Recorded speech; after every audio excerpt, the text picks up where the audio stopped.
Hello, my audio hasn't worked. That's a good start. I've tested this about 10 times and it's always worked. Hello, everyone. Welcome to the Operation Charity Week. I'm just gonna make sure the audio is working. Just checking, hold on. Is it working? I think it's working. I'm gonna fix this because apparently it decided not to do the auto transition. I see why it hasn't done the auto transition, because it's decided to delete the transition. That's great, there we go. Now we have some background music. So, hello! Welcome everyone to Operation Charity Week, or Operation Charity Case. My name is Qualities, or Lex if you don't know me. I'm kind of the guy who runs the main stuff of Spire Scrims, and I'm also the person who put together this event with the help of some amazing people in the community. So this is the opening celebration today, and then in about 2 hours-ish, maybe a little bit more, maybe a little bit less, we will be having the first ever Spire Scrims Duos tournament. It is a lockout tournament in which everyone has to play a different agent in the first 6 games, because once they play an agent, they're locked out. But we'll talk about the whole schedule and we'll talk about everything like that in a few moments' time. For now, let's have a look and talk about what we're doing today. Throughout this entire week, in fact. So we're going to be raising money for the charity called Mind. Now, this charity is a UK-based mental health charity that I've used and some other people that I know have used. So this is kind of our way of giving back to a charity that has helped me personally, but also has helped a few others that I know. So it's really nice to be able to do this. I really look forward to the whole week's events. If you want to donate, there is a command, !donate, if you would like to donate. We do have some charity goals as well, in which some more will be added as time goes on, mostly because I kind of forgot to add them. So they will be added more as the week goes on, because, you know, I'm so good at planning stuff. But yeah, we have a lot of fun stuff for the week, and some bits and bobs that we will be going over, I guess, now. So if I have a lovely transition over to... The audio has stopped working. Again, beautiful, love that. I'll have to fix that again. Yeah, so we have the schedule here. Let me zoom in a little bit so you can hopefully see a little bit better. So today we have the opening celebration, this is what we're doing right now. This is kind of just a bit, you know, relax, chilled, talk to you guys, have a nice little chat, away from the more professional kind of stuff that we usually do on Spire Scrims with our tournaments and whatnot. You know, a bit more relaxed, a bit more chilled, bit of fun, whatnot. And then, as I said, later on, we have the Invitational Lockout Tournament. I realise I could have made this a little bit more visually pleasing, but in true Qualities talent, I have not looked at this or done much, because I've done so many other things, that I had forgotten to make a visually appealing thing for the broadcast. But yeah, so we're going to be having the Invitational Tournament. We have some of our top players within the Scrim scene competing against each other. We have... Oh god, I'm going to have to remember this off the top of my head. No, I'm not. I can actually check so I can not lie. If I transition back... There we go. Now the audio's back as well. Yippee! Alright, let me pull up my list, so I can actually remember. Right. My list. Where is my list? I promise I'm very prepared. Alright. So, for this... Oh, wait, actually. Let me just come back to me. Why not? So, yeah, so we have Team Knight of Knights, which will be... Oh, I am on the wrong scene. There we go. Streaming is easy, and I'm good at it. Yeah. So, our first event will be after this, as I said, the Lockout Duos Tournament Invitational, whatever you want to call it. We have Team Knight of Knights, which will be Asian Goats 99 and Roko Quinn, two of our top scrim players, statistically. Followed that, we have a Hollow Mimic Christmas, which will be Dunker and Jake, two of our most consistent duo scrim players in terms of signing up, and also the people who makes me really hate Diamond Spire now, because Dunker rugby tackled me off of the roof of the on top of the map, which I will never forget, and I'm sure no one else will forget. Which is probably also my favourite memory in DI. Then we have Honksplosion, which will be Goose and Flick, who are statistically our best teams in duo scrims. So it'll be interesting to see what they do and how they play. And then we also have Modcheck, which will be Jace and Rickluin, two of our moderators and moderators for the main chord as well. They're going to be playing together, trying to win, all that stuff, just as every other team. And then last minute, very last minute, literally at 1 AM UK time today, funny enough, Team Double Trouble, which will be Pika and Soph, come in to make our 5th team for the event. More information and all that stuff will be coming. I'll leave our casters who will be coming on, which will be Seal and Orangeman. They're going to be coming on and casting the event for you all. So I hope you look forward to that. I sure do. It's always a lot of fun watching tournaments, and I mean, yeah, just watching the tournaments. I don't know how about the play in them. Players obviously will have their own opinions on that. But in terms of watching, I think it's very fun to watch. And I really do quite enjoy watching it myself. Lex fail, thank you. Right, let's go back to this. I'm going to have to fix this after. I promise it was working earlier. I think you promise. Actually, hang on. I can just... There we go. Fixed. Easy fix. So yeah, so tomorrow, on Monday the 9th of December, we're going to be starting at 4 PM with the Owner Trios, or Owner Fun, whatever you want to call it, which is Iris, Sheldon, and myself coming together, because we all love each other, and we all want to play with each other, and all that stuff. All three of us made and created Spy Scrims, so this is going to be our kind of way of coming together, spending some time together, and hopefully raising some money, and maybe we'll do some stuff where if you donate, you can pick our builds, or bits and bobs like that, whichever you want to do, whatever you want to do. We'll decide as well on the time.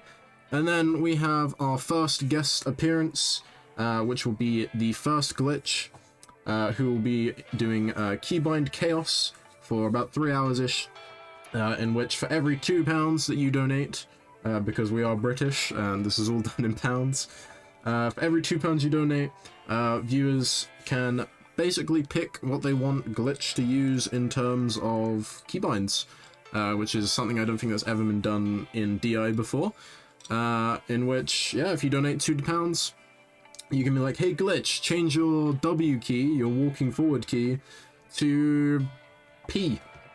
And Glitch is going to have to live with that for as long as possible. I don't know how he's going to do it. I commend the man. And it'll be fun. What's the exchange rate? I have no idea.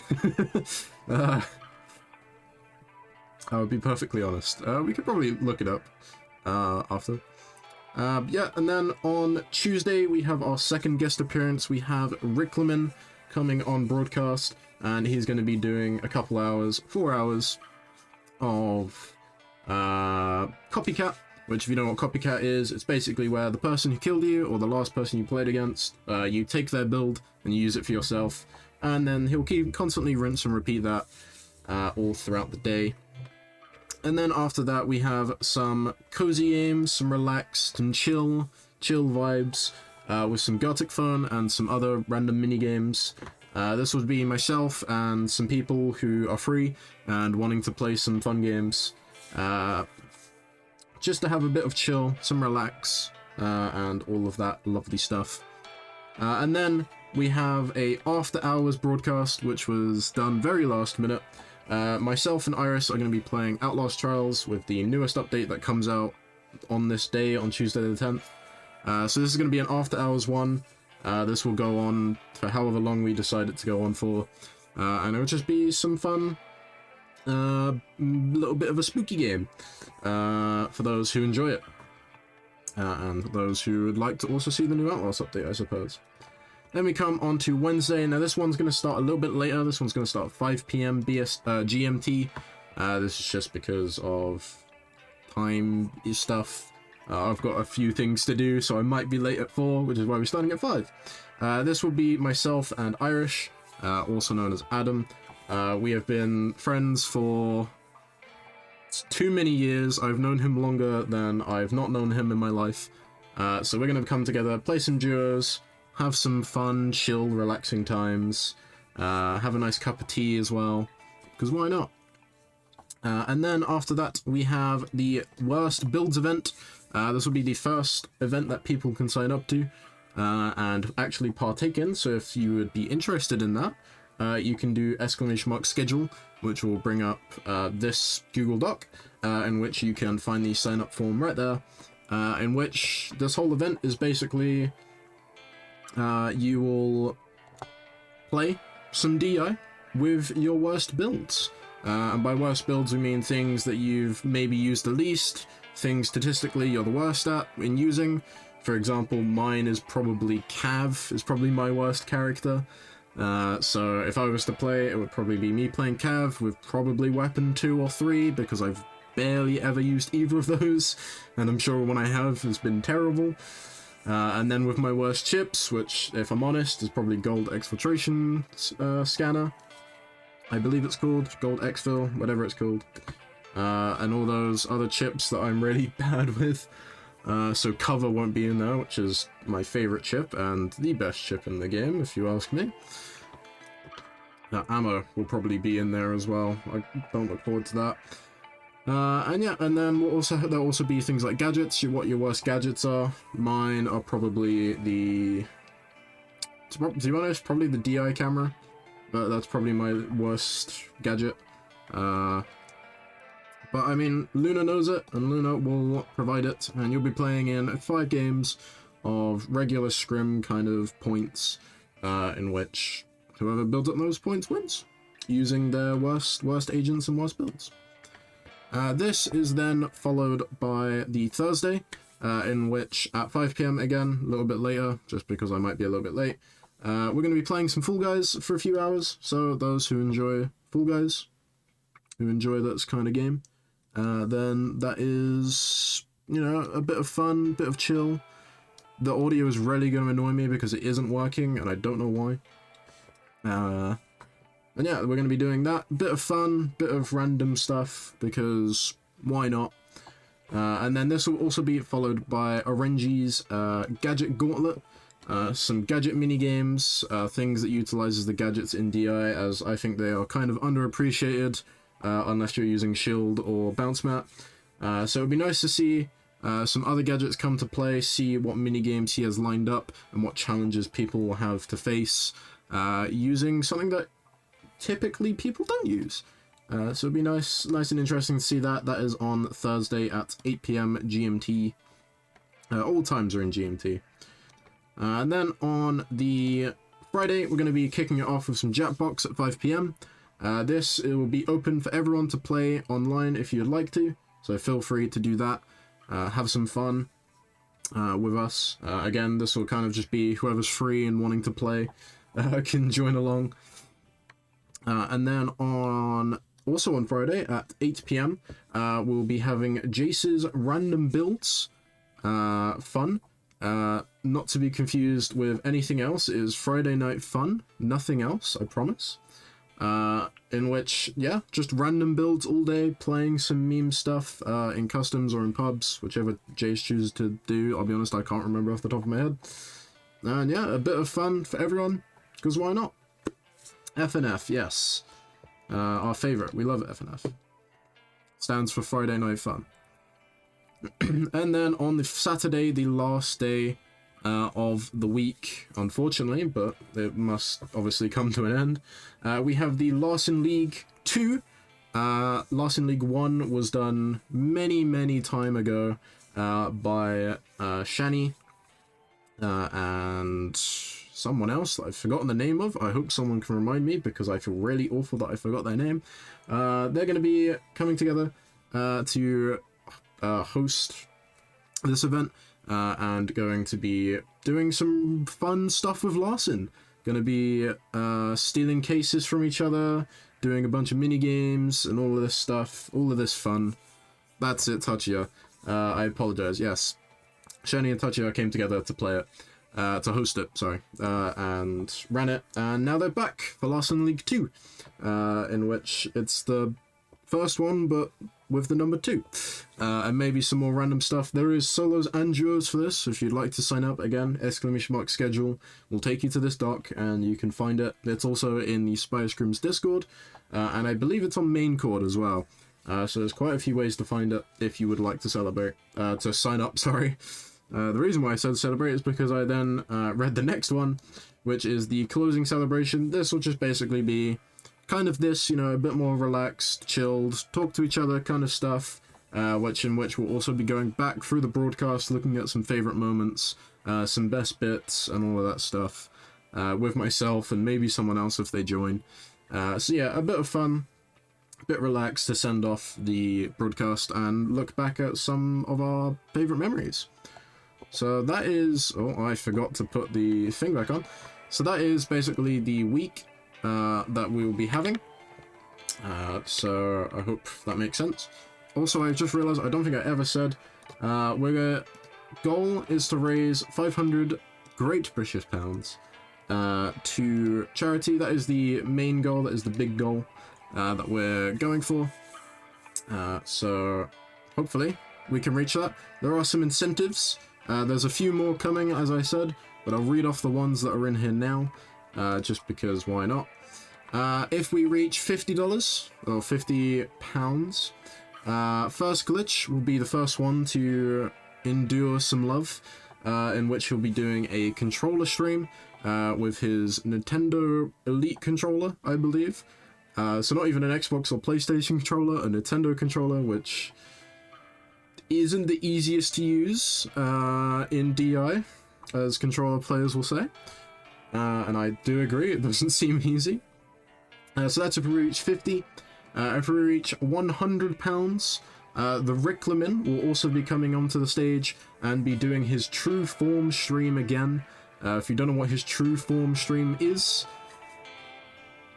it's a beautiful thing. That's what it is. So hopefully we can see Rick in his true form. I'll leave the surprise if you don't know what his true form is. For then. This is then followed by me. This is Sheldon's request, and he demanded that it be in this event, in which I will eat very spicy food. Now, the reason why this is here is because Sheldon really dislikes me, and I really dislike spicy food. My spice tolerance is probably one of the worst, so that would be fun. I can't wait to cry on stream, so I look forward to that. Then we have me in a maid dress. Alright, I'll be honest, this is just an excuse to buy and do a maid dress stream, but it's also kind of funny, and I guess it is kind of my true form, in a way. If anyone knows me from long ago. Also, I have some badges on, and it keeps falling down. So that's really annoying. I'm having to hold the badges, because they're on a lanyard. I can't really take them off. They keep falling down. So they're up there. I promise. They are DI themed, by the way. Here, I'll quickly show you. In case those haven't seen it. Some DI badges. We've got the DI logo, Squire, Ace, and Chavez, which is pretty cool. I got those before DI even came out, and now I'm really going to struggle to put this back on because I got it first try, because it took me about 10 minutes to do it before the stream. After the maid dress stream, we also have a makeup stream, I have done this previously, and I was laughed at because I don't know anything about makeup, and I'm really bad at it. So that's one of the other incentives. Magical maid legs. Yes, that is me. Then, after that, first glitch comes back again with another goal, another milestone, another incentive. He has never played the game Dead by Daylight, or DBD, which most DI players have played, or do currently play, or whatever. So first glitch is gonna purchase as well the game and play it for a stream, and who knows, maybe it's Glitch's new favorite game, and he's playing it every single day and all that stuff. You know, it might happen, and then for the last goal, currently, because there might be more added, because I'm very slow at making things, is dyeing my hair whatever color Twitch chat picks. Now, there will be some limitations. I'm not dyeing my hair some colors just because I really don't want to. But for the most part, it will be completely free choice. Twitch gets to vote on it. So if you're in the chat when it happens, when we reach that goal, then you can pick my hair color. Currently, I am a kind of a dark, dirty blonde or something like that. If I remove my Christmas hat, now I'm going to struggle to put it back on. There you go. Yeah. So you get to pick what color I have for the however long it lasts. Probably about a month usually, right? Just under a month. So that would be cool. They're the incentives, and that's what basically we're doing. So now we've gone through everything in a record time of 15 minutes. If we exclude the 10 minutes of me not being able to do a broadcast correctly, even though I've, you know, spent the last 3 days making sure it all works, it decides to not work on me today. The one day where I went to get a haircut and couldn't check to make sure everything was up and ready again before starting stream, as I got home about 20 minutes before we started. So that's cool. But yeah, we currently kind of have like a chill spot now. We might play some DI. In fact, we will play some DI just for some fun. Because why not? Why not, eh? So yeah, I'm going to boot up DI now. We're going to play some DI, we're going to have some fun. Hopefully raise some money for charity during this week. Even if you can't donate, just watching or sending off the stream to friends or family or whatever goes a very long way.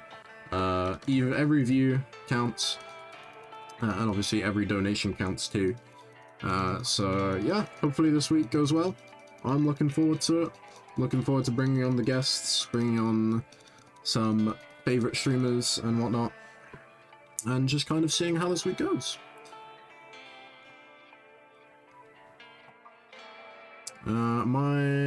It is not picking it up because I haven't set it up correctly. I have set it up correctly, just decided it isn't going to be picked up. That's cool. Thanks, Twitch. There we go. Alright, let's switch over to the game, and let's play some DI, shall we? Alright, audio seems to be working, everything seems to be good. I haven't played DI in about a week, maybe 2, so this will be interesting. Also, if you donate, there's some funny things that appear on stream, so... Also, I'm not on camera anymore, which means I can take off this hat. Oh my god, my head feels confined in this hat. It's squishing my fat head. Well, now I look bald because I've just got a haircut. Oh dear. Oh, the joys of broadcast. Also, I believe Duos is doing better, so... in the past or different. For the Duos tournament, it was done via a coin flip of which region will be starting.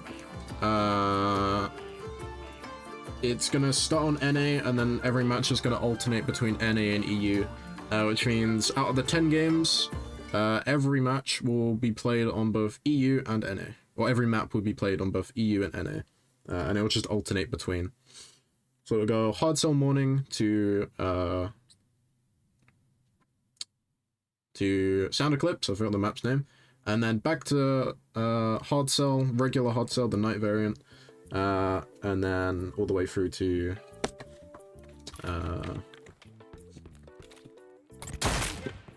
that map again. Sound Eclipse again. I feel like I should put my camera on in the gameplay. Oh, what have I got on? This is how long it's been since I've played this game. Oh, sure, let's put me in. Why not? Video capture. Hello. Let me fix this real quick. Ooh, click the wrong one.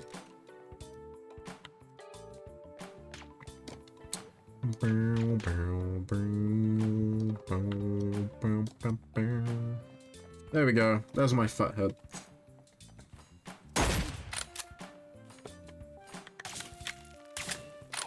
Meow. Hey, Shimmers. How you doing? Oh, Pika's in the game. Getting his warm-ups in.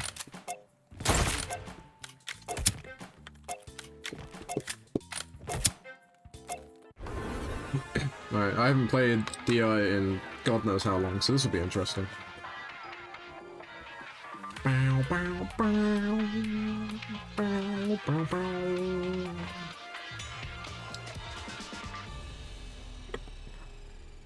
I really wish so on my old PC, I have a bunch of clips of when this game first came out. I do not want to be here. Of when this game first came out. I got you covered. And I really wish I still had them.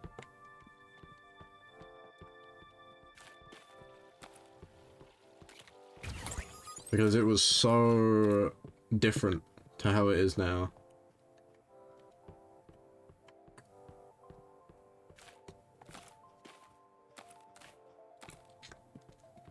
So my camera's like very close, isn't it? That's as far as I can get my camera. Like I have to lean back a little bit or something.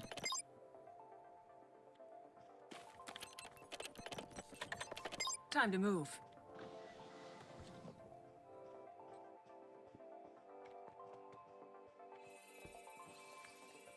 Doobie-doo-boo.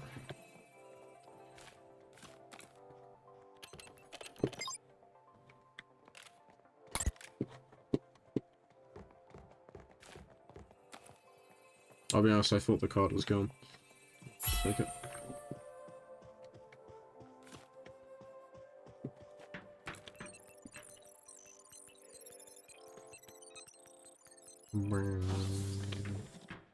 Hello, housekeeping. This is not optimal. Need to improve. I'm a pretty good shot, but you never know.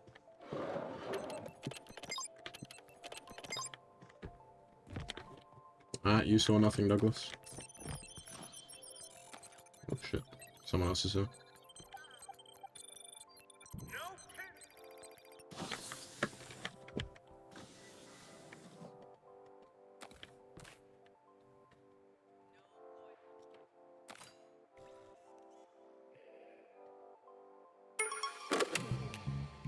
It's a sneaky play.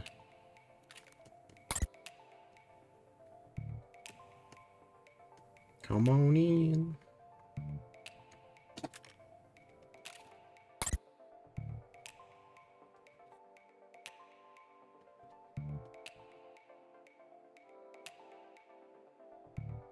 Are they coming in?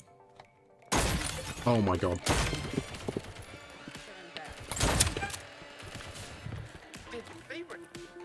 Another one bites the dust. Care package acquired. You don't have the security. You can run, but you can't hide. Oh god.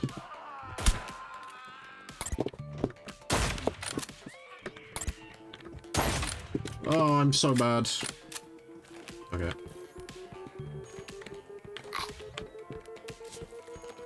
We'll leave that. Lex in his natural habitat? Hey, Vault terminal location you confirmed. leave my natural habitat alone. We all know I'm not the best at this game. Alright, calm down. It's fine. Vault terminal deactivated. Gold star.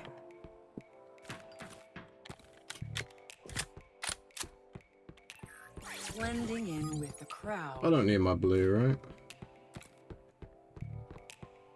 Might use this.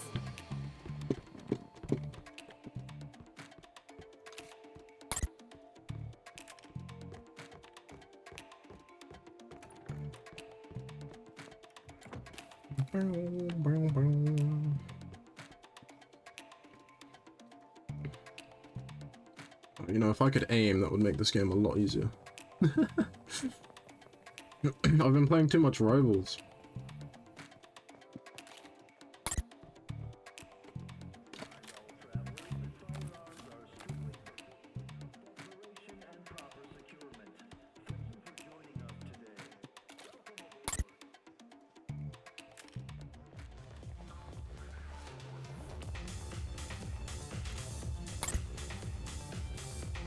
Thought she could escape.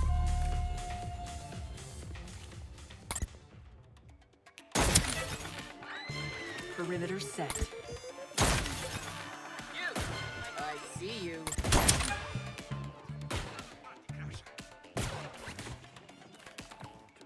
Lights out. The Vault Go could always use more gear. Did you pick up?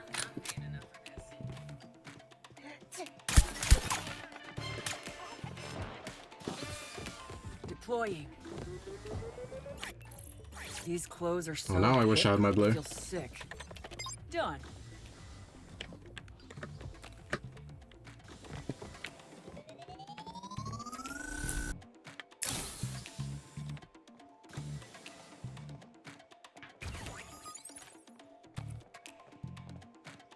So that was the other VIP person. Never forget a face. You're good, but I'm better. How can someone just disappear? Let's try a like new that? approach. Gadget set. Never mind. I'm not paid enough for this. You missed. You skipped the first time because I couldn't aim. I just missed every shot, but GG's though. Oh, that's a terrible fucking placement. Ugh. Got the intel. You never know.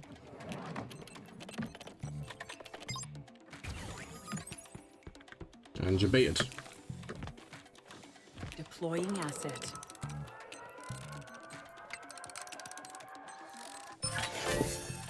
Starting patrol. Not No bad. luck, command. Here we go. No. No, we don't have one of those. Thank you for the luck glitch. Oh, my brother is phoning me.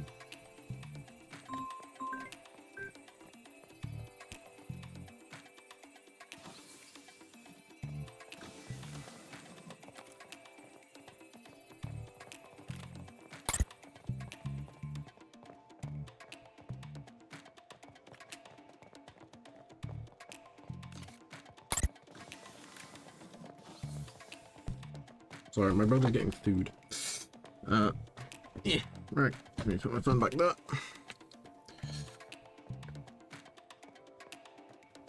there. I did tell him. I told him not to phone me. Wait, I've done this tunnel. Where am I going? Updating coordinates. I have told him. I pinky promise. Someone's been here. Just what I mean, I'll take it. Probably means no one's been here though.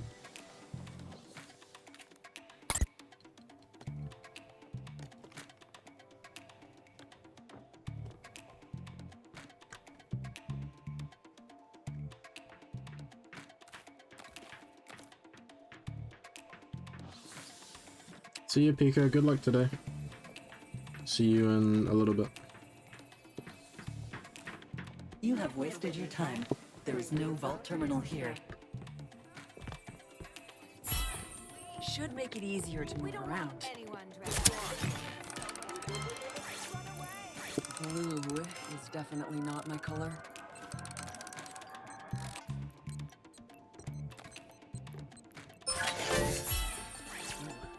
Good way to put a target on my back.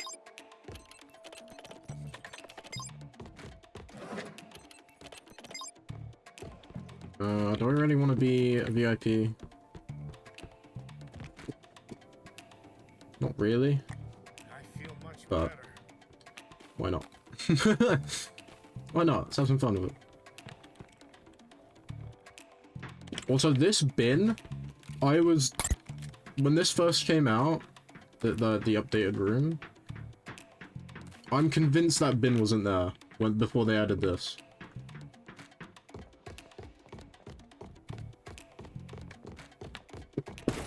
Ah!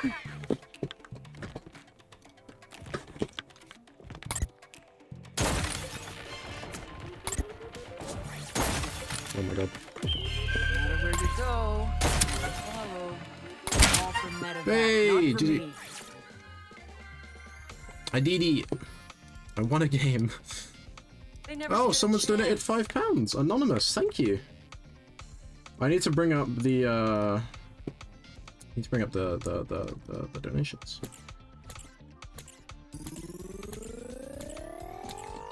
But Anonymous, whoever you are, thank you for the £5. I appreciate that. Much love. Mwah. There you go, you get a free kiss. If I'm on broadcast, you get a free kiss every donation.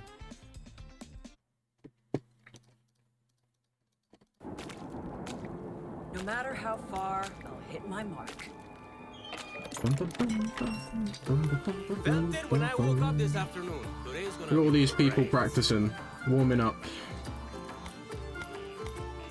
We had Rick and Jace practicing earlier as well.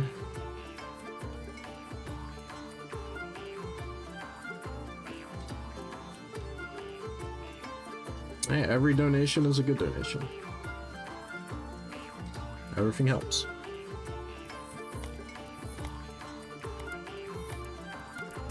Cha-ching.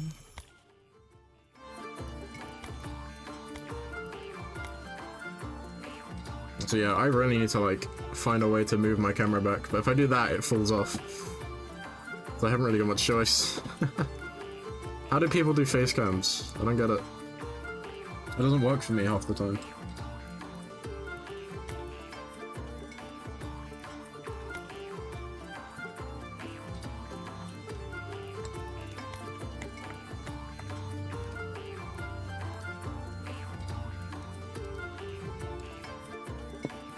First glitch just sent me something. Oh, look at this. First glitch is amazing at what he does. That is a lot better. I'm gonna steal that.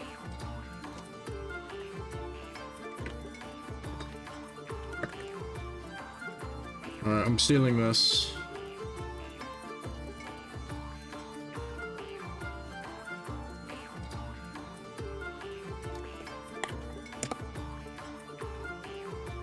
Update. Right, Glitch has made a better schedule looking visual. So there you go.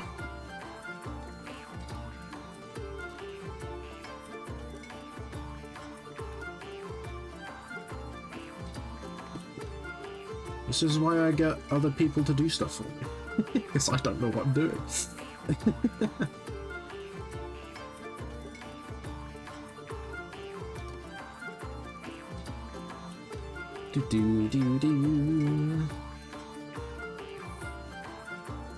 Also, if you're a streamer and you also want to partake in raising some money, let me know. I can if you want the overlay, I can send you the overlay. You literally just make it as a browser source, and make sure you make it so you set the width and height as 1920 and 1080. And then it will work. Everything will be done for you, and it will go through to everyone's stuff. Also, for those who might be interested in it, when we have these kind of longer breaks, we're going to be having First Glitch's, some of First Glitch's YouTube videos on stream. So if that intrigues you, if you want to watch something during some of the downtime, then we'll have some First Glitch videos to watch and chill with. So that's cool.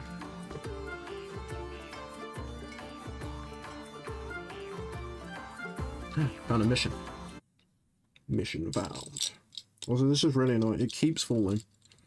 I don't know how to keep it there. It's on a lanyard. I can't really take it off. Because then I have to put it back on. What build am I using? Like an open I'm using book. my Intel build, right? Sure. That's it. Was that always that painting? I feel like I remember differently.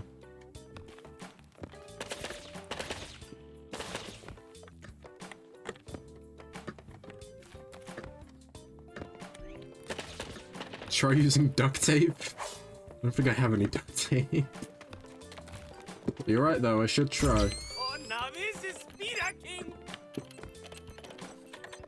Actually, I use this in duos. Maybe not trios. Sorry, solos. Good place to take a stance. I'm out. I know. Must mean something.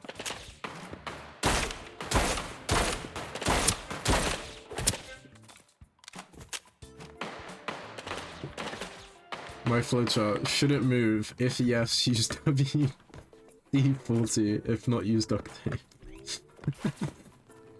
I mean, that's a good way of working stuff out, I suppose. A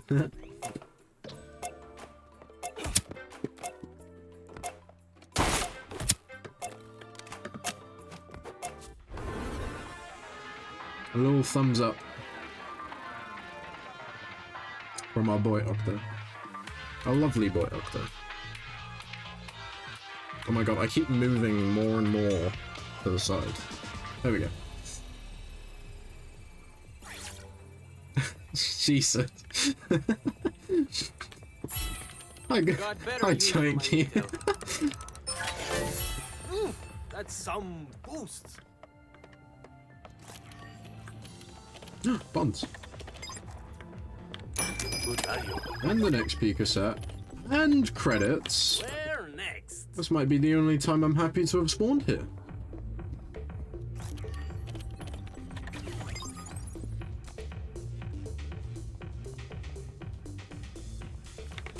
Oh, now this is Speeder King. Close your eyes and And another XP cassette. let's find those cheaters. Streamer luck. Maybe, maybe.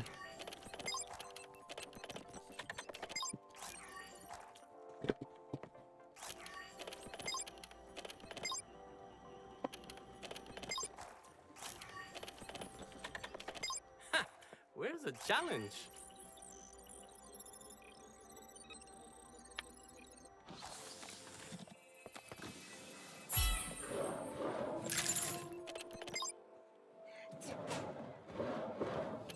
So there was a P100 Yumi, which to me is Pika.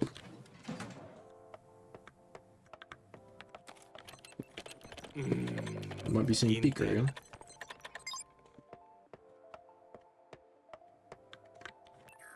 I know all the tricks. Which DI agent do you guys think would be the most generous in giving to charity? I reckon it would... See, I have an argument for Octo, right? But that kind of gets pushed back by the fact he'll be like, I have this amount of money to donate to charity. I'm gonna gamble it and maybe donate more with the winnings. Our favorite agent has found a vault terminal. So that is my only reason why I think he'd be the most generous. And you know, he is possibly the best gambler, Vault so... terminal deactivated. Now get a move on. A lot of intel.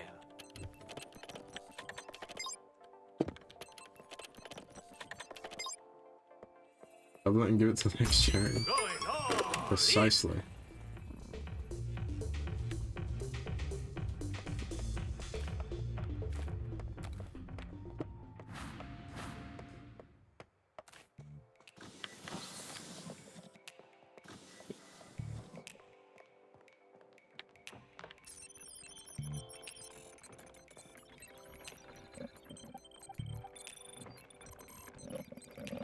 Oh, I hate that sound. Vault terminal located.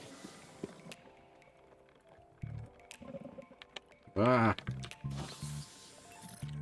What can I get away with looking like this? really don't like it. Sounds like a straw. Like a straw coming up from the. Congratulations on a vault On a terminal drink. deactivated.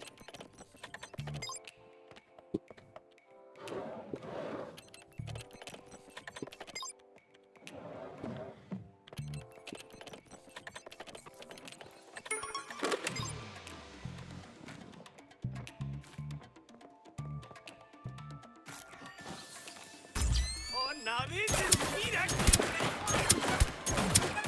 Close your eyes and empty your body. Whoa, that's a whole new game. Hey! I know you're here somewhere.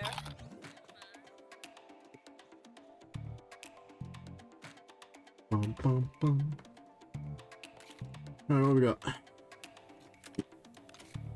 You look a little bit silly. You're gone.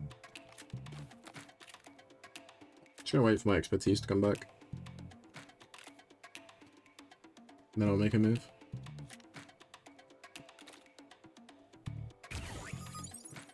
Actually, I'm gonna wait for that amber, just in case anyone follows.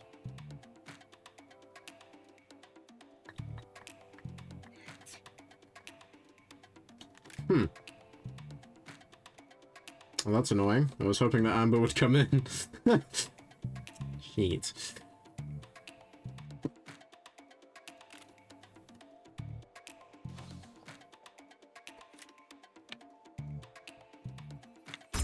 Mine, mine, it's all mine.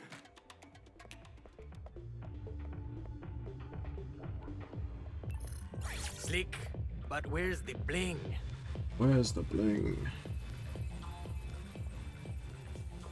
I reckon Chavez, though, overall would be the most generous.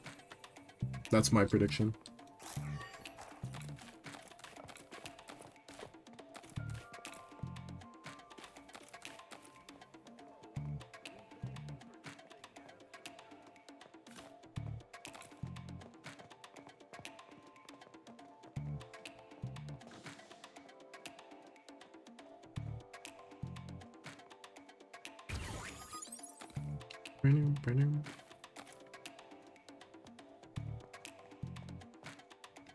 To a good cause. That is true. He could probably, that is true, yeah.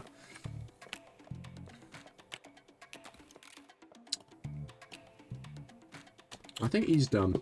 I'm gonna go another way.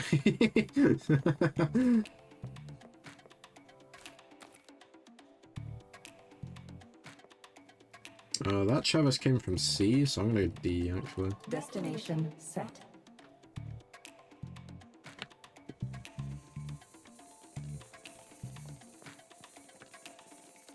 Why is there a drone here?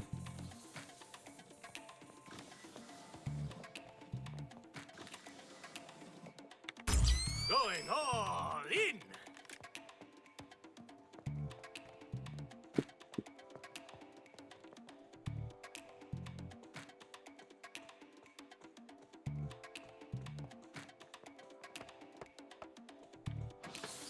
This area is restricted. You have successfully located a vault. Destination reached.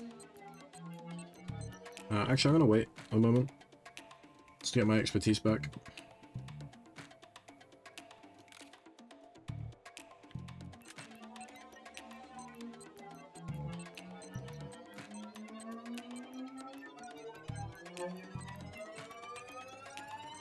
Vault terminal deactivated. Who taught you how to do this?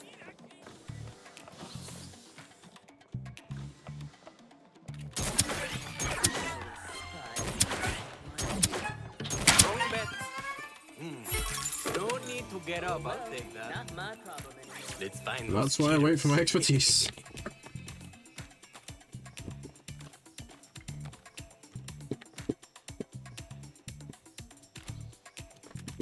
Vault open. Stay on your toes.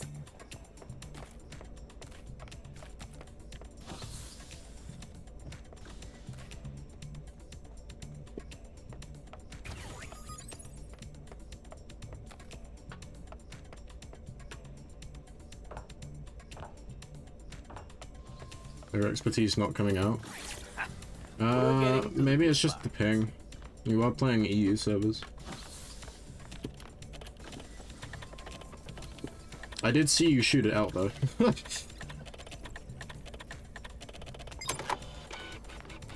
Usually on track. I hope so. Also, hi Goose. How you doing? Haven't you on NA also? Oh, well. In my defense, I wouldn't know. I haven't played Yumi in since she A was little like shorter season than 0. what I'd like.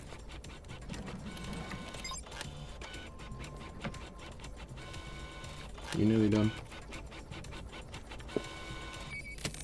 Oh, I missed it.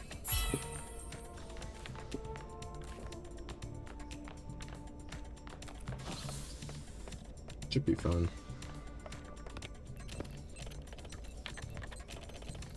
Yumi's many bugs.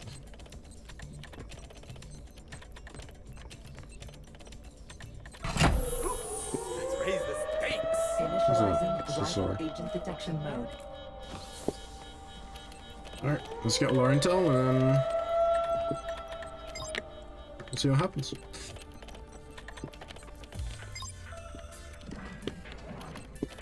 Bingo.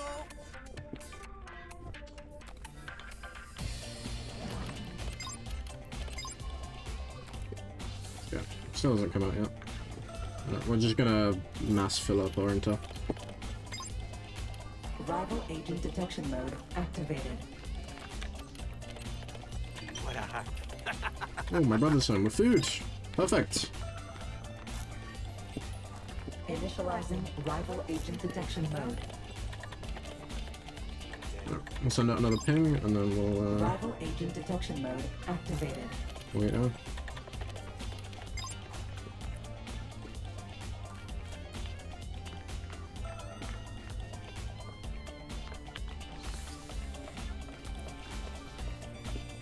Rival agent detection mode started. Initializing rival agent detection mode. Activating rival agent detection mode. Why are they stunning though? Looking right. It's really scary. The fact that they are just standing there. More, I want more.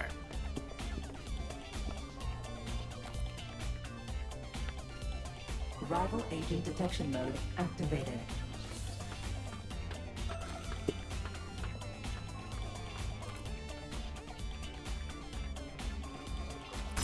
Now that's a full house.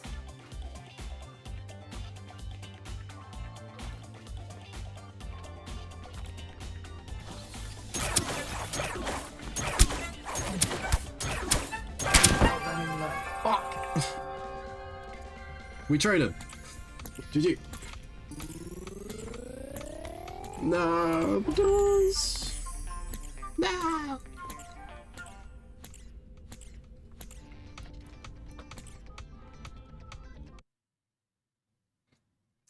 My first shot hit the fucking Lady thing. Luck is smiling 29. upon us. Who next? Lawson, why not? Can't wait to see the competition.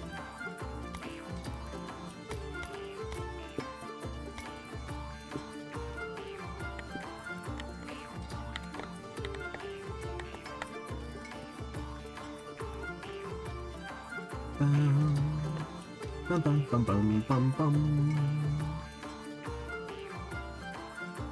My brother's phoning me again. This guy does not understand.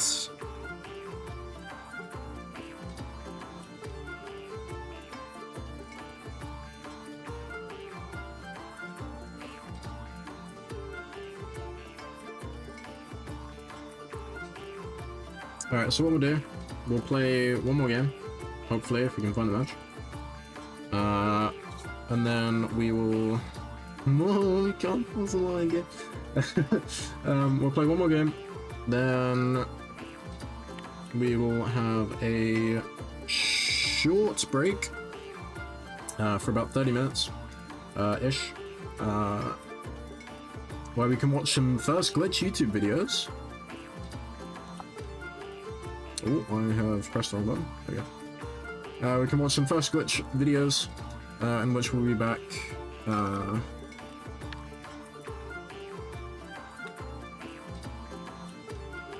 But yeah, we'll be back. Oh no.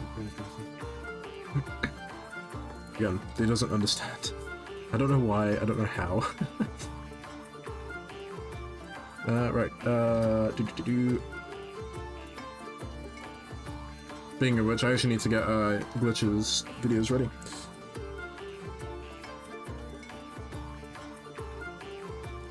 There we go. So yeah, we'll play one more game, and then I'm gonna go get my food. Well, we'll see how long the queue is. Actually, no, I can probably get my food now. I'm gonna do that now, just so I have it, so I can start eating. Back in a minute. Rick, you're right, child.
Everyone stay calm.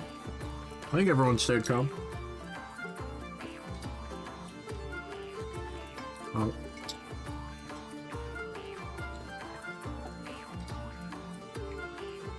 Wait, don't panic now.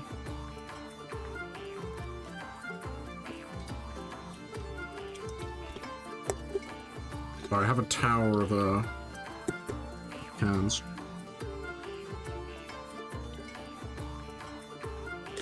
I'm just gonna casually snack on some chips. I am gonna turn facecam off though.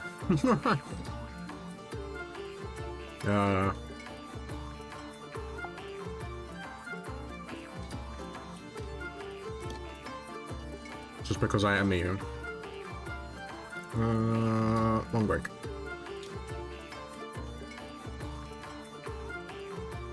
Ow.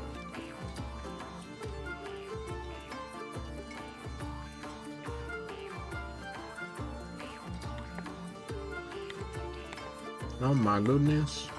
Oh my god.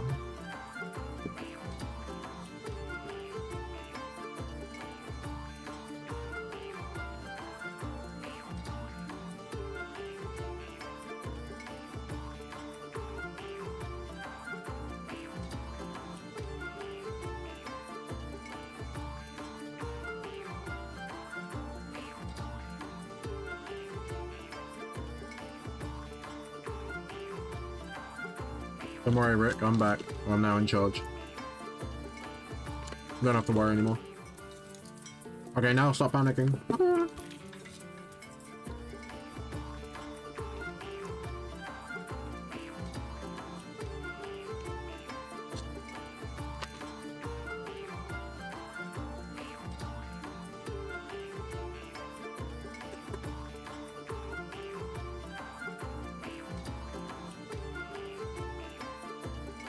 Couldn't do the stress anymore.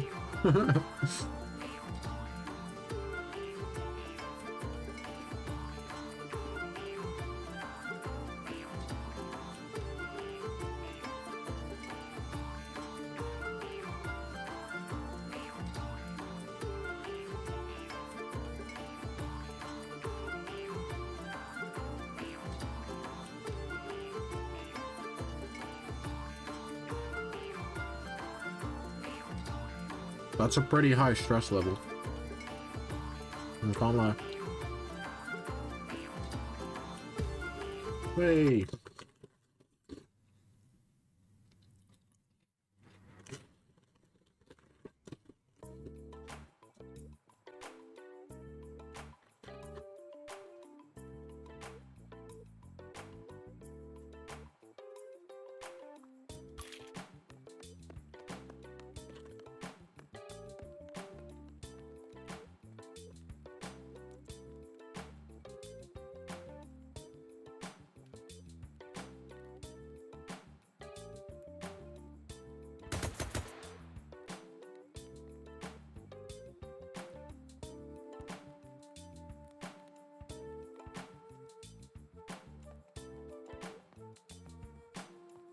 You see you?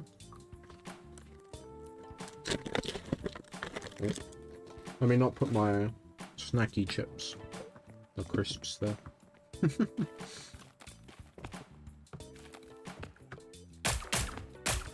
Oh god, a Hans. Oh god, my aim.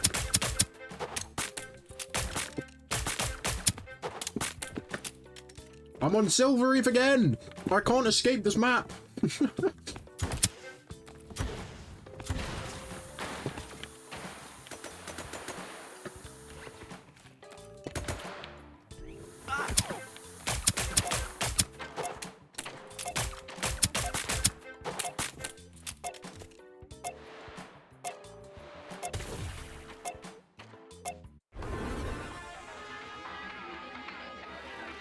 I need some more salt.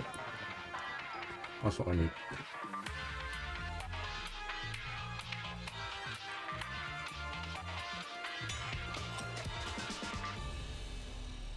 I can't escape the map. Oh, I spawned here again. Facile.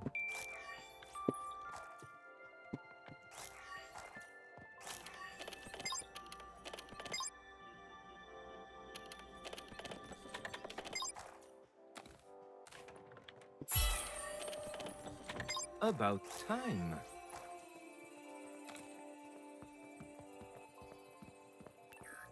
Nobody ever suspects the staff.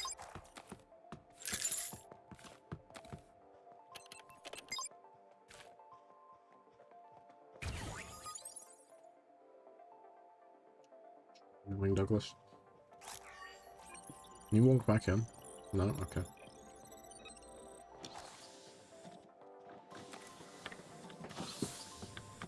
You're not supposed to be here. Scram. Ooh, would be a shame if someone took it. Time to be on my best boorish behavior.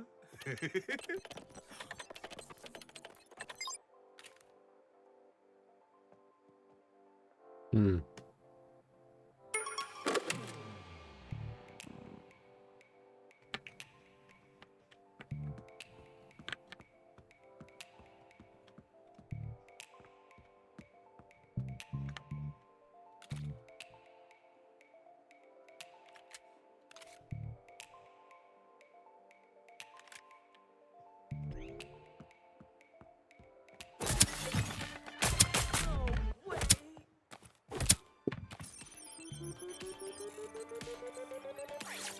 Crumbs.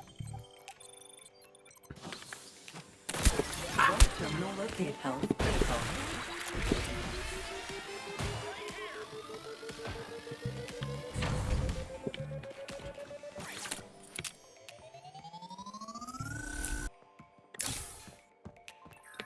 Go You get can have them, it. It's tiger. fine. It's all yours. Oh, easy. The simpler, the better.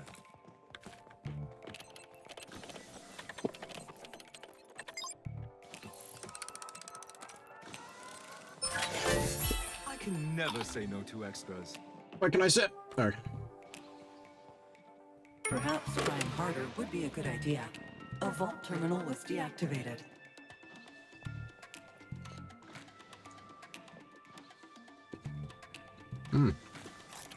I ate in real Better life. be worth it. when I made it in.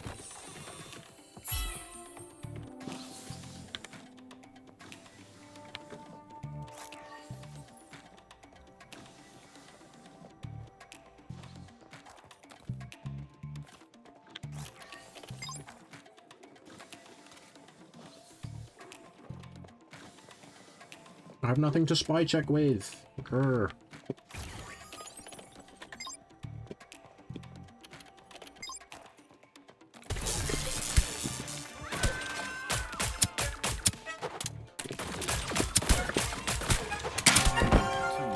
We traded again.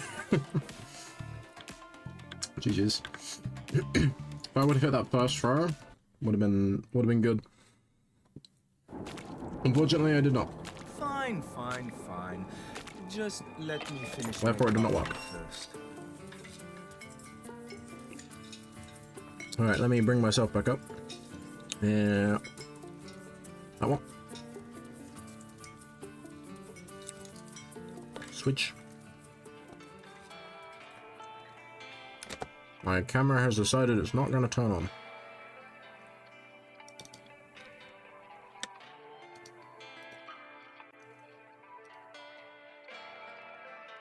Yeah. Cool. My camera's just deciding it's not gonna work. Okay. That's cool. Go back to this one. Alright, so we're gonna go to a longish break while we set up for the Duels tournament that is in 40 minutes time. So we'll be back then. Hope to catch you all. I hope you enjoy the tournament. Those who are playing, I hope you have a good time.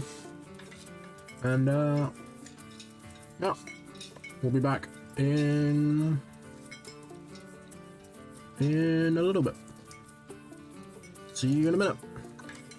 Started up. We are back. Another game of Deceive Inc. We're playing. Great start. The video decided to not work. Hold on, hold on. And got one of these as well. There we go. And wow, this is, yeah, we're going Enjoy. good. And we have enough until we get our blue. That feels good. After we get this. Okay, so we haven't really seen a great use of the DI booby trap combo, but we did see a good use of the EMP. That stopped Madam from leaving. Oh boy. Okay, we're pretty low here. I think we can get away though. Having to use that bounce pad though is kind of not good. We'll see. Oh, I think we're out. I didn't hear a marble come after us. Nope, we're not out. I don't think that's gonna matter. Yeah, I think we're just dead here. I should have grabbed that food though. Or that food. Or that food. Boy, don't get hit for 3. 3 HP and a dream still? Ah! Stairs. Stairs are hard. Cover back's good. The one we don't have is social battery.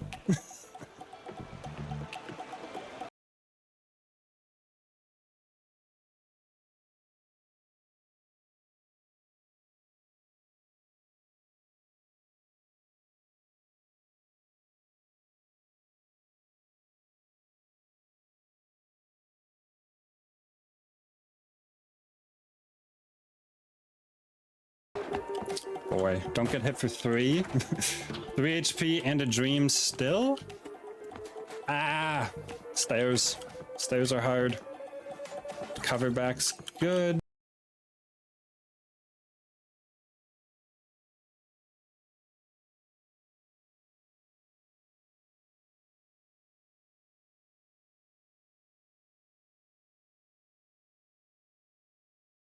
I think we're just dead here. I should have grabbed that food though. Or that food. Or that food. Boy, don't get hit for 3. 3 HP and a dream still? Ah! Stairs. Stairs are hard. Cover back's good. The one we don't have is social battery.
Leave that behind us in case they're trying to follow.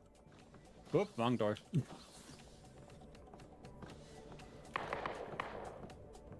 Okay, so there's a Cavalier. I'll be honest, for some reason I thought it was a Hans.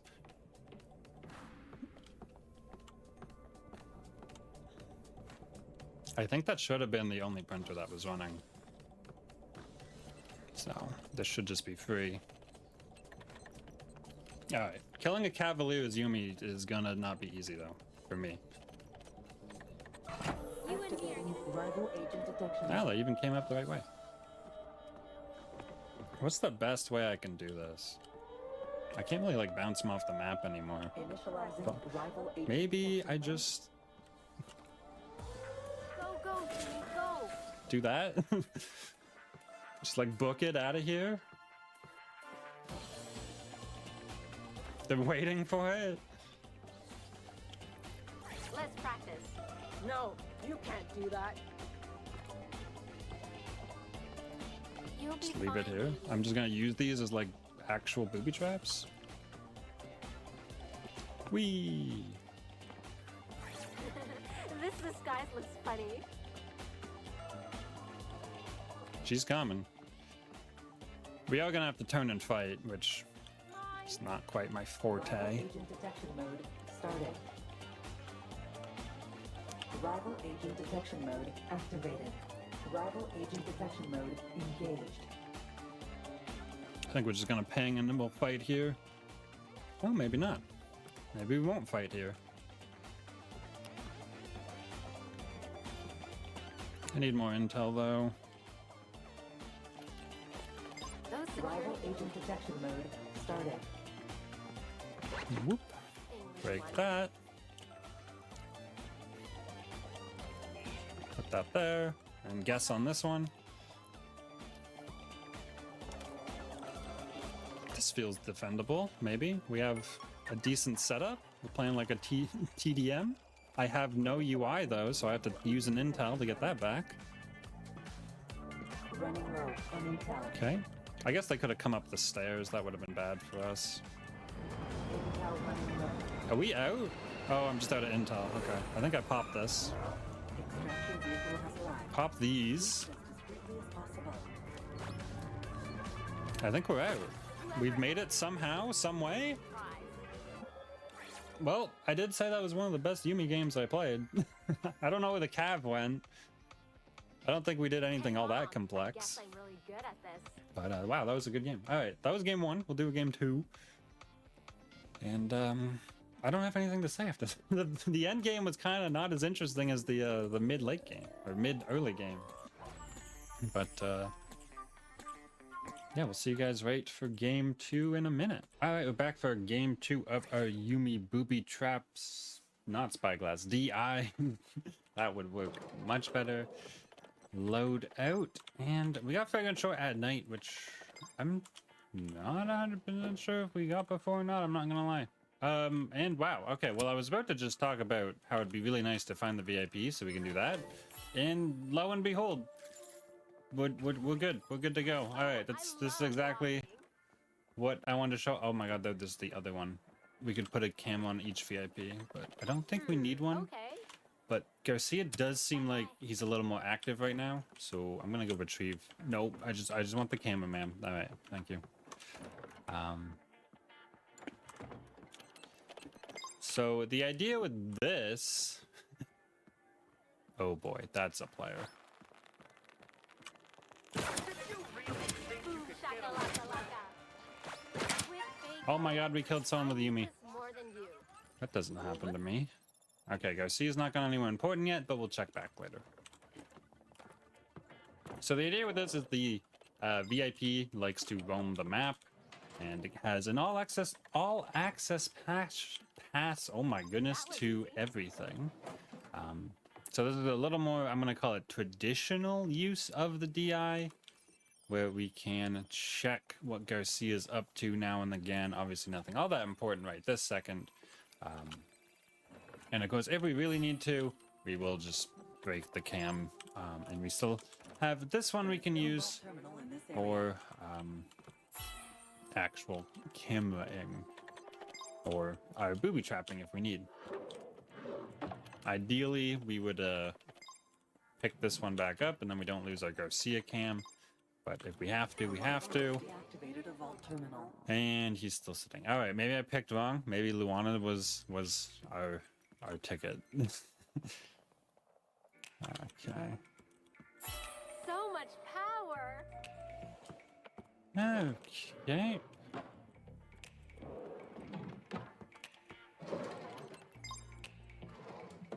Need this.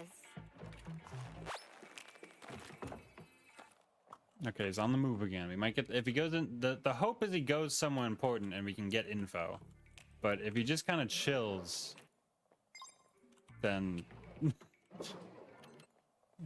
yeah, So there's not a lot of info we can get with him walking back and forth in front of this green room. No, he might go to E. That feels good. Anywhere he goes is good for me.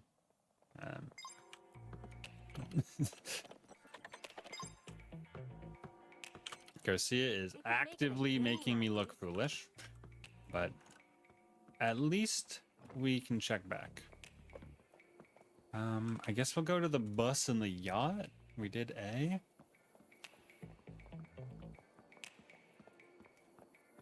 We did get a kill, so like already this is going way better. Player?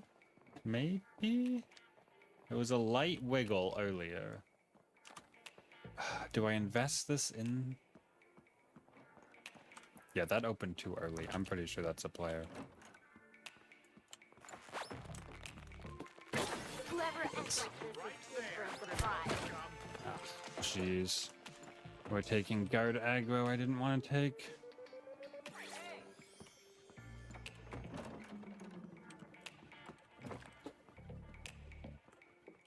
There was a Chavez, which is terrifying.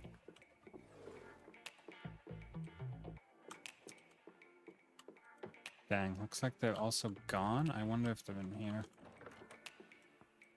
No. Okay, well, we lost them. I was perhaps too afraid of the guards. I should have been a little more confident, but...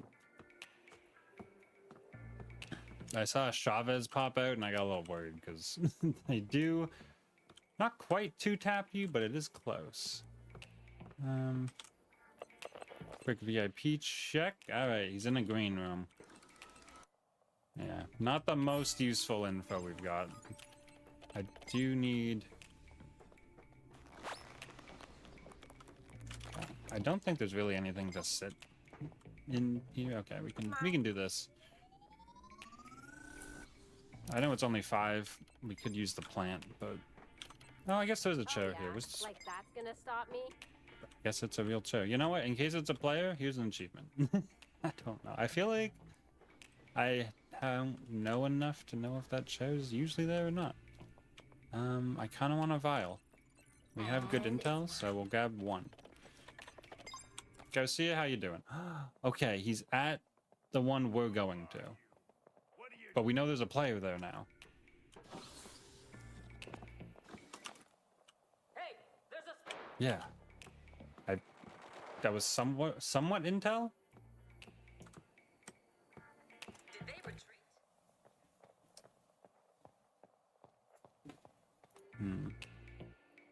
See if anyone comes to pick up the gadget. We know what they were disguised I don't know what as. called you slow, but someone else deactivated There they the are. vault terminal. Wow. I probably shouldn't be leading with the EMP like that either. Alright, so they changed into one of the ambers. Garcia, stop spinning. Which one? Okay, they probably went up.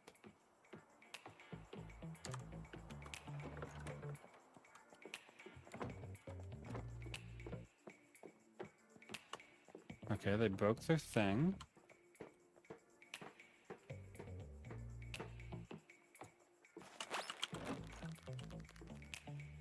Aw, hope their warranties are valid.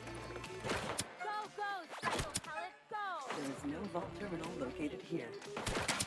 We got a second kill? Oh my god, we almost died too. That's like the fear of Chavez right there. Like, jeez, we almost died again.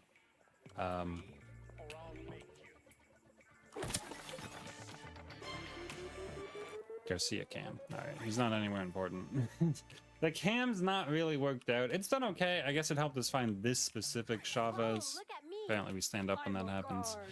guard. But all in all, not the most amazing use. Oh, there's a Luana here now too. So wait. Is that a second Luana, or did she just walk all the way here in this amount of time? Okay, I'm never gonna know. I think she walked up when I was flipping cams. The other useful thing about what I'm calling Garcia cam here is if we wanted to do the retinal scanner, we know where Garcia is. He's right there. There is 2 Luanas. Garcia, where are you? Oh, you're right there. Okay.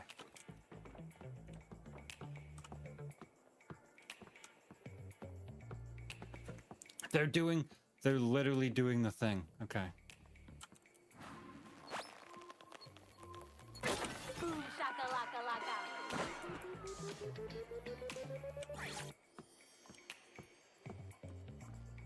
Hey, I know you're here somewhere.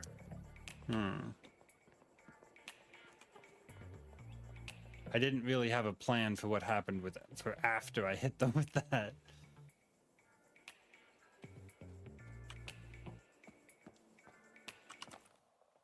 Garcia is still chilling. I probably should have just let them do it. Because I also want the vault open. Although I guess I... It's not this one. they just run to the other one? It's not this one. It must be the one down the hill. Down here. Vault open. Oh. Time to really get this party Guess I'm started. not the only one who realized that.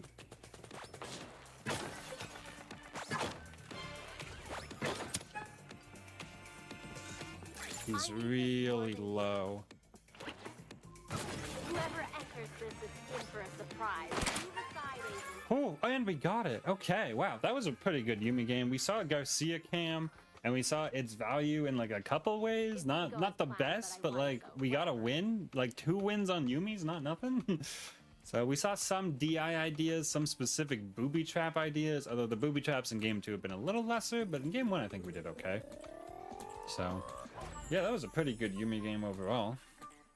And I hope you enjoyed this kind of look at the DI and the booby trap. It's kind of nice that booby trap seems a lot better now just with this gadget existing, and maybe because of the buffs to the EMP stuff in general. But I do hope you enjoyed. Like the video if you did, comment on your thoughts, and subscribe for deceiving content like this, and I will see you in the next one. All right, let's start up. We are back with more Deceit Inc. We're playing Ace here today. I want to try out the new Ace expertise. I think that's really the only new thing we've got here. I've got the tripwires, which should receive like changes, but they didn't really get like overhauled or anything. I should really not even be doing what I'm doing here, because spawning here actually kind of sucks, because someone like comes out that door on like any of these balconies and they just look at you and you die.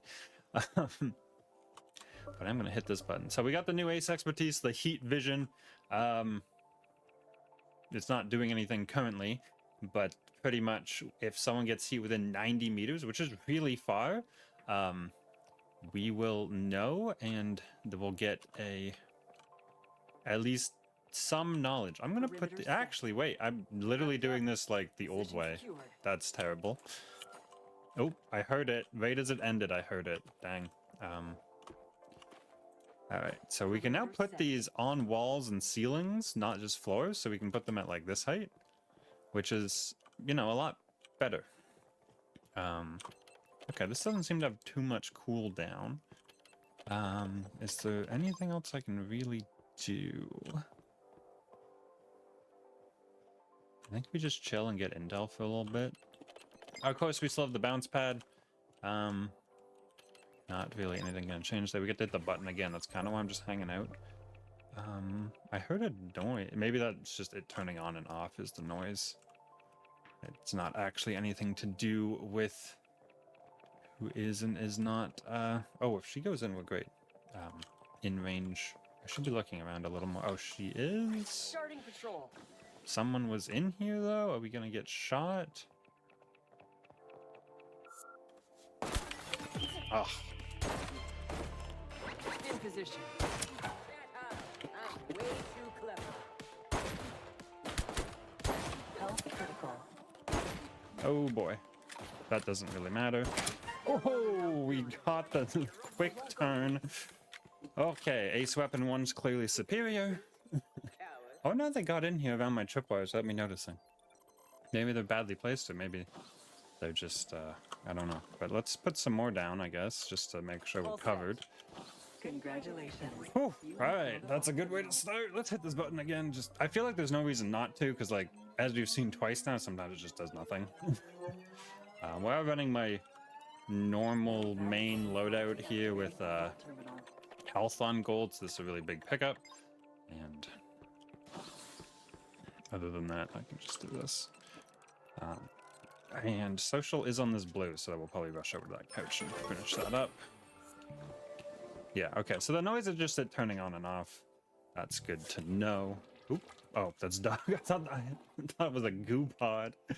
Alright, got our HP back here. Okay. Grab. I think we just leave these here. VIP. So I do want to talk about, we're not using the DI, the new cameras in this video. I kind of wanted to, but then I thought about it, and I didn't really want to use like Try to do it yourself. them with Ace. Like I don't know if there's obviously they'll be good because you can spot someone and then hunt them down, but they'll be really good with Yumi, and I really want to use them on Yumi kind of like first. Oh, that's probably a player, right?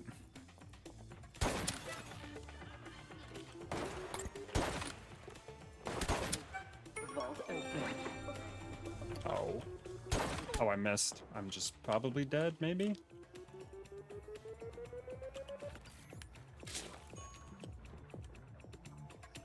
DI. Oop.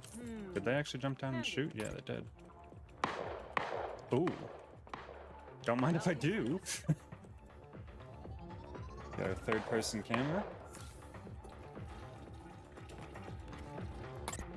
Shoot, who was it? Okay, it's probably this guard. Finish that up. Make sure we're hidden from Doug and sit back down. All right. We should probably confirm the Ace also died. I assume they did based on how Cav was moving. Oh, look at all the stuff we don't have yet. Finish up our loadout. Oh, they did. Awesome. Man, look at all the free stuff. All right. We're still gonna be really late to the vault, but we're in a really good spot now. Anyone got heat? So this does go 90 meters. I think I already said that. 90 meters is a lot, but it only affects people with heat. It's the patch notes said half a bar, which is kind of a lot, like not a ton. But people do have to be scolded a little bit before that'll happen. But the in-game thing only says like some, so it might be less than half a bar, or some might mean half a bar. I guess that's really the options. We're just gonna do this one because I found it and we're already late. So, yeah, the other thing, so I should probably just take these back. I don't know if there's a great spot for me to put them here. I'm sure potentially just putting them somewhere might be valuable. The reason we took the tripwires, besides just showing off that they're changed, is Military grade encryption. is because I figured if we break someone's cover with them, they might have to kill a guard or get scolded, get some heat. At this point, we're just grabbing this because, you know, it's there. Now we gotta pick where we want to defend this. This is back. We have all our tripwires. How do we want to defend this?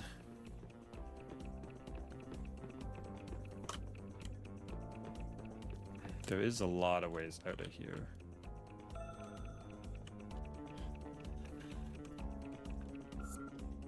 That was it turning off again. I don't know. I don't play this role enough to know Position secured. where that ping is specifically, so. Don't think it's that Doug. I don't. Are they gonna ping? Is it them? Okay. Oh, that's a fight going on. I gotta get there. Do they have any heat?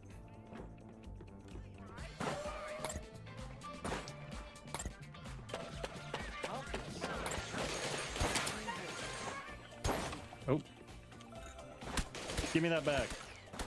Oh my gosh, this... I can't hit the target I wanted to hit. There was like 4 targets. Alright, we got there in the end. We did take out the Madam with a nice headshot, but it's a little easier when they don't know you exist. We finally saw the ability to go off right at the end. I'm pretty sure, yeah, it called extraction. We're good, we're good. Extraction vehicle on standby. Let's sprint it. We're also in the new Ace costume. I know you guys don't really get to see it too much, but it's pretty cool. Destination set. I tried to steal the package out from like under that squad. My first That would have been job. funny, but I'm glad he was low because we missed 2 pretty easy shots. I don't use big blind that much, but that's what it looks like, that same coloring, and that might be why. For some reason, my brain just like information overloaded and I couldn't aim. at the person I needed to aim at. Alright, so it went off once, not really in a useful manner, but 4 elims is not nothing. Clearly all because of our expertise and tripwire usage there. Let's do another game, and I'll see you guys right there. Alright, we got Hearts Out in the morning for game 2 here. Let's go, and... oh boy, alright. We did change up our style swap. I know you guys really only see that like at the start. And maybe if we win. And... we got this dice skin on. I know one thing we have to do is go over the loadout here. Hit this button just in case. Look around. I'm not seeing anybody. I think we'll do these ones for trip wires. Put this down here and here. Wrapped up. This main room's not like the most popular, but it's somewhere to put them. Oh, that was my thing ending. And on the other side Position as well. secured. Deploying asset.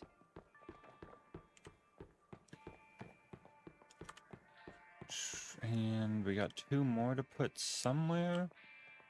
I had an idea, but it was over by E, so... oh, well. I kind of want to make sure we are going to hit this Doug.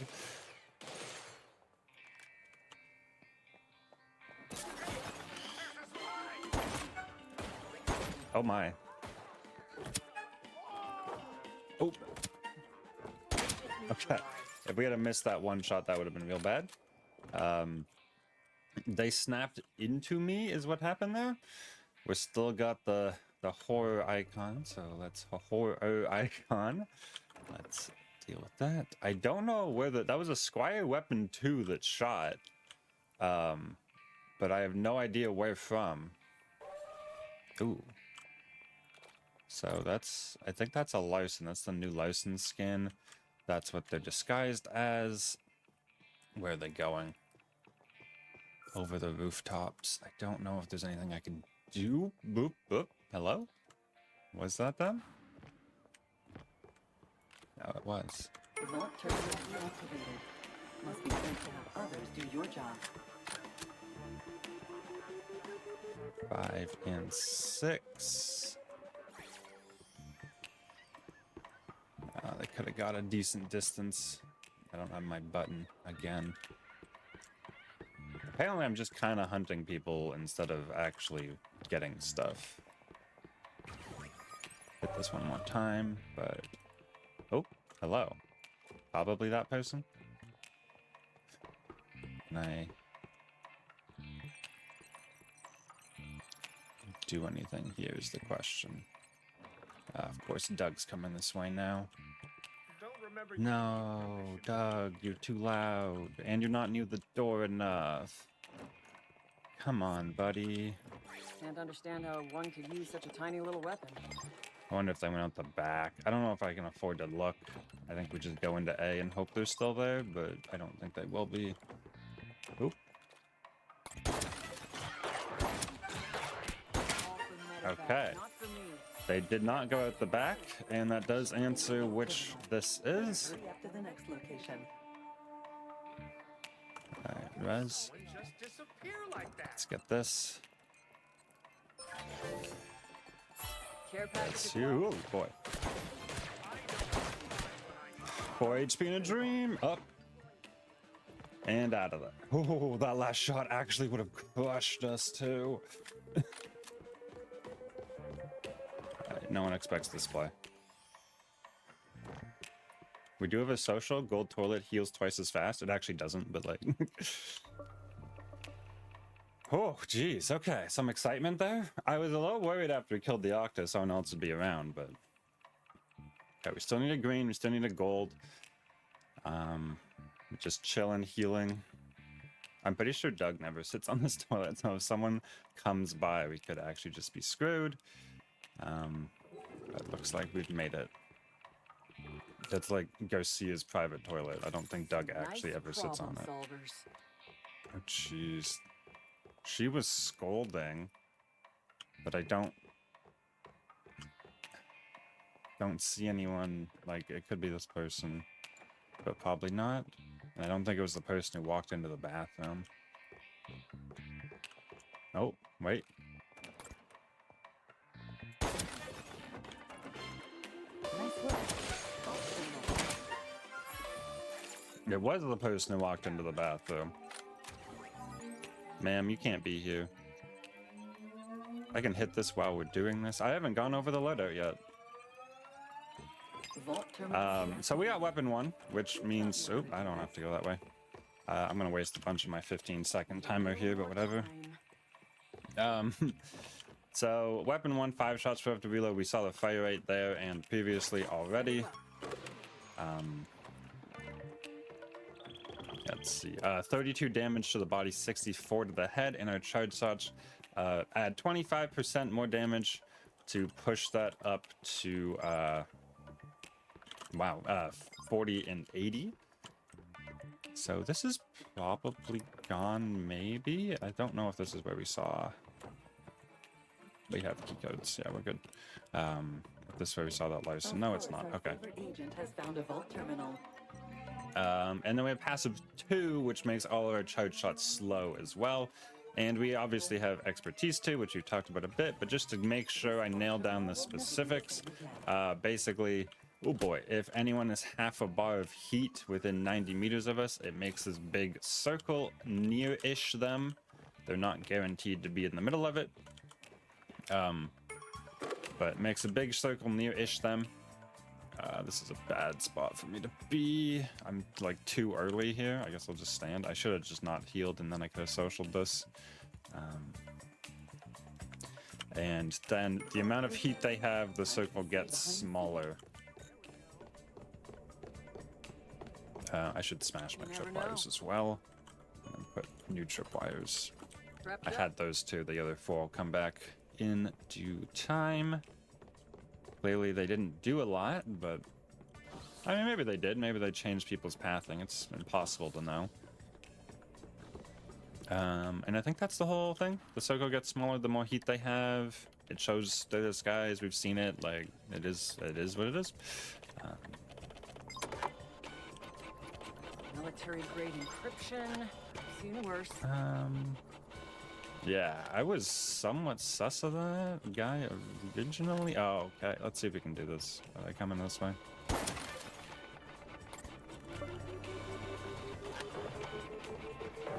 Oh, it's our Squire friend from earlier. I'm gonna get my disguise back because they have no idea.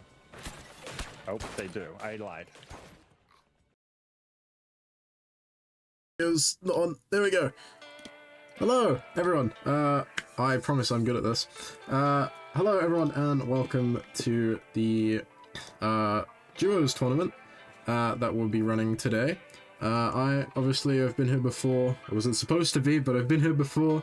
I am your first host for today. I am Mr. Lex Qualities, and I'm joined by Orange Man.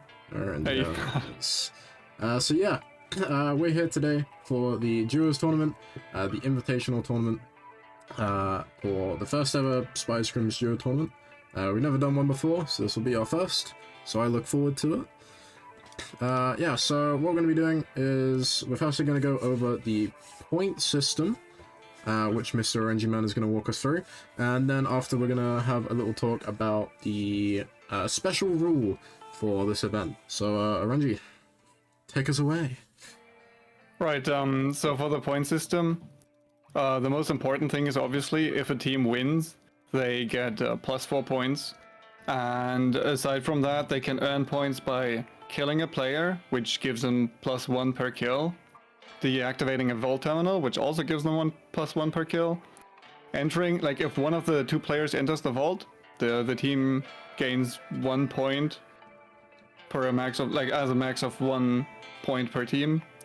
And if a team grabs podium, like the package from the podium, they earn 2 points. If a team revives more than once, each additional revive will subtract 1 point from their overall total. And they are the point system that the players will be playing with. And as I said, we have a special rule because we like to do special rules for invitationals. So they're supposed to be a bit more fun and a bit more kind of jokey, memey. The special rule for this tournament is once a team has played an agent, both those agents are locked out until they have played every other agent, which means today all 5 of our teams, who I guess we can also introduce in a moment also, all 5 of our teams will be playing every agent at least once, and then they'll be playing some agents again once we have seen them all play all of the agents, in which, again, once they play them, they can't play them again. So those last 4 games, because we're going to be playing 10 games today, is going to be probably the most deciding games, considering you have seen everyone's agents, you've seen what they've played on all the maps so far. The only map that will be played twice before the lockouts get reset is Hard Cell, because it takes 6 games to play all 12, and obviously there's only 5 maps, so we will see. It's kind of funny. The first match will be Hard Cell, where we'll see their first picks, and then the 6th match again will be Hard Cell, in which we'll see their last picks. So that'll be kind of interesting to see. We'll see what they do, what teams pull out of the bag. Do you have any predictions of what teams might be running on each map?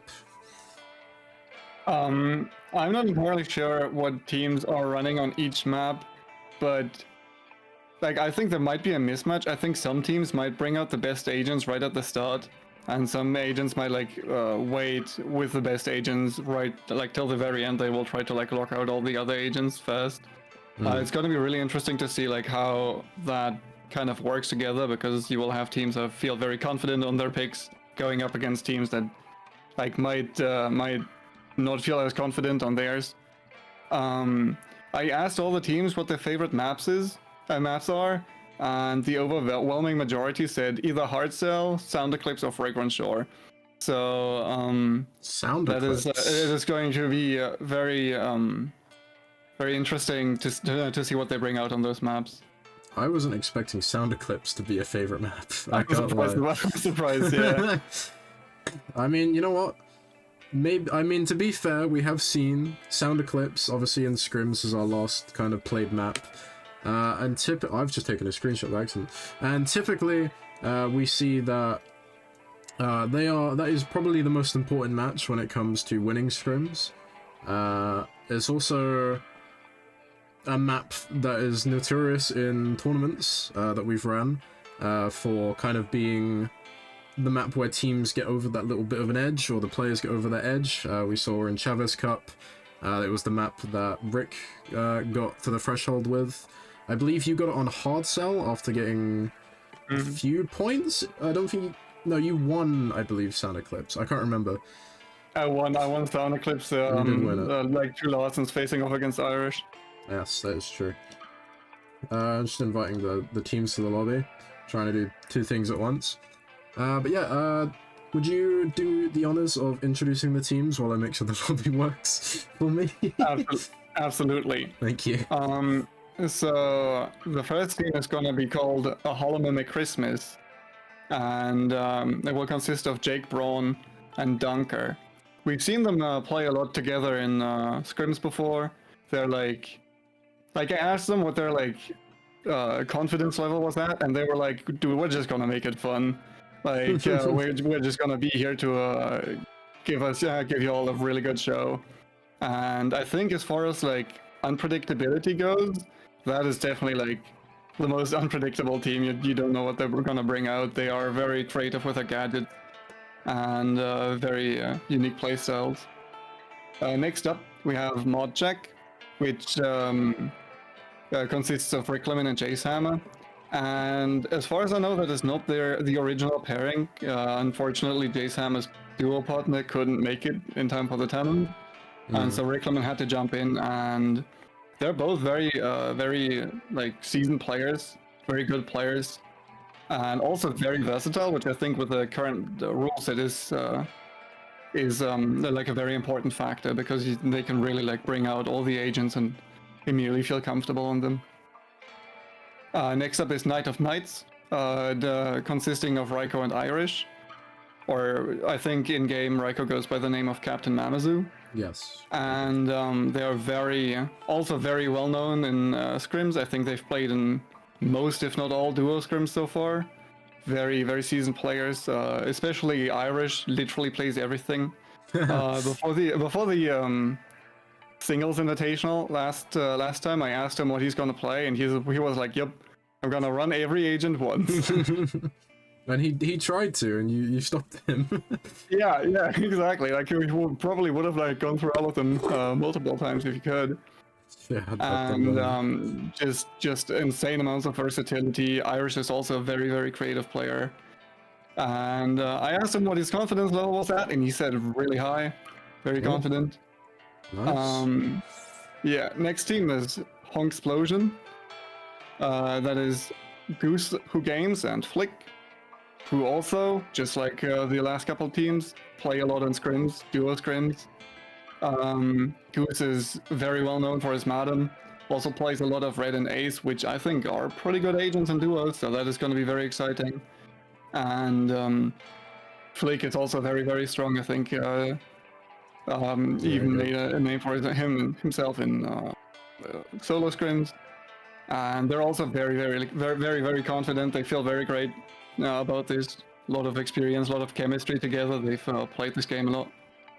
And then lastly, our last minute team that was literally constructed yesterday at 1 a.m.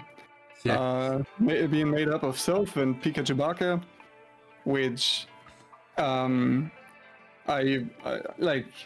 They are also pretty versatile. Like I think Pika, like many of the other players, plays pretty much everything.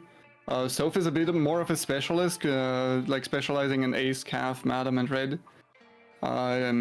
She's very good on those agents. I'm very curious to see what happens when she like kind of gets pulled out of that comfort zone. And yeah, that's all the teams. Well, they are all the teams indeed. We're gonna start up the lobby and hope that we get Hard Cell Morning, which will be our first map. Because sometimes it decides it's not going to play the correct map. Yeah, They're loading in. it is a bit buggy this evening. We got Hard Cell Morning! Yes! Let's go! Alright, so players are going to be picking their agents. And as we said earlier, remember this is a lockout tournament, so whatever agents you see the teams running in this first match, you won't see them play those agents again until games 7 onwards, 7, 8, 9, and 10. So do you think teams are going to run their most confident agents first, or do you think they're going to maybe hybrid it, one take their best, one take someone they're not so best at, or do you think they're just going to say, you know what, we'll just play these two agents to get it over and done with? What do you think they're going to do here? I think both are sensible strategies. Like if it was me in the tournament, I would probably like to play something first that I'm like kind of good at, just to get like the confidence boost. I think especially in duos that is very very important, because when your mental cracks a bit, that like your team partner will like also feel that, right? And like the chemistry will suffer a bit, and I think it's important to like get the confidence high.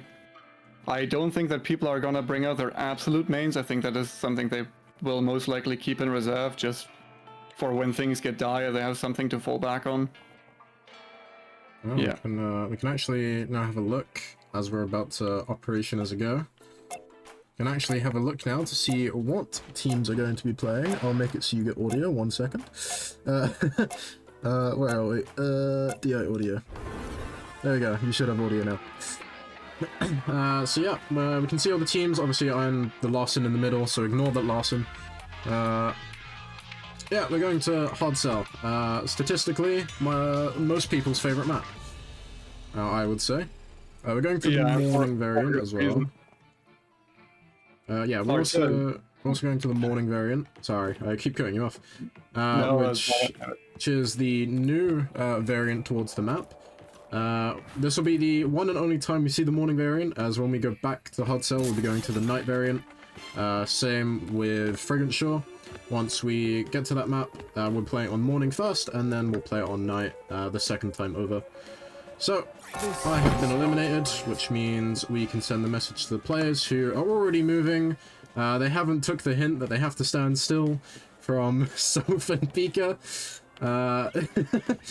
Some people haven't read the rules, though. But the players should be all starting to make a move now. I hope everyone loaded in. I think everyone loaded in. Just, I'm not seeing Adam. I haven't found Adam. We might have to make a restart. Yeah, we're gonna have to make a restart. Irish got Okay. kicked from the lobby. Oh no. Let me take that time actually and remind everyone of the rules.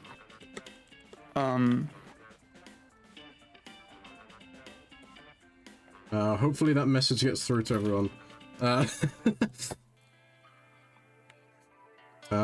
Might be a case of someone might need to join the VCs. If there's any admins in that can watch the stream, you don't mind just joining some of their VCs and telling them in case they haven't noticed. I just sent them a DM. Hopefully they find, or hopefully they see it. Yeah, hopefully everyone does. Great start. Maybe we can take this little delay and like already talk about a couple of the team compositions. Because I already saw a bunch of people roll out on agents that they felt comfortable on. For example, Jace was already playing the Squire, which is definitely one of his favorite agents, if not like his best. I think it was Jake Braun who also played Hans, which is one of his best as well. And I didn't manage to catch all of them, but I think like a lot of them like stuck with comfort pigs right off the bat, just immediately. Which, like I said, I think that is very sensible. You want to like feel comfortable, want to like get a good start into the competition. Sorry, I'm also trying to make sure everyone's absolutely. Because of the bug, we're gonna have to do a full reset. Which, knowing DI, probably means we're also gonna have to probably gonna have to restart the whole lobby. Annoyingly. But that'll be fine. We'll fix it. This stuff happens. Adam unfortunately crashed. There's always one. I mean, that's what happens in live production. it's true. Hopefully after a hard sell it doesn't happen again. At least usually, like from my scrims experience, it was usually like the very first match. It always takes a long time to get going, and then afterwards it's smooth sailing from there. Like I don't want to jinx it or anything, but just hope that that's how it's going to be. Alright, I'm also just going to restart the lobby. Just in case. So I'm going to start re-inviting people. Hopefully everyone gets the invite, and hopefully it works. Because it decided not to work the first time, so fingers crossed. But yeah, so we were talking about characters. You said most people are bringing out their mains, or their kind of comfort picks. So obviously, if we're seeing the comfort picks come out now, what do you think we should expect to see in Game 2, maybe? I think one thing that they could do is like they pair a comfort pick with a pick that they're not comfortable on, just so that like they always have like a character that they feel good with in any given round. So person A might have their main in the first round, and person B might have like an off character that they don't play that often in the first round, and they just like kind of keep that going throughout the matches. Maybe that is what their strategy is. Yeah, like or they just like try to build up a huge lead and then like play safely with the remaining characters. Like maybe they just play with all the characters that they're good at, try to get as many points as they can, and then like just play very slowly and control, just farm a couple of save points and like don't take many risks towards the end until they get their agent pools back. Oh, I mean, fair enough. I have a feeling that quite a few teams, maybe not all, but quite a few of them, they have, like, they've gone through and pre-selected what agents they want to play on each of the maps. That's kind of what I would do, because, you know, you don't really want to go into it blind. I feel like once you have the reset, like, after game 6, you can kind of work out, okay, maybe we should play these agents, we felt a bit more comfortable with them, maybe, you know, maybe I'm completely wrong and everyone just plays their comfort picks again. And yeah, overall, I think most teams will have done that though. Will have pre-selected, kind of chosen what they want to do. Because yeah, at the end of the day, if you go in blind, I feel like you're setting yourself up for a bit of a hard time. Absolutely, yeah. But I mean, that's just me. That's just me. So, I'm not a player. You're a player. You have more insight in this. I'm absolutely with you. Yeah, like, I mean, I can only speak for myself, but in the tournaments that I played in, I definitely had a plan of who to play in any given map. Like, it was more map dependent than necessarily lobby dependent, because I couldn't rely on seeing all of my opponents, because maybe they wouldn't deploy, or they wouldn't, like, maybe they would switch last minute, and I couldn't really, like, counter pick in that sense. So I just, like, had to come up with a character for each map and, like, a strategy for that character. And I think doing it in that way gives you, like, a very, like, the ability to, like, plan out your approach very carefully, and like have a good idea of what you want to do on each map. Because stuff like, for example, routing is very different across the different maps, because depending on where you take the fight, you might be able to, like, get to food if you have, like, a certain ability. For example, in Hardcell, I think there are some abilities that are really powerful because they can take you from anywhere on the map to a place where you can heal very easily. Think the banquet hall, right? If you have Madam Snap, for example, you can very easily travel there. And I think it's considerations like that that will, like, that a lot of teams will go through, where it's like, can we make good use of the that agent's kit on that map? Like, you like to bring up, for example, Sasori on Hot Cell is really, I'm sorry, not Hot Cell, on Sound Eclipse, really good, because you can deny people the food. There are, like, really big food banks, and if you can just poison people, they can't eat that anymore. And so they can, like, construct a strategy around that, maybe, where perhaps they camp the food or something like that. And that's why I personally think that, like, matchup dependency isn't as important as map dependency, and they will just roll out on a given map with a given character. I like the sound of it. I like the sound of it. We're still having some lobby issues. Yeah, I just read that in Twitch chat. So we might be starting soon. There's a chance. I don't think Adam's getting my invite, so he's gonna restart again. Oh no. So maybe we can start this Euros tournament. Thankfully, this one's a bit more of a for fun, you know, kind of chilled back a little bit. There's no prize pool for this tournament, just because it is supposed to be a bit more laid back, a bit more, you know, kind of fun compared to our other tournaments, which is also why we have such a unique rule.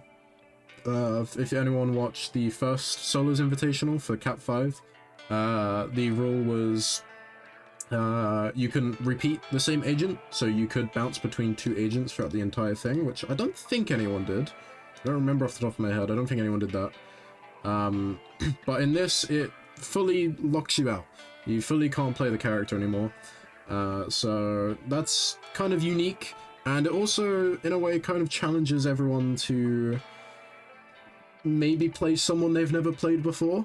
There's a chance, but I think mostly it will be things like, you know, like, someone's probably going to have to play a character they're not comfortable with at some point during this whole thing. Now, admittedly, if you're good at 6 other characters, you can kind of push that onto your teammate if you really wanted to. Which, I'll be honest, I think some teams might have done. I don't think any team has 6 characters that both sides are good at, that are obviously opposites to each other. I highly doubt that, although there are quite a few players that are very versatile in their picks, like Irish, for example. Probably, if not the most versatile player in the whole of Spire Scrims. I think he's probably played the most ranged characters in just scrims and tournaments as a whole. Yeah, you never know what he's gonna roll out on. You do always know he'll pull out the Sasorion sound eclipse though. I will die on this hill. Sound Eclipse is his favorite map. He told me Sound Eclipse is his favorite map. I will die on the hill that Sound Eclipse is a perfect map for Sasori, and there is no other map that is as perfect for an agent specifically than a Sasori on Sound Eclipse. Maybe Ace on Fragrant Shore, but there's also, it has some, you know, corners and stuff, and whatnot. Also, another thing to consider So many issues. is if you have an agent that has an escape tool, like for example Madam or Lawson or even like Cav with a first passive, that is really good in duos, because even if like things go south, that person can just escape and like just revive the teammate, and like they just regroup a couple moments later. Which, for example, Sasori I think struggles with a bit if you play him in solos. If Sasori gets jumped, like it's most of the time game over for Sass, because he can't really like bounce back from a bad situation as well. But in duos, that is not as much of a weakness anymore, because he has a teammate that can just escape and revive him later. And I think at the same time, Sass can also like poison multiple opponents at the same time, which is going to be really, really useful. Especially against those escaping characters, because poison can track and all of that. So I think there's going to be like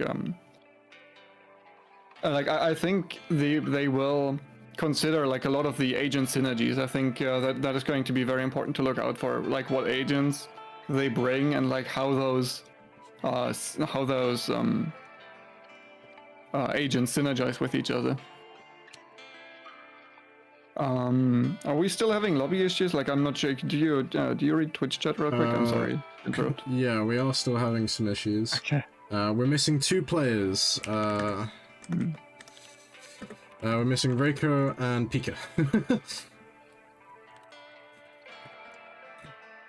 Also, one thing, like this might be just a skill issue on my part. I have played a good bit of Yuumi on this patch with like the update and everything, and Oh, Pika is here. Who am I missing? I think So, Yuumi is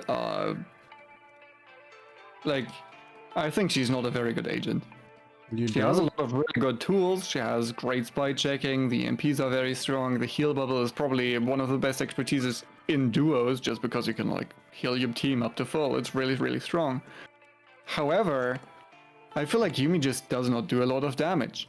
It is very difficult to get a lot of DPS out from the slingshot, and I think it is going to be very interesting to see when the team picks Yuumi. Like, to me, that is like one of the things where I just don't know if people, like, I would be very happy to see a Yuumi win today. And I think it is going to be like, it is going to be difficult for players to like make Yuumi work in like, I think they cannot really gain a lot of points in Yuumi rounds necessarily, because she is like the one character that you cannot rely for damage on damage for. Yeah, mean, anyways. There's at least 5 chances that we'll see a Yuumi win today. Yeah, absolutely. Also, a couple of the people that I interviewed today actually told me that Yuumi was one of their favorite picks. So maybe like I said again, maybe it is just a skill issue on my part, and I don't really know how to use her well.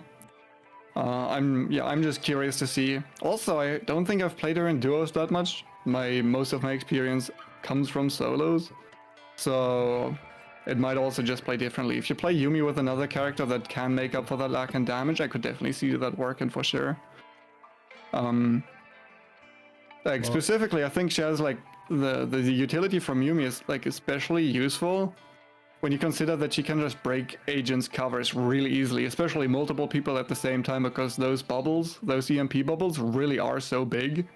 They can cover entire like doorways or entrances to certain areas in the map. And I think that can, first of all, really slow people down and also make ambushes really, really easy. Oh, I have some good news. The lobby's back up. I think everyone's Very good. in. Very good. I believe everyone is now in. I hope so. We might as well switch over. We'll see if we can see anyone. Everyone hopefully is playing the same agents as what they played. I hope so at least. But yeah. First match this time. Hopefully it works, and then we don't have to restart again. Because you know, that took a long time. I do see a yeah. lot of the same agents right here, though.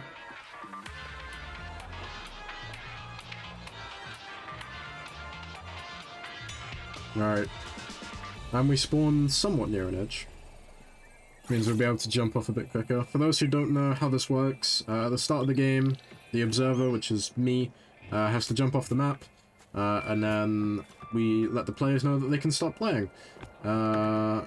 Because unfortunately there's no spectate menu in the Civic. So we go. Oh my god.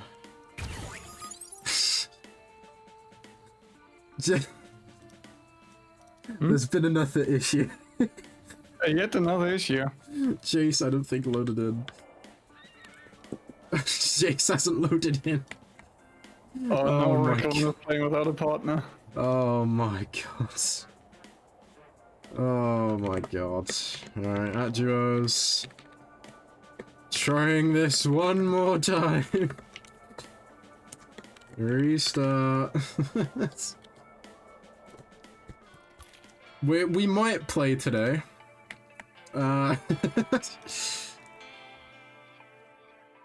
Deceiving is such a beautiful game, and I think competitively it has a lot to offer, but those lobby bugs make it a bit difficult to enjoy it sometimes. This is not how we wanted the beginning to go.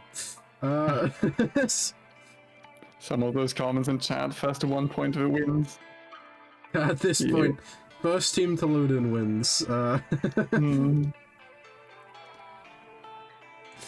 Oh dear.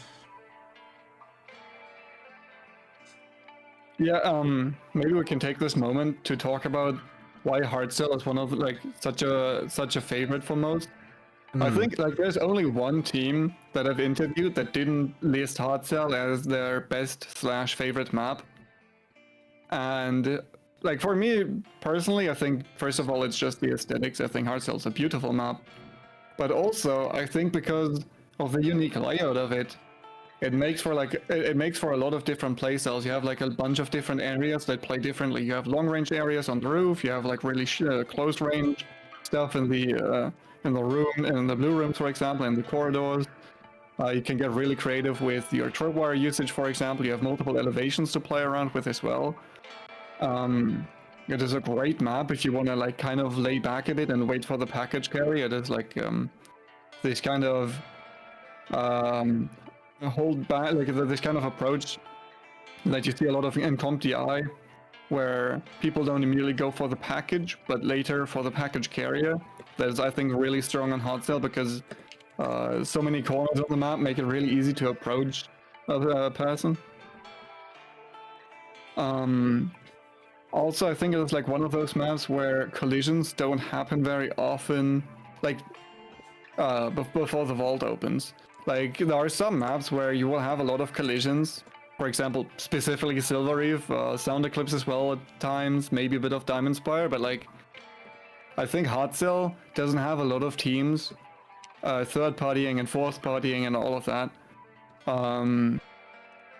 Sometimes you will see two teams collide and one of those teams being victorious, but they will rarely get third partied. I think that is what makes this one of the favorite maps for a lot of people. There's few third parties, and I think a lot of people will just naturally make it into the vault phase. Well, we're trying again. Hopefully everyone will load in this time. So, if this is the wrong map now... Okay, it's the right map. I was gonna say, if this is the wrong map now, I'm just gonna play it if everyone loaded in. Because at this point, I just need to be able to play the game. Okay, right. I see people loading in. Fingers crossed. 3rd time's the charm. I'm hoping everyone's loaded in. I'm hoping we're in. Also, just quickly, Goose, thank you for donating £10 to charity, to Mind. Much appreciated that. Thank you. Love you. If anyone else wants to donate, you can do !donate, which will show you the link, or there's a pinned message in Twitch chat, in which you can also find it there and click that. This whole week, for those who don't know or may be unaware, this whole week is to raise money for charity for Mind. So even if you can't donate, just by watching the streams or telling people about it goes a massive way. And overall, this should be a fun week. We have some incentives as well, ranging from first glitch, having to play DI and controller for many hours, all the way up to me dyeing my hair, for those who maybe want to dye my hair a color. Twitch chat gets to pick when we reach that goal, so if you want to see... What is your least favorite color? My least... There's some exceptions of colors. Alright. Hopefully this time we can load in. I'm actually going to count how many people we have. 1, 2, 3, 4, 5, 6, 7, 8, 9, 10. All 10 are there. So if someone doesn't load in now...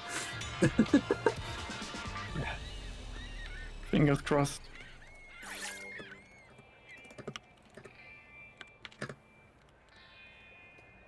Oh, I'm right here as well. This will not be how I retire. Right. Hopefully, everyone's in.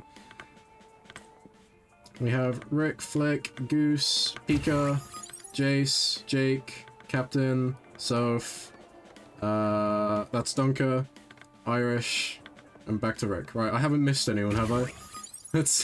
I don't think so. I was looking at the top left corner to see the team names, or like the teammate names, and all of them had teammates. Okay. We're finally in. Right. Now we can actually start talking about this match. So we're going to start off. Goose, Jake, and Flick are all in the same room right now. Dunker is nowhere near to be seen. And they're immediately going to take the fight and immediately take down Jake. Dunker's going to be a bit confused about that. I'm sure Jake is too. Pika and Soph have heard the fight. They're going to start making their way up towards the C terminal now. This is not typically what we see in scrims. And there we go. Another fight has broken out between Flick, Pika, Goose, and Soph. It seems like Flick's managed to take down Soph, is now also taking down... Pika, which means in the first 10 seconds of this match, we've already lost 3 players and a whole team, going down to the duo of Flick and Goose. So when I was talking about the no third-party rule, that specifically did exclude the C point on this map, because a lot of people spawn around that. I know there's going to be a collision between Captain, Irish, and Jace, just immediately taking out Jace right here. Rick Lemon is right above them, probably about to go through the secret exit. He will have heard that. And Irish is now going to check upstairs, probably. I mean, Rick would have heard it from Chase's screams as well, maybe. He's gonna have to back out now. This is not anything like we'd expect to see on this map. Nothing we've seen in scrims, really, if I'm honest. Nothing that we'd ever expect to see just in a general pubs match, if I'm honest. Yeah, it feels very, very aggressive. Also, I'm very interested, very curious to see that Captain is actually running the first expertise on Squire. I don't think that's ever been done before in a competitive to C-Link match. Because I don't know what the strategy here is. I don't think that the expertise like that gives you a lot of value. I'm definitely very surprised by that. Now, the question is how Irish and Captain will proceed after this. They might go to the extraction terminals to just check if Rick Lemon is getting up their teammate. Which I don't think... I think that's Rick's plan, but I think he's playing it really, really slowly right here. Well, speaking of, Jake has been respawned by Duncan now, which means their team is going to be back in the match. I'm going to be back up, able to play. And Rick has also got the revive, so all of our teams that are remaining in this match are back to full squads, which is very good. And they get 1 free revive each, which means not much. It just means the other teams that had killed them had got an extra point on the board. But now, if they choose to revive either Jace or Rick, or Dunker or Jake, if any of those 4 players choose to revive their teammate from now on, they will actually lose a point. And they have found my body and have carded me. That is quite disrespectful. But I'll take it. Yeah, we're going back now to what I would consider default. In most cases, all the teams are kind of separate parts of the map, all trying to work and get those objectives done, trying to move on to Phase 2, because Phase 2 technically is where you can build up a lot of points in the way our point system works. Typically, Phase 1 you only get points for your kills and for doing vault terms. Phase 2 you can get points for entering the vault and taking the podium. Take a package from podium, and then Phase 3, from that point it's just who wins and who gets kills.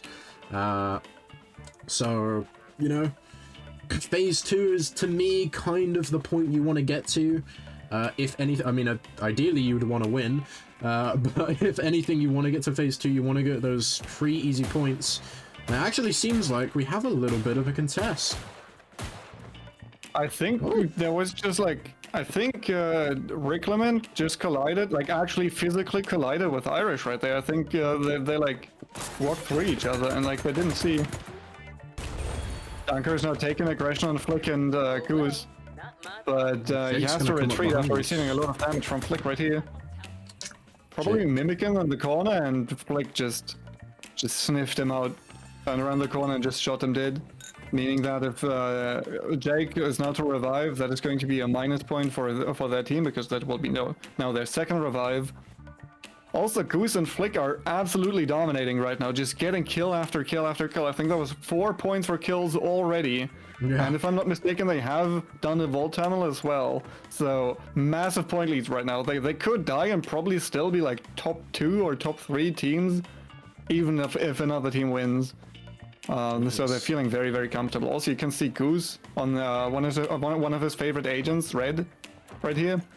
Well, look, they're actually going to be taking the fight. Which is exactly what's happening. Irish has got locked out. Irish can't get in. He's going to have to back away before Flick can find him. But he's been pinged by the red passive 3, I believe. I can't remember the name of it. Not this. He does manage to get out though, which is exactly what he needs. He still has his free revive. He's just going to probably blend in a little bit. But Goose and Flick, I mean, when I said statistically, according to Scrims, they are the best duo, they're kind of proving it right now with their Vigil and Red on the hard sell. And they've done the last terminal.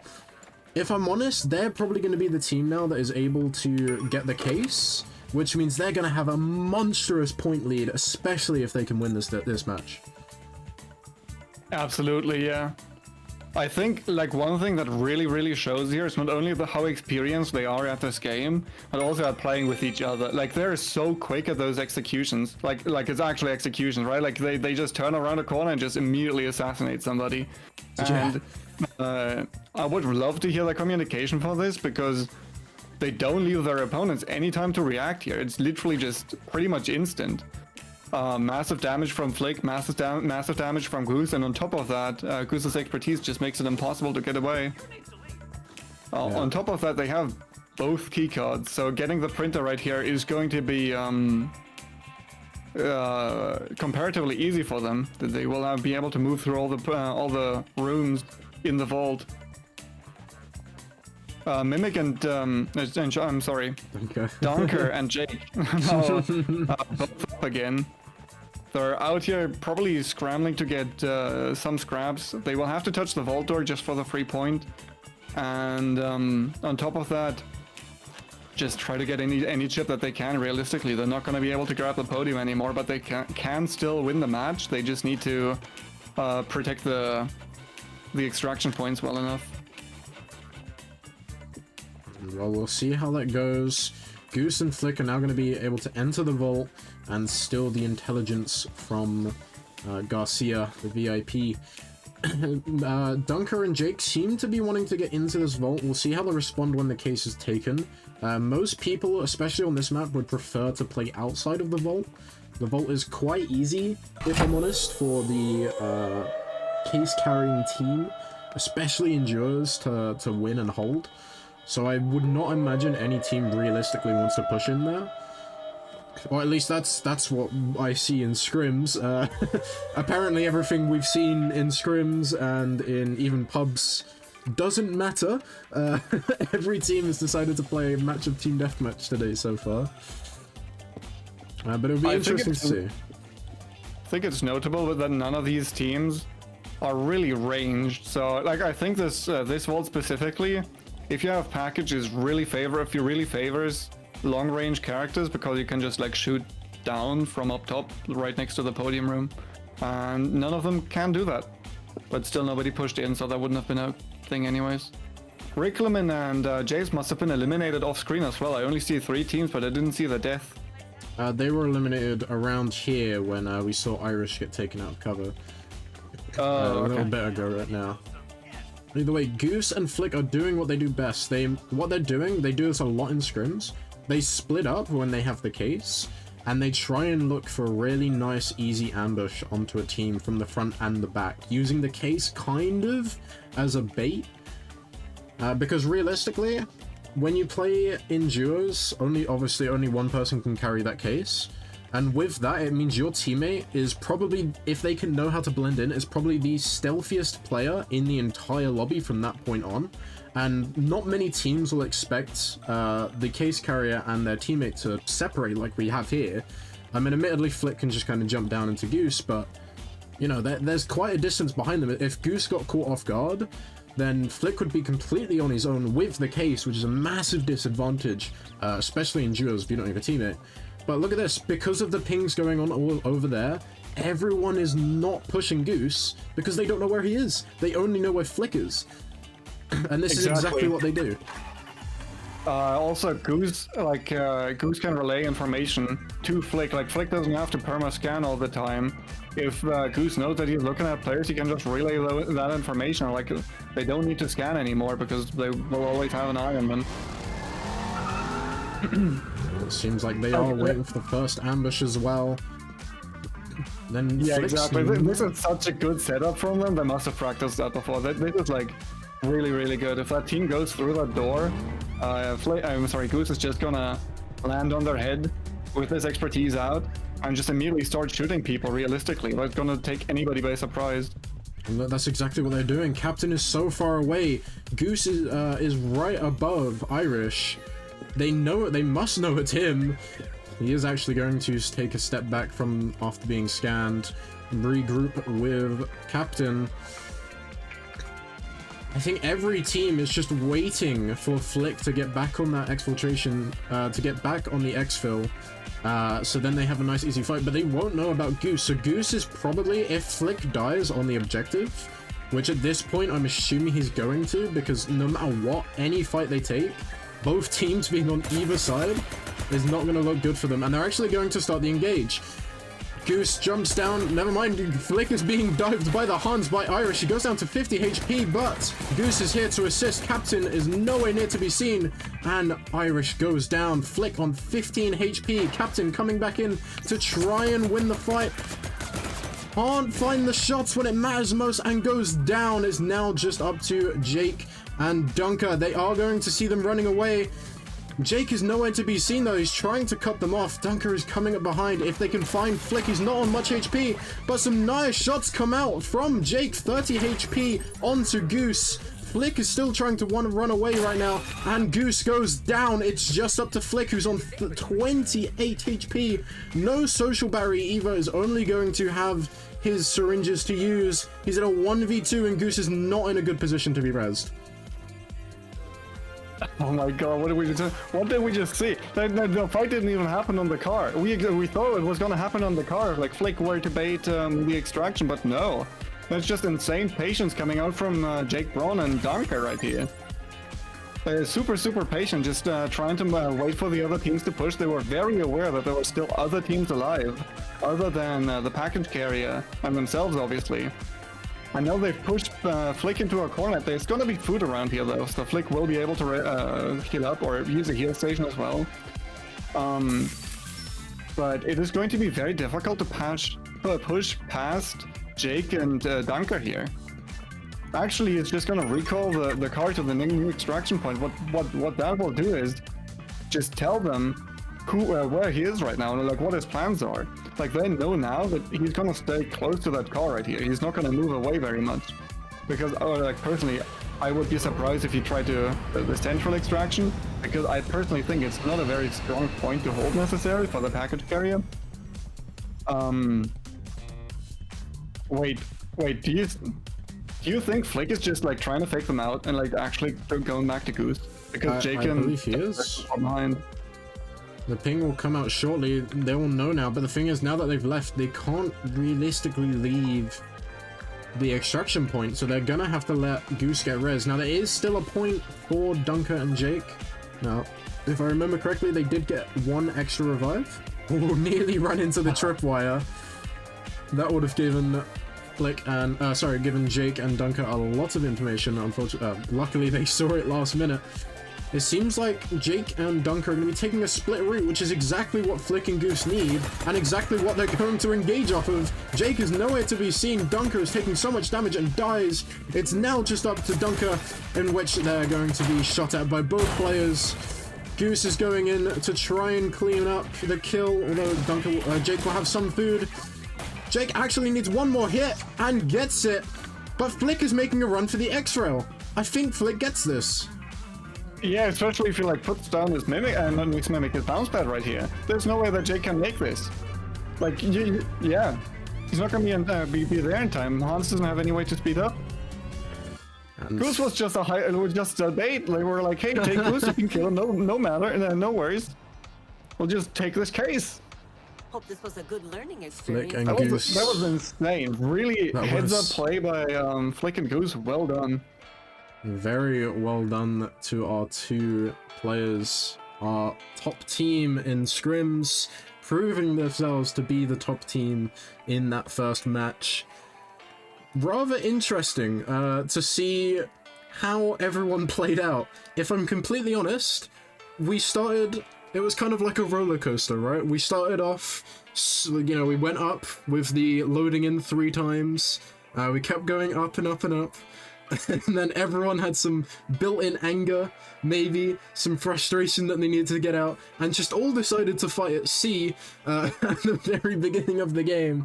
And then we went down, and then we went for a little loop at the very beginning, and then it kind of leveled out for a little bit. There was a mini fight, maybe a little twirl in the middle.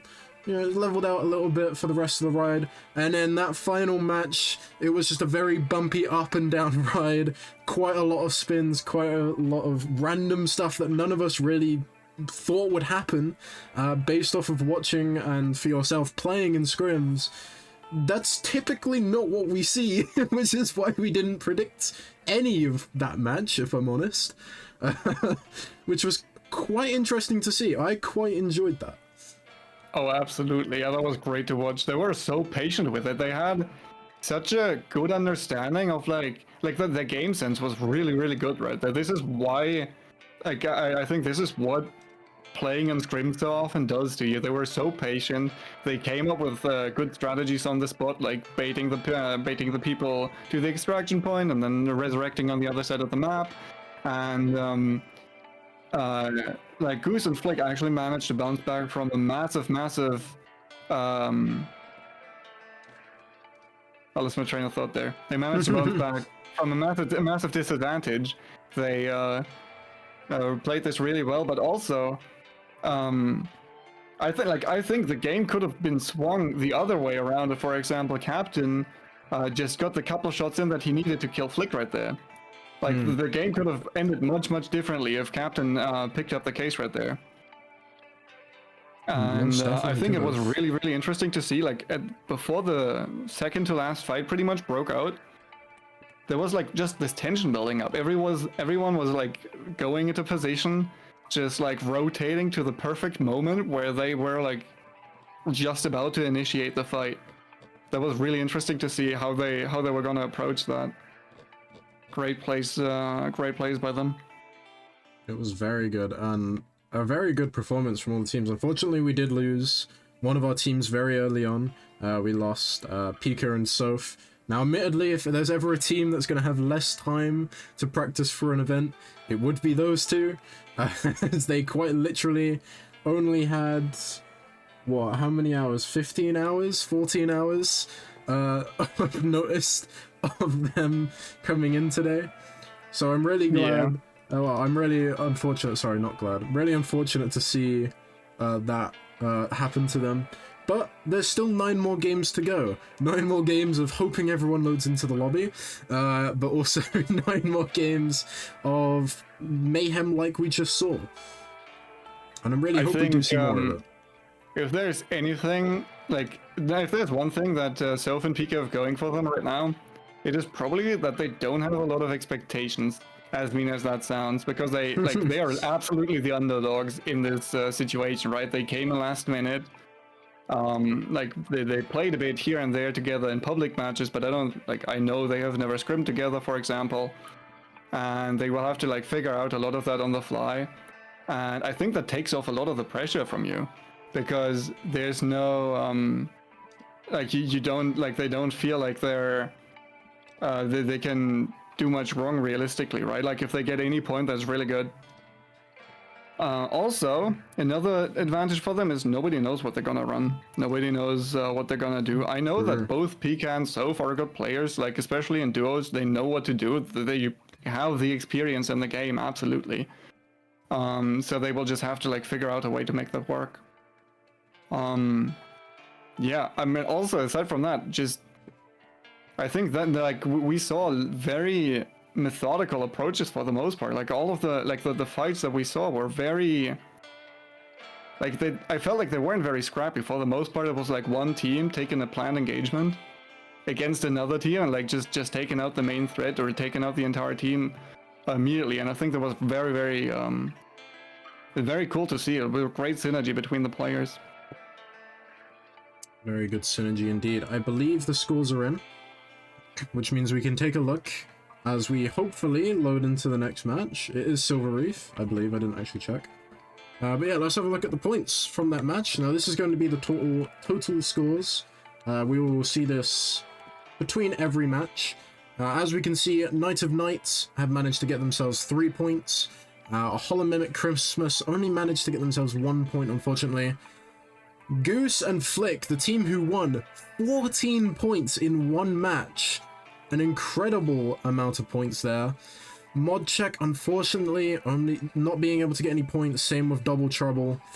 So, I mean, that is a massive 11-point lead in the first match. And that was hard sell.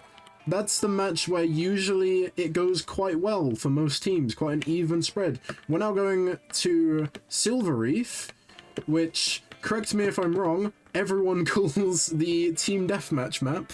Simply because it's a team deathmatch. It is very difficult to predict an outcome for that match, because like even any favorite, any team realistically could make one mistake and get punished by death pretty much. Like so often do we see people enter, for example, a blue room, another team follows, and there's just mayhem breaking out, and at the end of that, like, there are 2 people alive. It is going to be, like, I think, either it is going to be very chaotic, or it is going to be very slow. I wouldn't be surprised if Goose and Flick would just take their points right now and just, like, kind of play it slow and cool. They could just wait for everybody else to kill each other. and then just like swoop in and try to get the package at the very end. Alright, well, we are in. I'm just fixing issues. So there is actually an issue. One team, Goose and Flick. Oh my god. I'm now pressing the wrong buttons. They actually got 9 kills, which means they got even more points. They have 15 points instead of the what we saw before. 14, yeah. So yeah, they actually got more points than we saw. Unfortunately, they got so many kills that our score system didn't have the stuff for it. Didn't have enough points. Also, if you want to see, I am trying to find guards. I cannot find any of them. Where is a guard? The beauty of Silver for not having a spectator There we menu. go. Right. For those who aren't aware, we have to jump off at the start of the match. This map we can't jump off, so instead we have to Health critical. let the gods shoot us. And we can see just how good they are at aiming when you stand still compared to when you move and are trying to take a fight. Yeah, that would make perfect stormtroopers. They would. Alright, teams have started to move now, which means we will start to see how everyone plays match 2. We can start looking at their agent select. Dunker is going to be on the Sasori. Jake is going to be on the Ace. Pika on the Squire. Try and find Soph. Where's Soph? There's Soph, going to be playing the Madame. Captain on the Cav. I believe I saw Adam this way. Was on the Chavez. Hasn't moved yet. Unfortunately. Hopefully he hasn't crashed. Yeah, there we go. Rick going to be on the Chavez. Where is my Jace? There's my Jace. Also on the Madame. And then we have our last team. Our winning team going to be playing the Squire and the Cavalier. Is there any picks you're interested here, or do you think all these make sense? I am absolutely interested in Jake Braun's pick, because Ace, very understandable. Maybe a little questionable on this map. I think Ace is difficult to make work. You can definitely do it. She is a very strong agent. But what I find fascinating about his pick is he's running the E2. He's running the heat vision, meaning that anybody who gains heat will probably be seen by him. I've not seen that before in competitive play, I think. And that is very, very interesting to me. Also, right now, they are... Oh god. Yeah, Jake, and that is exactly what Jake wants to do. Just sit there and like watch for people to come in. And They call Sofa's going to go down. Stuff immediately. Yeah, Jake is on very low HP, but Dunker is trying to look for the fight. He isn't able to hit the shot. He's actually using weapon 2. I believe that's weapon 2. Not typically a weapon that people use, although Pika is now starting to retaliate, but unfortunately goes down. Our Mimic team have taken out Soph and Pika once again. Not looking too good for them in the first 2 matches, but as we said, are kind of the underdogs in this tournament. As we said, last minute team to have joined. I appreciate them joining and looking to play. Goose and Flick managing to get the first terminal down as well. Didn't pick up the gold. I believe they're going to give it to Flick, who has a gold health HP chip. I would have expected with Danger Sense to have seen expertise maybe a bit higher than Grey. That's a bit confusing to me. Preferably, I would say you'd want to have Danger Sense up as much as possible. The best way of doing that is going to be using gold expertise. But Rick and Jace just 2 moments too late to finding this other team. But Irish has definitely seen that. Has also seen Flick. There's 3 just individuals all next to each other, not with their teammates right now. Irish is sandwiched between 2 teams right here. This is going to be very... Oh no, I'm sorry. I missed. I thought Flick and Goose were there still, but they're not there by the aquarium. Flick and Goose have gone back down, and everyone else has come back up. I have no idea what's happening right now. This to me looks like the calm before the storm. I think there's going to be a fight coming down right here, like in just a couple of moments. That being said, though, they can't, like, the beauty about Danger Sense on Squire is you will always know if there's somebody around, and you can just kind of like stay low key while you don't have the circle up. So like you don't have to take any risks when you're unsure if there are people around. So maybe that's why they don't want to have the expertise, because they're just gonna stand still while the expertise is off cooldown. Also, I stand corrected. Nobody started shooting. There were like a three-way collision. Nobody started shooting. Dunk is gonna go down quite early. An Irish and Captain have just, let's be honest, have done what they did to Soph and Pika. They have just destroyed their HP and taking them down so quickly in that fight. We're gonna lose 2 teams going into the first 2 terminals being taken. That's quite interesting. I think I'm sorry, I think Irish is really good at like mixing up his playstyles. Right now, I think their intention is just to camp and just get a couple of easy points, especially if they manage to camp Goose and Flick and just take them out.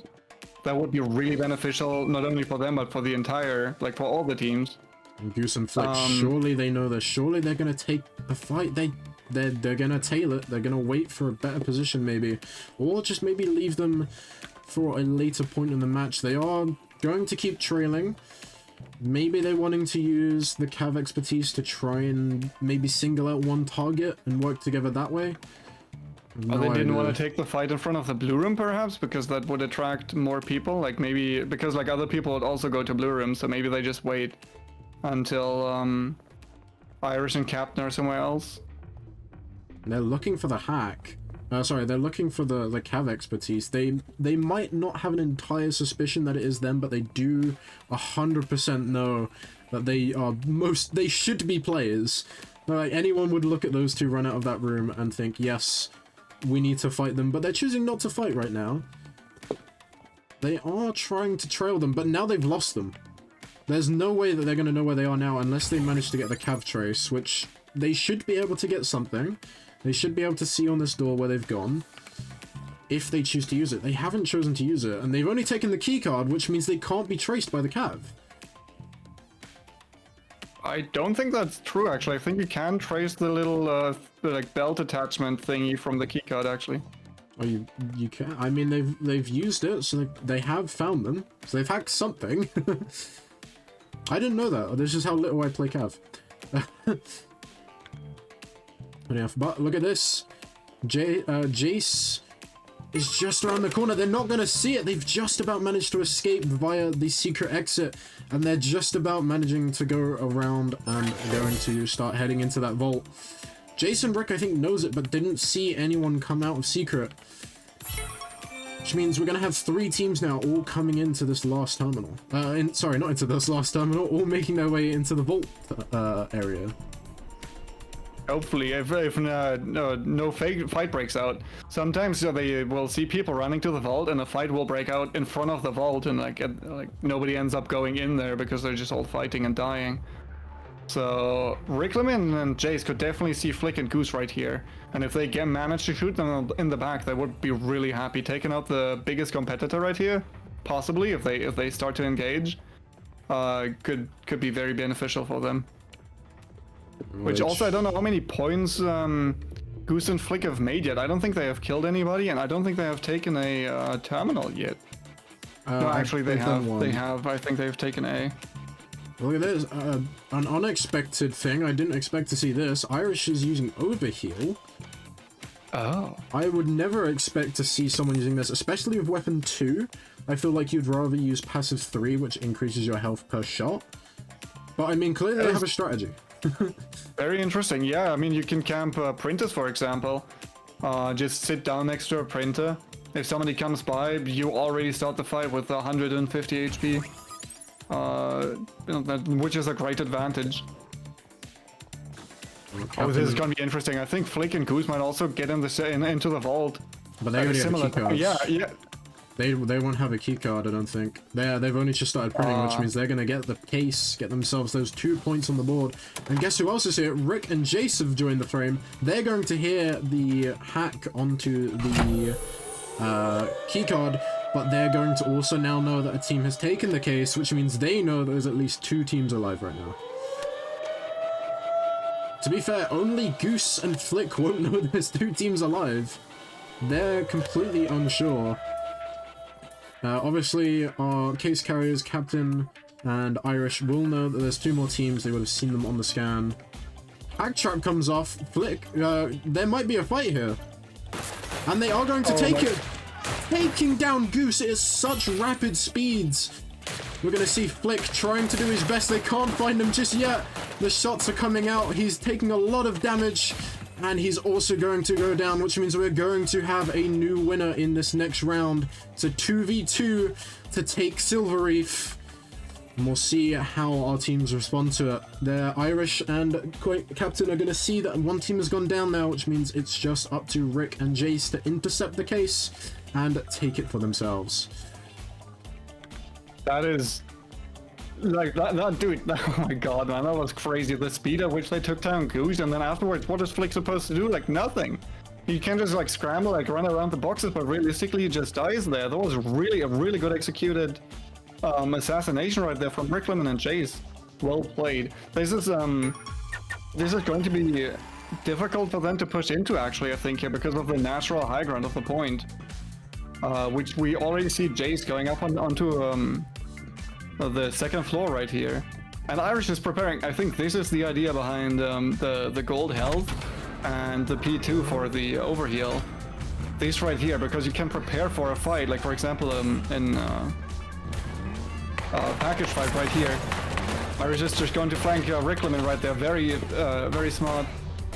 Jace trying to flee with the package, I'm sorry, with the snap, but it is very difficult against package because you can just scan again and call out the position. And Irish is going to be taking all of the food. There is so much food here. He needs one more shot to kill Jace, but he's just going to keep eating. He's eating all of the food, meaning that Jace cannot. And Captain comes in to clean it up in the final moment. Captain and Irish are going to be your winners for Silver Reef. They take game 2. And they take some more points on the board.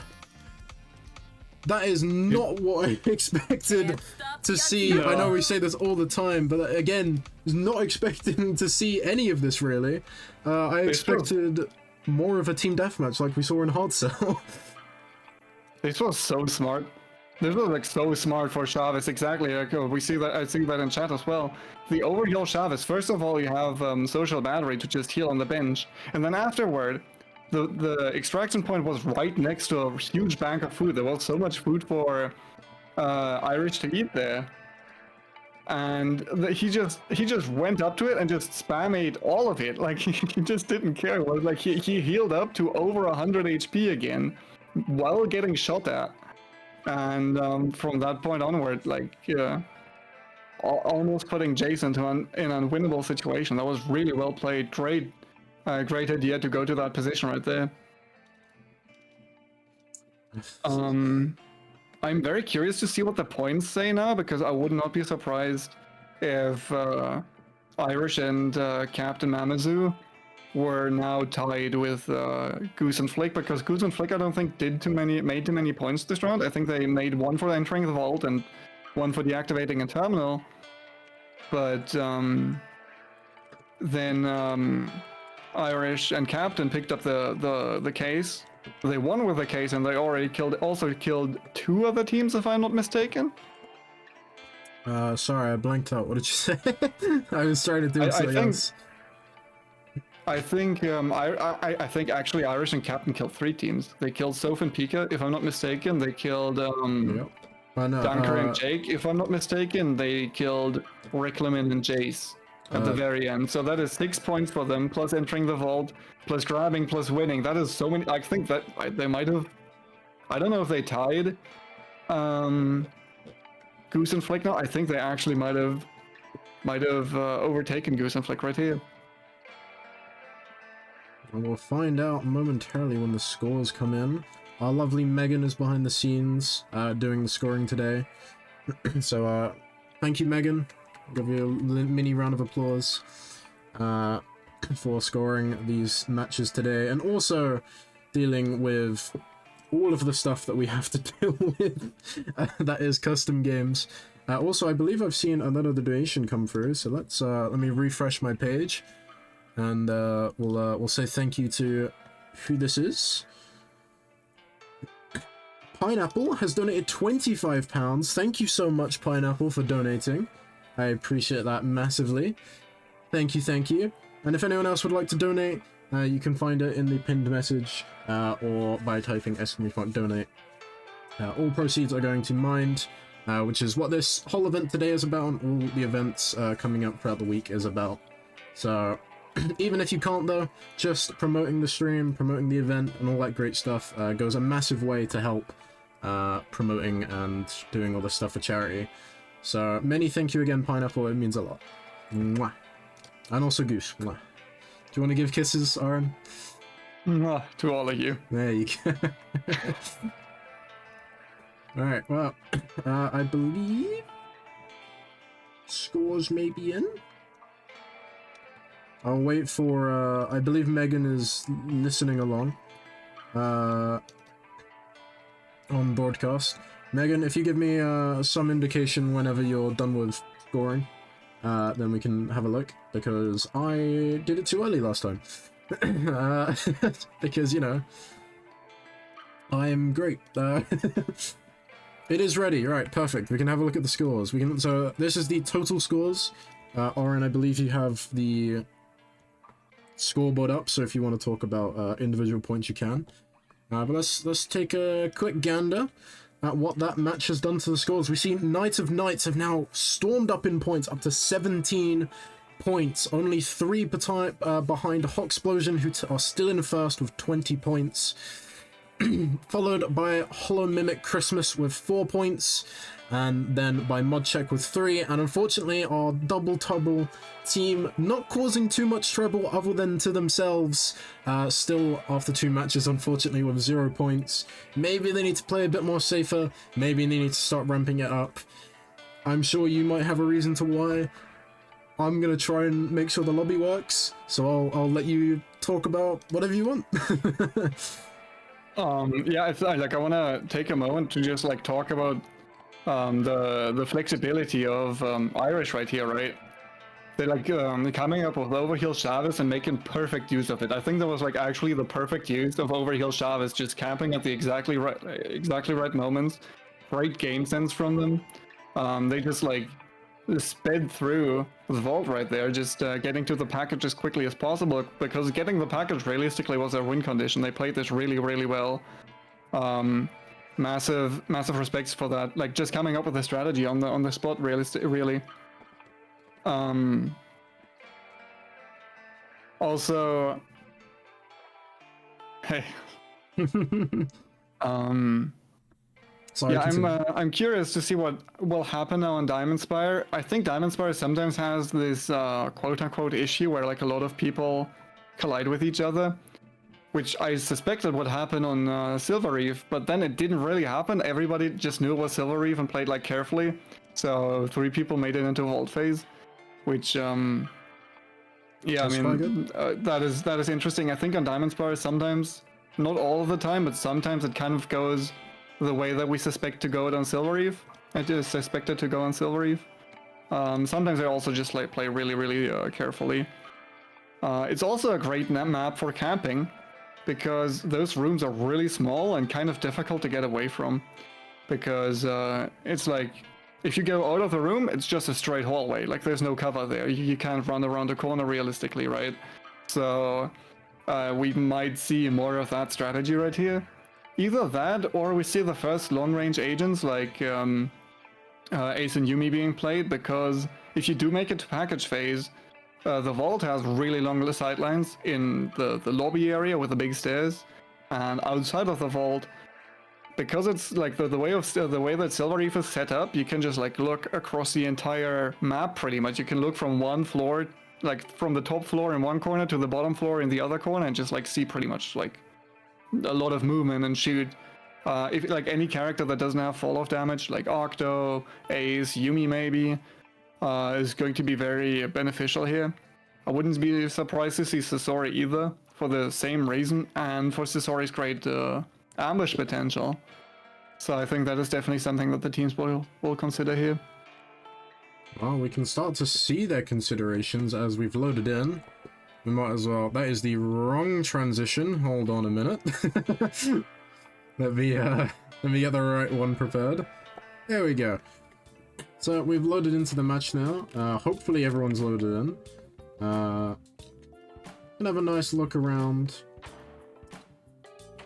And see kind of what everyone's picking at. Have a little nosy.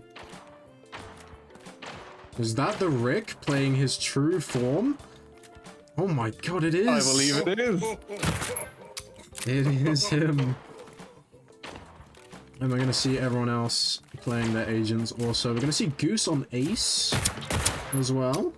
It's an interesting pick. Goose actually told me that Ace was one of his more confident picks. He was looking forward to playing her. And I think if you can, like, I think a lot of people would consider Fragrance Shore as the Ace map. And I think a lot of people are gonna play Ace on that map. But the problem with that is you're going to be going up against other Aces as well, and the Ace v Ace matchup might be one of the most difficult ones. Just because of the way that it works, right? Realistically, the first person to land a headshot just wins. And so he might be... Well, maybe he wants to play it here so that he can avoid that situation of going up against another Ace. Well, we will see what happens in this map, as Heartless pointed out in chat. Also, hi chat. This is a bit more relaxed, so we might say hi to you sometimes. This is the map where teams will rush terminals and get them done. And I know we keep talking about statistics, but whenever we see this map in scrims, even in solos, I mean, maybe in solos we've seen 1 or 2 people die at most, but typically all the terminals get done very fast, and this is the same with duos. All the terminals get done very fast, and maybe on average 1 team dies, if at all. Usually every team will spawn on a different floor, and will then go to wherever they think is best. Well, we'll go towards their terminals that they spawn on their floor. But in tournaments, this is completely different. Now, admittedly, we've only done solo tournaments, so we don't know exactly what to expect in duos. But in solo tournaments, we always see, even though that is the statistic of scrims, every time without fail, it seems like Diamond Spire is the longest phased one we actually have. So I'm interested to see how that correlates over towards duos. I think a reason for that, like for why it feels so long, might be that those long corridors just don't give a lot of visual cover, and there's like that problem still persists. Even in duos, because like realistically, if you run like a bit, like you wiggle a bit, for example, down a corridor, and at the other end of the corridor somebody sees you, they can just like start shooting you. Whereas on other maps, there might be like a corner or a wall between you guys. This map has very long sightlines after all. We found the 2 purple rooms. D and B going to be our 2 purple rooms. The first term is done. I believe that was done by Pika, if I can find him. It was their first point on the board. That's what we like to see. We see a fight actually in breakout between Jace, between these players. There's so much going on. Jace, I believe, has already gone down, which means it's going to be Jake and Dunker versus Rick. But who's this? Our current first place team have joined the scenes. They've heard the shots. They're looking for something. They might not be able to find it. Rick should be able to get out here, so it's going to be Flick and Goose trying to find Jake and Dunker. Now, Dunker is mimicked as the wrong chair in a completely random corner, but has managed to slip his way through and not be seen. I mean, an incredible performance from the chair here.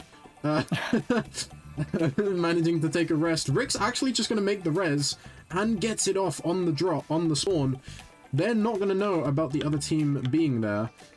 And they're just going to play it a bit, I mean, admittedly a bit risky running away, still in the same disguises, but I mean, as Rick long is as actually they're splitting going up from Jace right here. This could be dastardly for them. Jake could... Okay, never mind, he's not gonna, but... with how far Rick split up from Jace, Jake could have just initiated, like an assassination right here and just taken out Jace. Now, I think this is where the game kind of slows down a bit. The teams will try to regroup, heal up again. Also, some of the people might go into rooms that have already been deactivated. Like, for example, we see Jason and Rick now go into E. Is Jake trying to fight this? There's no way. Surely you won't. 31 HP in a dream?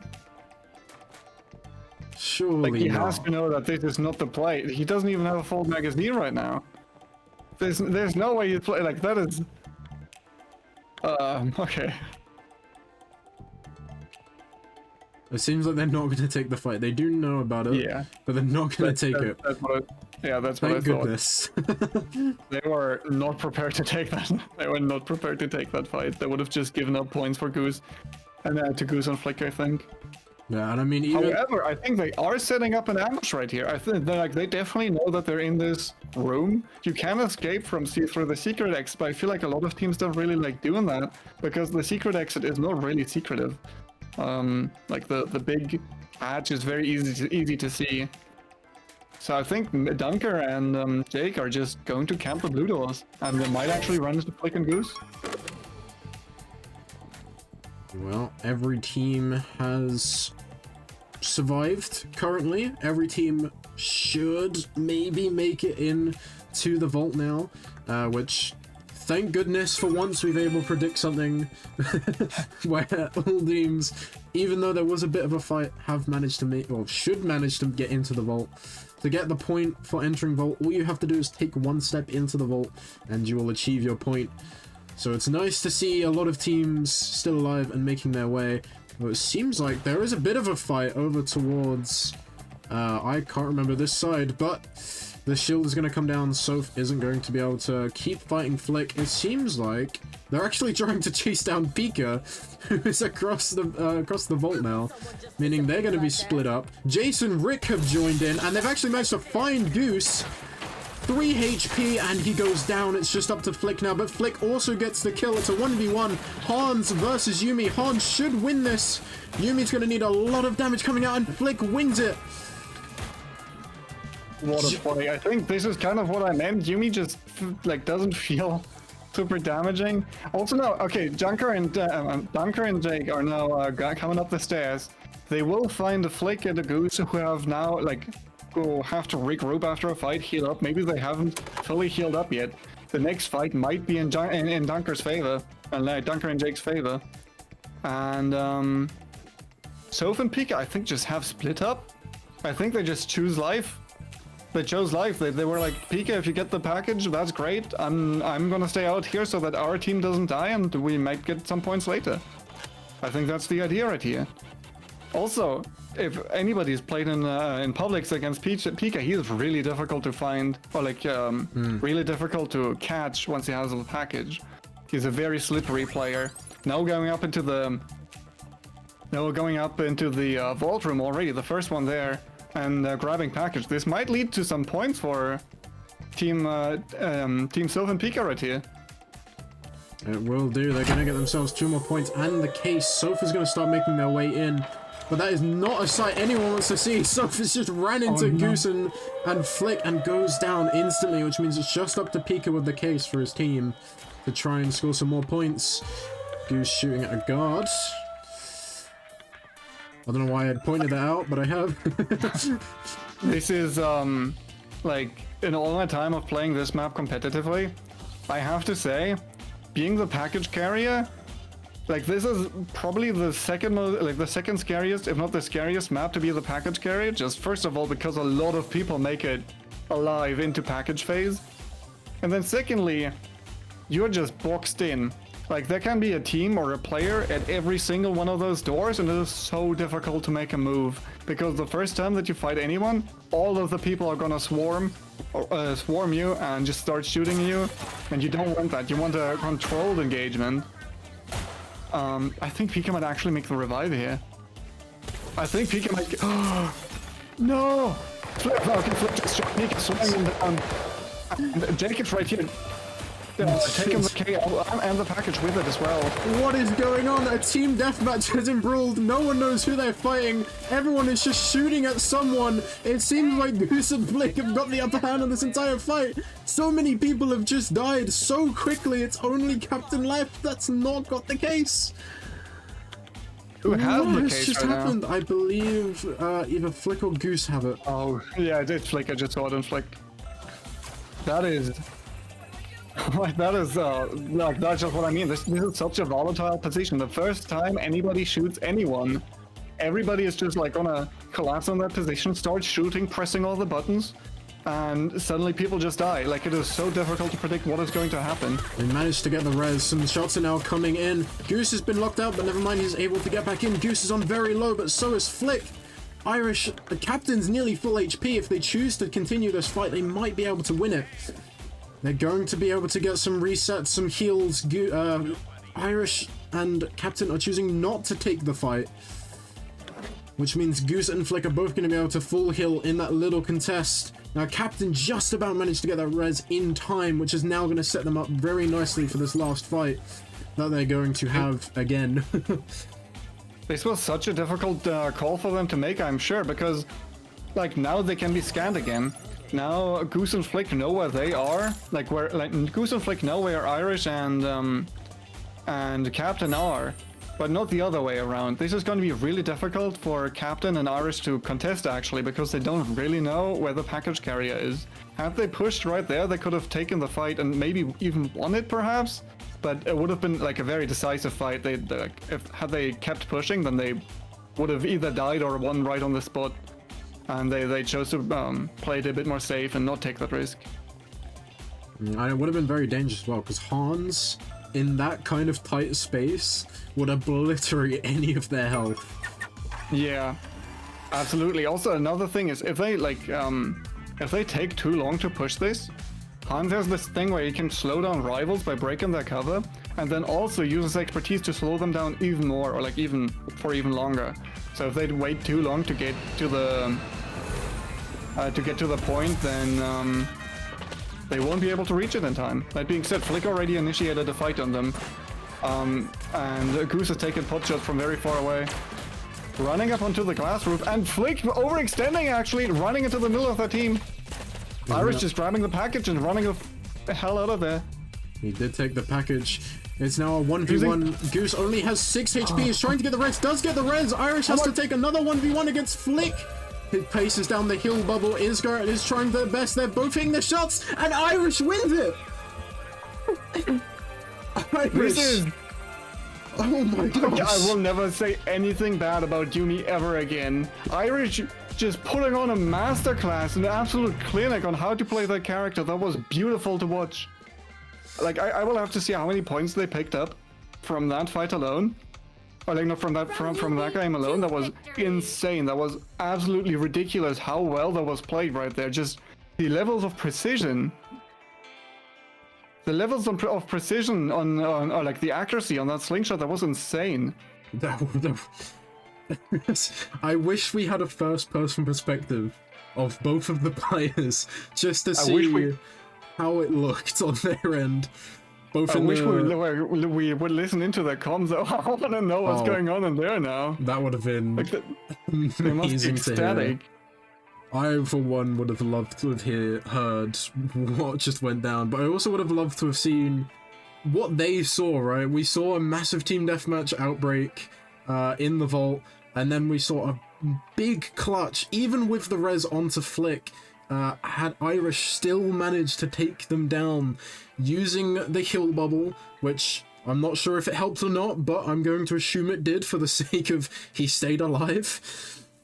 But also just of the fact that even though he still took down Goose, and Goose wasn't able to respond as they were reviving with the spyglass, still, Yumi versus Hans, I think in that situation they were in, I feel like Hans should be the one to have won that 1v1, especially with the health advantage as well. I believe they had just a bit more HP than the Yumi, which just goes to show how good mechanically Irish is at Yumi. It is his main, although he, believe it or not, he does play everyone, if you haven't worked that out from previous events. Yeah, I'm lost for words. He kind of just took them down, won the fight when it mattered the most, and takes game 2, which now should also put them in first place. Absolutely, yeah.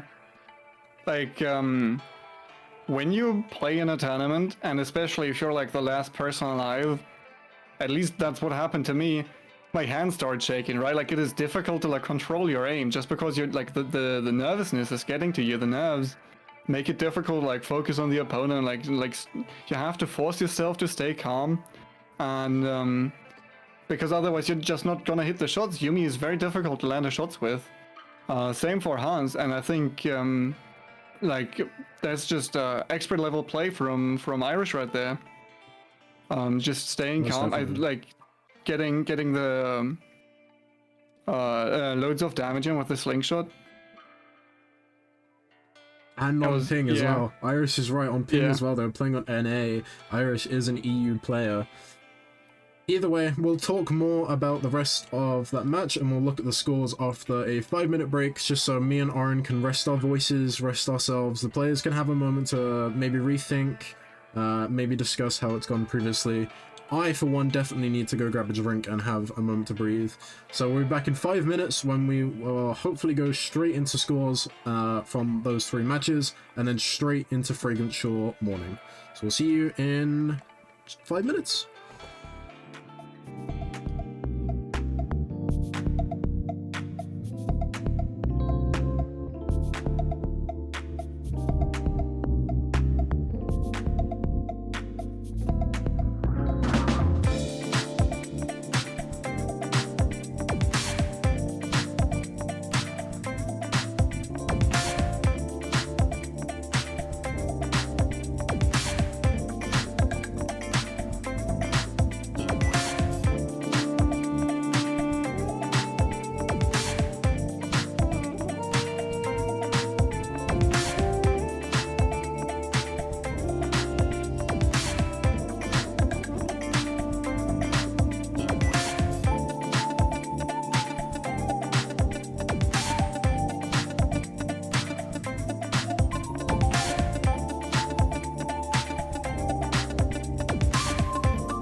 Hello everyone, welcome back to the Invitational Tournament, hosted by Spire Scrims, casted by Qualities and Arrangeman.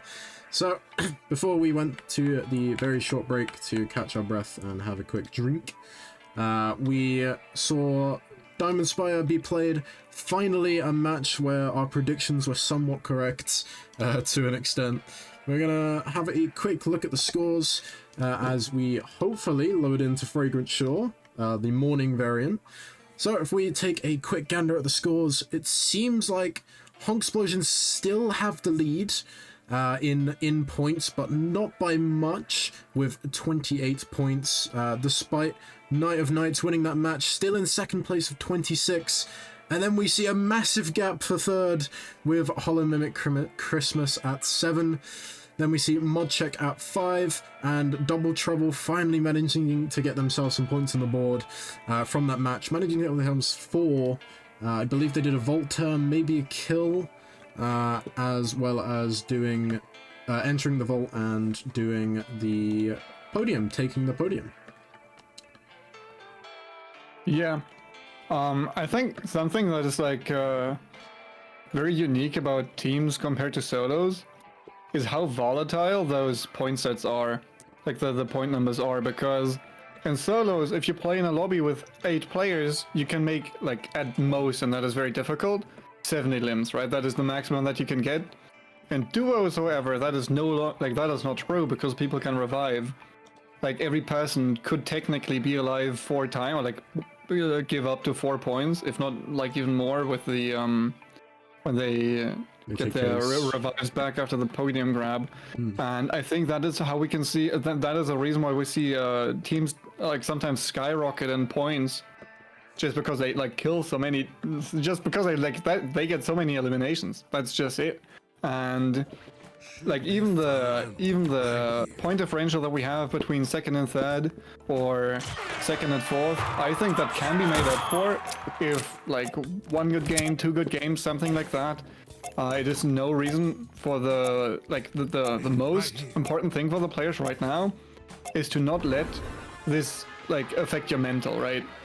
Like the moment you get frustrated or that you like give up hope, suddenly you don't stand a chance anymore, when in reality all you need is just a really good round where you pick up a bunch of kills, and we have seen that before. It is possible for anybody in this lobby. They just need to not let past rounds affect themselves too much. That being said, Fragrant Shore is now also a lot of people's favorite maps. So a lot of the people either said Hard Cell or Fragrant Shore, and most of them said both as their favorite map, as the map they were the most comfortable on. I think with the long ranges, you're gonna see a lot of long range characters. You're gonna see your aces definitely, maybe some Octo Weapon 3, some Sasori, something like that. So I'm very curious to see what they have in store for us. I can already tell Iris is on Lawson Weapon 3 Expertise 3, so he might have some package stealing shenanigans in mind. That is a very infamous tactic on Spire Scrims, I would say. There's a certain someone who popularized a certain strategy, gaining its own name as well, named off of them. The Giant Key strat, or the GK strat, which is play very defensively in phases 1 and 2, and then steal the case and win. I wonder if that is as valid of a strategy as it is in solos, because like I said earlier, teams are gonna make more points in duos just because there are more kills to get, and so winning alone might not actually be enough to like beat out the competition. I wonder if I don't know if we can see that right now, if there are other people at B. No, there are not. Okay, like usually B is or like not usually, but sometimes B is a spawn that can have multiple people at it, spawn at it, where they will some will enter through the left side, some will enter through the right side, and then they will fight in the purple room. That is not going to happen here. Instead, I think it is 1 team per purple room actually, and a bunch of flamingos in a pool. They're kissing.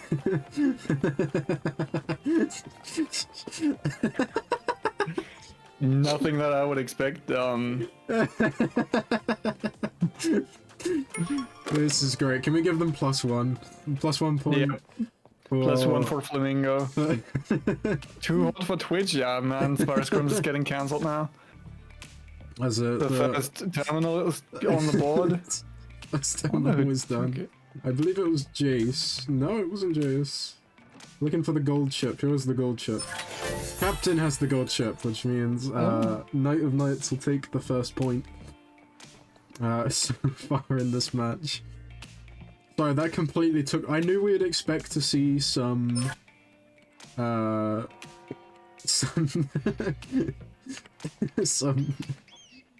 silliness here and some there, silliness, but I wasn't expecting to see two flamingos kissing in the pool. It took me completely off guard. Oh dear. Oh, I think Pika and Soph actually have staked out Captain right here. Captain and Irish, they're like that is definitely that they're about to collide. I think. Pretty sure that Pika and Soph want to pick up the kill. It does. At least that's what it looked it. like to me. Also, there's Jake now, just going against. No, Yeah, nothing's going to happen. Nothing's happening at the moment. So many people around each other, but no one's able to work each other out. Just This is yet. also a map where sometimes the progress of the map just grinds to a halt, because this boat right here is a bit like off of the beaten path. Like people don't really go to this boat unless they spawn on it. So if there's a terminal in there, it will take some time to get deactivated. Oftentimes, like you will see Fragment Shore rounds stall out at one terminal remaining. That is a very frequent occurrence. That being said, a lot of people are close to Susbuzz and the boat right now. I think like a lot of people are gravitating towards that right now. A lot of people are. We see a lot of teams all just kind of around each other, but no one able to suss each other out yet. Could this be a case of teams are playing a bit more safe? Could this be a case of they just can't work each other out like they have in previous matches? I think it's going to be a bit more on the safe side. We're actually going to see Goose and Flick. They're going to see the secret exit open, and they are going to chase, which means they're going to be coming up behind an unsuspecting victims of Reiko and Irish, the people that they need to eliminate. If these two teams choose to fight now, which I don't think they will, I think they have managed to escape, they managed to hide. Goose and Flick are not going to be able to find them. If they did collide, whichever team won that fight would then pretty much at that point solidify first place going into map 5. Absolutely, especially because Captain and Irish have deactivated the first two terminals, so the first 2 points of this map are theirs, and that's what they needed to tie up the score. But actually, okay, that is very interesting. Pika and Soph are not being sneaky here at all. Two Douglases just crouching up from the vault entrance. Everybody is going to see that. But they've waited a huge fight. This is going to be really good for them. Jay gonna be shot in the back. It's gonna go down to Goose and Flick. Dunker's managing to blend in and hide perfectly. Does actually revive Jake, who's actually starting to melee Flick. What a sneaky play! And 5 But it's HP not but going to goes be down enough. again. Dunker's trying to make a play, trying to get some more points on the board. Is trying to run away for his life now. Flick has his hat down. I don't know why he's chosen to do that, but maybe it's a bit rainy today. Maybe he's placed umbrella on. I think Goose knows that this might be Dunker and is trying to find the Mimic. Hasn't seen the giant flamingo hiding in the tree. There's no way. This is exactly what Dunker meant, by the way, when he told me that he was just here to have fun. Like, this is not something that you would ordinarily see in deceiving competition. That is very unorthodox, and somehow it just worked. He just made it work. That is a great mimic play. Just a bright red flamingo or bright pink flamingo hiding out in a tree. but nobody saw that. Also, I think Soph and Pika now picked up their gold card, maybe? There's 3 teams all fighting here. Irish is going to take the fight into Soph. Soph with 1 HP, probably going to go down, and does. Pika nowhere to be found, typical to his fashion. Oh, and Dunk is going to go down to the Rake back at the revive. Wasn't able to get it. Irish going to be taking a fight onto Goose now using P2 and destroys his HP. I believe that is also weapon 3, which makes me think he hit the headshot as well with the weapon 3 throw, which is what, 60 damage? That is an incredible amount of damage, and the things you need to be able to do when using that weapon. Pika again, managing to get the case when all odds are against his team, and we're going to kick off phase 3. Irish is absolutely in his element right now. Those shots, those weapon throws are not easy to land at all. Pika is now going to be able to scan the opponent, and I think he's just going to choose to go out through the library. I don't think there's anybody in here. And the first plan of attack, or the first step in the plan of attack, will be to make his way over to Soph's body. Because, for those who don't know, once the once the package... Actually, Irish just gets a kill on to Flick, I think that was? Yeah. It was on Flick, and Captain with a beautiful shot as well on managing to use the... what's it called? What's the apply where you can't use your expertises? Neutralize. Neutralize. Hits a beautiful shot and neutralizing, allowing both of them to team up and take them down, which means our first place team is down, and now it should be Captain and Irish taking first place from them. Looking to take their 3rd win in a row also. But anyways, what I was going to say is Pika will have to body resurrect here. He cannot do that at the station anymore because now the end game has started. So he will need to be very, very careful in his routing to get to Soph's body without being seen by anybody else. And the pings, like the package carrier pings periodically, and that is going to make it difficult for him to sneak anywhere because he has to stand in the same spot for a couple of seconds, and that will reveal his position. This is a great... Irish has a great advantage on watching over Soph's body. The ping's gonna come out, they're gonna see the Elite Guard running, they're probably gonna start making their way now. I think Pika's trying to do what he did in the last game, cause these last two teams to have an outright brawl on each other, and I think his plan is gonna be to try and escape. How he's gonna do that on Hans, I don't know. But yeah, you're right, he has already. This fight though, right? Like they ran in through Suspa's side into the vault, and like somebody shot, I think at Pika, somebody shot at Pika, revealed their own position, and suddenly everybody started shooting the aggressor, and nobody, like everybody forgot about Pika. Very, very sneaky plays right here. Irish already using up his expertise. That is not going to be very good. There's no guy, he won't be able to escape after grabbing the package, and Soph is back up again.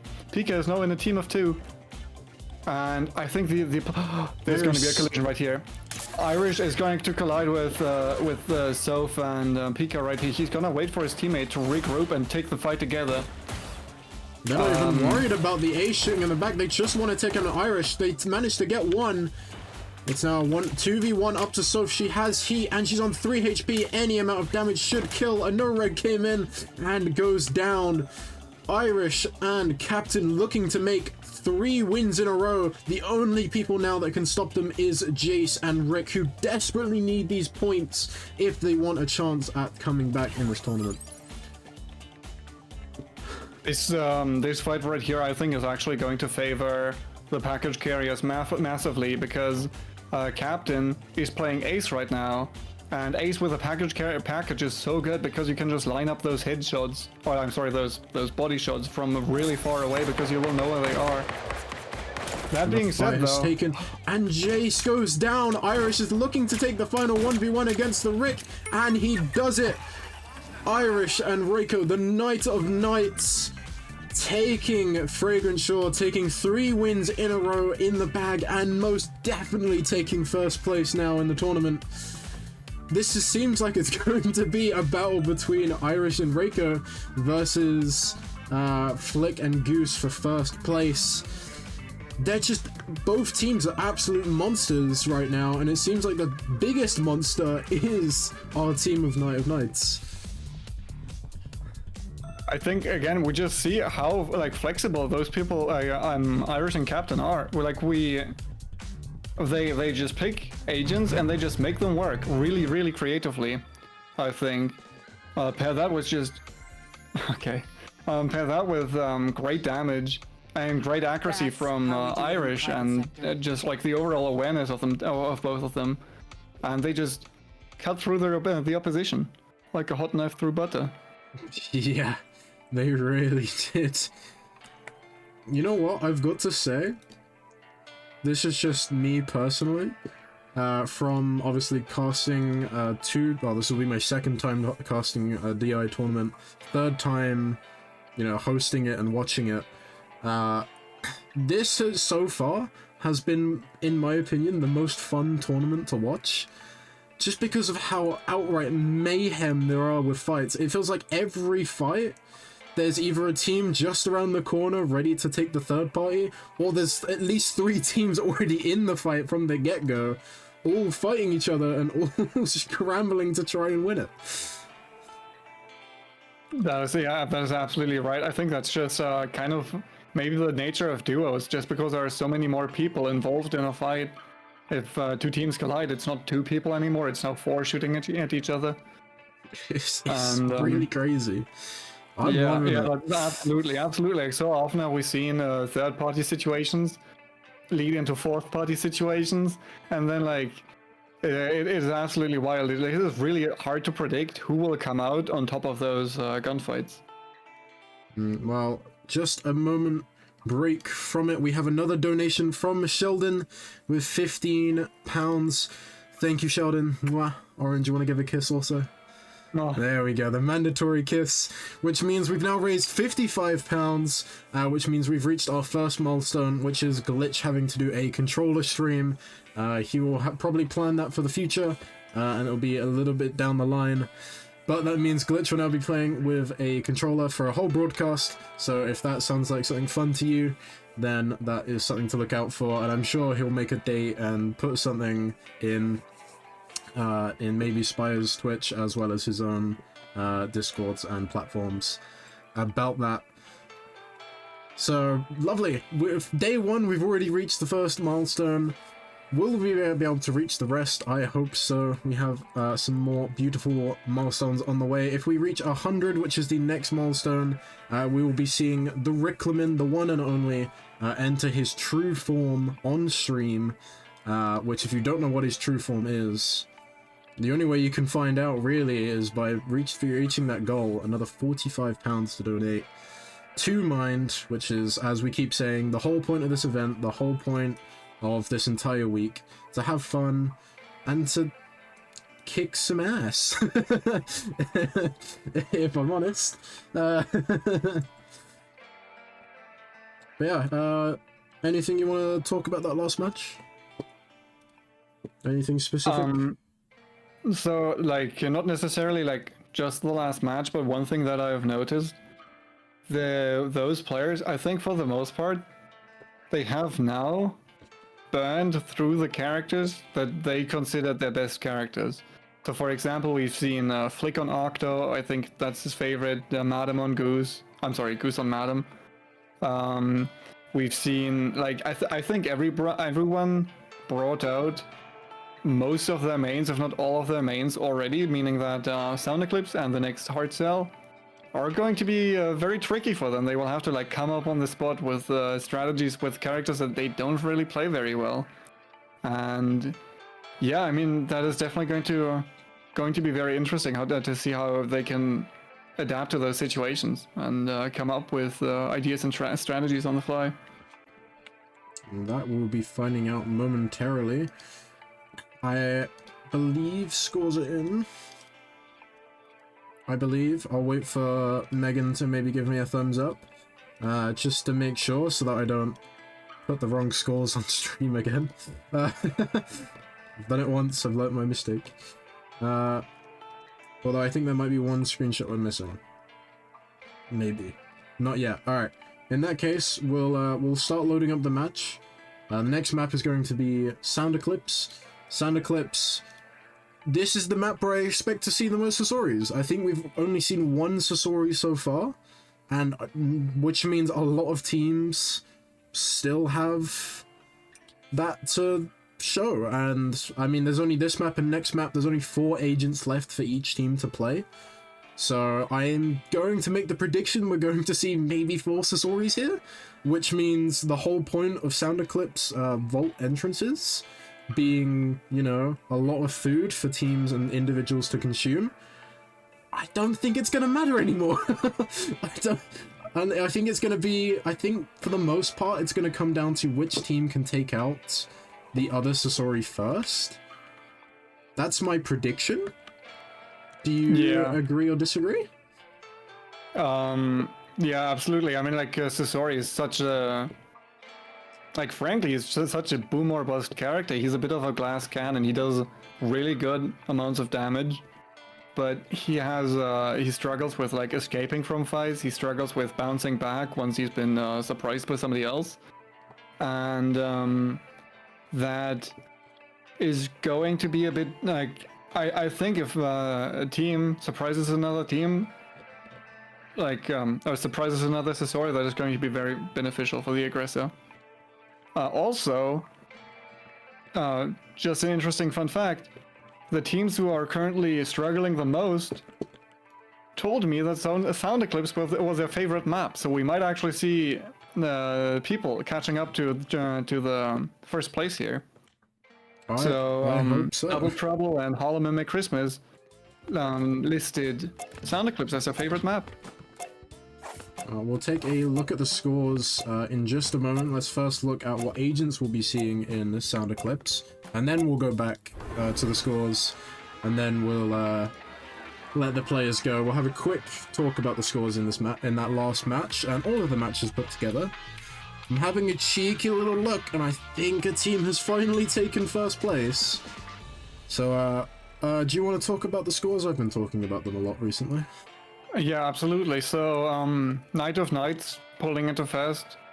This is now, I think, so first of all, last round, they again got a lot of kills, and again they won, but also they did 2 terminals, which, those are, like those terminal points add up over time. It's very important. I feel like some teams don't go into purple rooms because they don't think that it is worth the risk, that 1 point. But Irish and Raiko definitely don't care about, or I'm sorry, Irish and Captain definitely don't care about that, because they just did it and they got away with all the points. Now, second place right now, 32 points, absolutely doable. They 1 good round and they're in the lead again. Irish is not on his Sasori? That is very surprising to me. Why did he play Sasori earlier? I don't remember off the top of my head. Rick's going to be playing the Sasori. Flick's going to be playing the Sasori.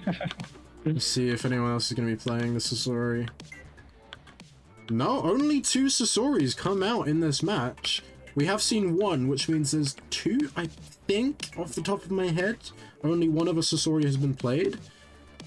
Which means... Oh, this is going to be an early engagement. We might not see this team... Oh, they're not going to be able to get in. Jason, Rick, not able to find the entry point that they needed to get in, but they do have the intel. On the top floor. No, they chose the wrong target. It doesn't matter. They weren't expecting it. Captain is trying to fight for their life against Rick and Jace. They do take them down. That is going to be the red going. Irish does manage to get out in the nick of time. Only 40 HP to spare. That's fine. They do still get that free revive, but they are going to probably have to use a terminal, which reviving with terminals in this map is probably the worst kind of map to do it on, because it seems like no matter where you go, all 3 terminals are usually contested by a team. There's no way he'll be able to get the res normally. Also, another thing to consider is, in my opinion, this is the most difficult map to leave the vault on if you have the package. Meaning that, like, I personally, like, if I was to coach a team right here, I would probably instruct them not to even bother getting the package from the podium, but rather just killing the package carrier, because the purple rooms in this game, in this map, are so easy to camp. But that also means that, like, if you die right now, and you just concede the package, you're not gonna get it. then that means that you don't get your health back. You will play at a lower health for the remainder of the game, and that is going to be very difficult right here. Irish is now getting up the player, the teammate, right next to Flick and Goose. This could spell disaster actually if they die to the best, like the most dangerous competitor. Like Flick and Goose really want to take the fight if they can find it. I don't think they have seen it. Oh, Flick. Oh wait, no, that's not Flick. I thought that was Flick because of the name tag. No, it seems like even though there's 4 teams on this one side of the map, no one is currently finding each other just yet. Everyone is, like, just opposites from each other. Literally around the corners from each other every time. I think we're gonna see Silver Reef in space right here. There's, like, so many teams around. I think this might spell disaster very soon. What is going on with these tripwires? Some crazy tripwires coming out. Goose and Flick gonna see that the keycard is taken, but none of the purples are gone. They shoot out one of Yumi's gadgets, I believe. Yeah, because they don't have a Yumi, so there's a Yumi that's also placed some gadgets around. I assume that's going to be Pika. Pika on his main as well. One of the few level 1 echelon 100 Yumis. So it'll be interesting to see what he pulls out here. I'm hearing some gunshots, but no fights. What's happening? It's interesting to see that it's all a big of the box. teams. Oh, that is like, yeah, Jake and Dunk are, like I said, I think are just trying to have fun with their gadgets. Very creative uses right here. Captain and Irish are actually are getting jumped by Goose and Flick probably. Goose on the Yumi, and just taking out Captain, I think that was. It was Captain. Yeah. Captain goes down again. Not a good spot. Irish on half health, now on the run, trying to get away from the aggressors. Must be close by. Another Now the fight next outbreak. resurrection will deduct a point. I've lost another Dunk is just going straight in for the res, straight getting back Jake back up. coward. Goose hasn't seen it, but another fight is breaking out. So many fights are breaking out, and it's really hard to switch between the perspectives. Irish might be going down here. Flick, if he can hit the last few shots. One more shot needed. They trade. Goose is also in a fight with Dunker, it seems. Although it seems like both of them have chosen to stay away from each other for now. That did spell the end for Irish's team, though. They're not gonna make any more points in this match. I think they made 1 point for the kill on Flick, and that is it. Meaning that Goose and Flick are now in the best position to take this map, honestly, and not the map, but take first place again. Just picking everything up. I think we're down to 3 teams now. That is Flick and Goose, Soph and Pika, and then Jace and Rickleman, who stayed on the other side of the map for pretty much the entire time. Actually, Jake and Dunker are also alive still. Jake is dead, but Dunker is still Jake is dead, okay. Either way, all 3 terminals are done. We kind of expect this map to take the longest in terms of terminals, just because of how the map is. Thankfully, Rick and Jace have done their side of the map, and I would assume it was Soph and Pika that did C, which is usually the objective that doesn't get done, and we end up in a stalemate for 15 minutes as we wait for Iris to open the door. Yeah. Either way, oh, surely Jace has seen that. I think they might have. He stopped, which is usually an indication. If not, he isn't going to see that one, though, so they've just managed to sneak past. Although they would probably hear the shots from the god come out there. I'd assume, at least. It seems like Jake has also been revived, which means we have 4 full teams coming into this last round, this last phase. I highly doubt any teams will fight before phase 3, unless it's a fight for a keycard. We might see a contest between Soph's team and Goose's team. I'm curious to see if people actually want to push the vault right here. Also, I'm sorry, this is off topic, but I think I just saw Jake play with gold ammo. I think it was no, maybe it wasn't Jake, maybe it was Dunker. Somebody had gold ammo. It is Dunker. Dunker does have gold ammo on Larson. Okay, I'm sure. Now Hill is bubble. Sorry, that's not a Hillbilly. That's an EMP bubble going to be coming out from Goose and Flick. They have the key card. They are going to be able to get in. There's another team in here though. Rick and Jace are also in here. And Help has taken out one from each team. Has gone down. Please give me someone that's in the fight. They're both trying to take the fights. 5 HP on Flick. I assume Jace also isn't on much. Flick is going to disengage. Jace probably going to go for the revive first. I highly doubt Flick is going to try and do anything here. Flick does come back in only on a little bit of HP. Tries to take the 1v2. Can't do it. Which means our top 2 teams are down. Which means another team can finally win a match. Done. Okay, I don't want to call it in a mistake yet, but that was definitely a very interesting choice, pushing in with what I assume to be our like 25 HP in a dream. I think like from how much time that took, I don't think that Flick could have healed more than like 1 healing vial. And there's another bait box here, which is very interesting. I'm not quite sure what the purpose of that is. Maybe to like blend in with other crouching NPCs, because you don't shoot crouching NPCs maybe? It doesn't matter, they have the case, they can visually see them through walls. Yeah, you're absolutely right. I'm not entirely sure what the idea there was. I hate the meme team. That's all I'm saying. The meme team, and they're doing what they do best. Yeah. I mean, they've given us some hilarious plays so far. Oh, absolutely. If there was an award, they've definitely won the funniest moment award. Just in most matches they've played so far today. The engagement's going to start from Rickelman. Jace not actually in the fight just yet. Dunker going down to 16 HP is going to maybe try and steal the case. No, tries to get the gun through but missed it. Jake on his own now and also is going to go down. Rick and Jace. Very dominant performance this match. They didn't have to worry too much about phase 1. Managed to get themselves an early kill. All the way up till phase 2, they had a bit of a contest. They had a fight for the case. They came out on top, and now there is one team standing in their way. The Double Troubles, looking to make some trouble and prevent them from exfilling. I think this is now. This is going to be very interesting. I don't think they have like Rickleman has a very good range with his Sasori, but realistically. If so, like I know how Soph plays this map. She likes to stay outside of the wall, or like sometimes on top of the high grounds. Same with and like just play this really safely and like don't take too many risks. And I think it is going to be difficult to break through that. Currently, Pika and Soph are trying to like prepare for the next battle. They definitely know that they like want to take the fight probably close to the vault entrance. I would think. I'm not entirely sure where they're gonna do it, if they want to try to reroute to the balcony or if they want to go out.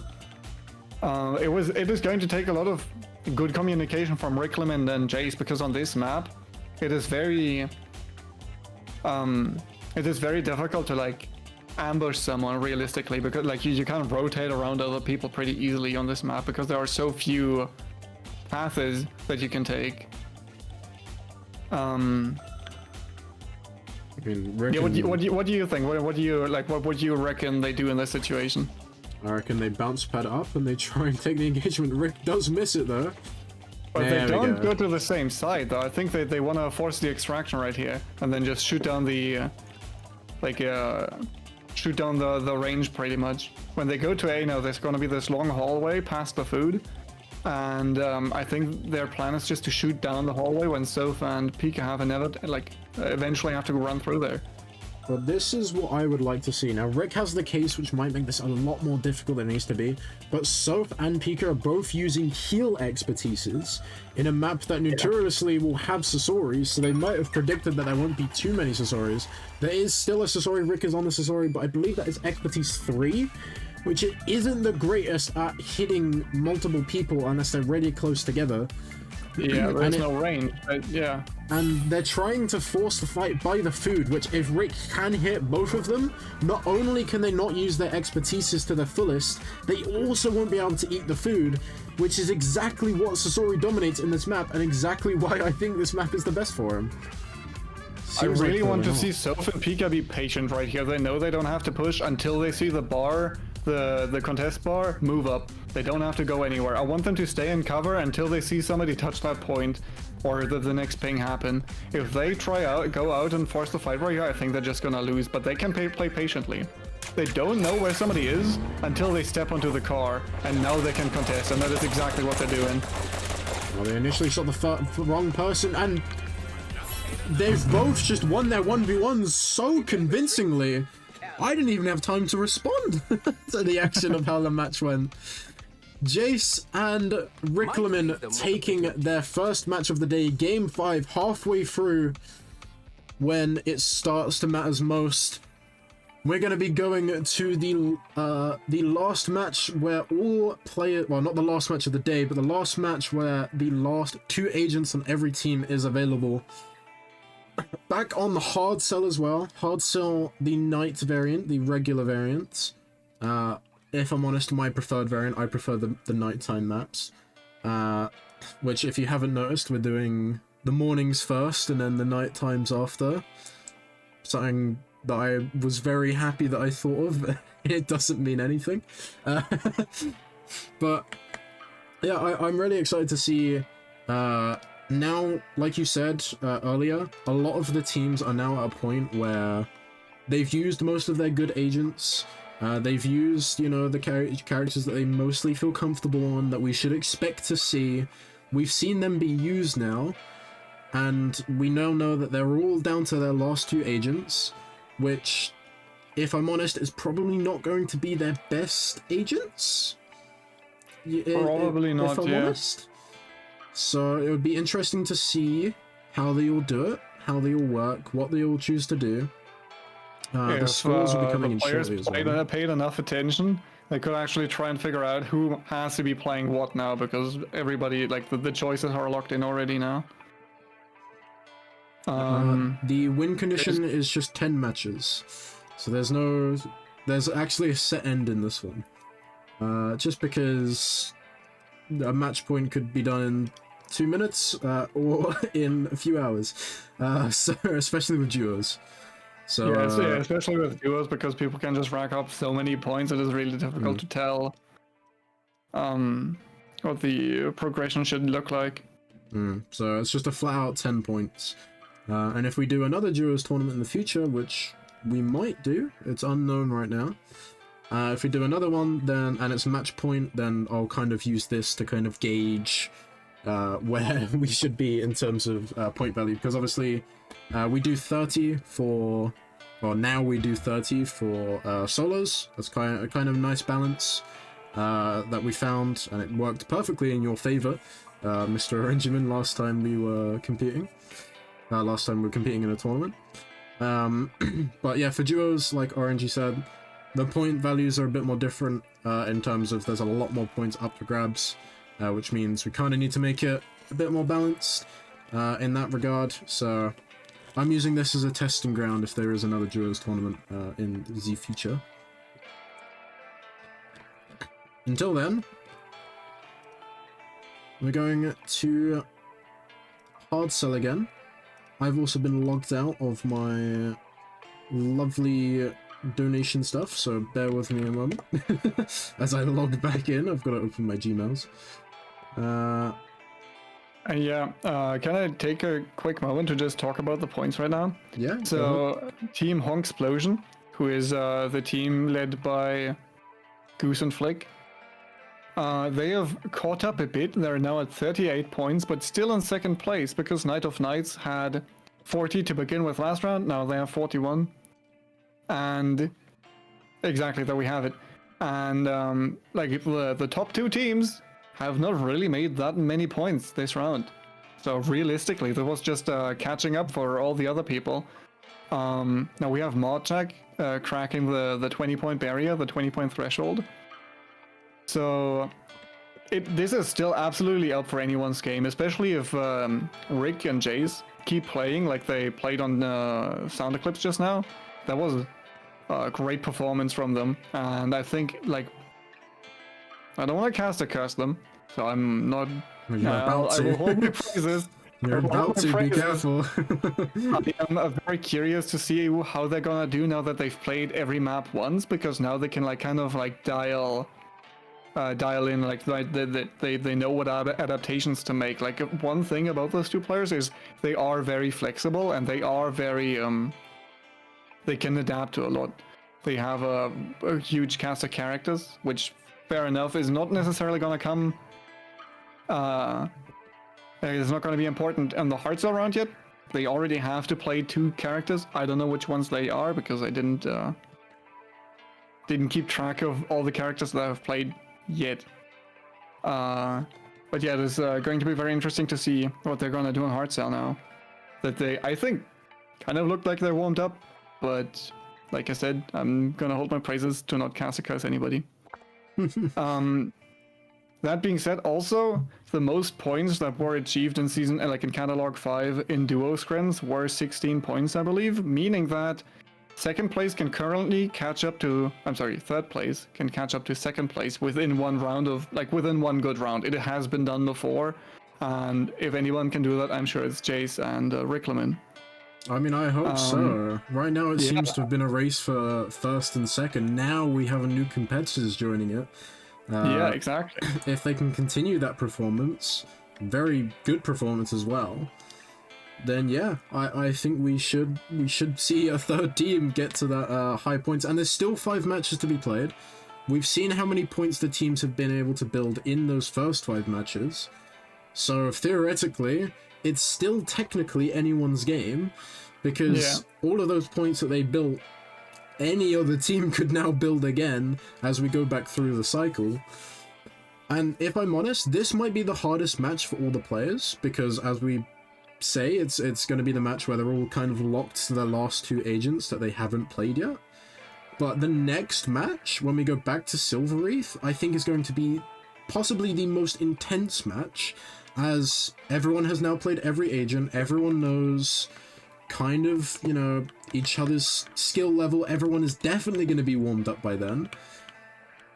Or even by now, realistically. But by then, yeah, we should see everyone definitely already warmed up. And yeah, we're going to go unlock all of the agents again. And all the teams are going to know what they're best at, what they're worst at, based on previous results. And I'd imagine, by that logic, that we should... That should be the most intense. And it's on Silver Wreath, which is already an intense map. Absolutely, excited it for is a very volatile map. People can just very easily take a lot of points. Also, like in a game like the C-Vink, in a game like this, it is not guaranteed that you're gonna get any points. Realistically, like if the top teams have bad rounds, like they did on Silver Wreath, like they did on Sound Eclipse, then the other teams can absolutely still catch up. Like you're not guaranteed to make a single point basically if you're quote unquote unlucky. So if we see something again like Sound Eclipse where the top teams kind of die pretty early, we might see an upset here. Just looking at the agents real quickly, I can't tell who is playing what right now, unfortunately, because I don't know what skins everybody is running.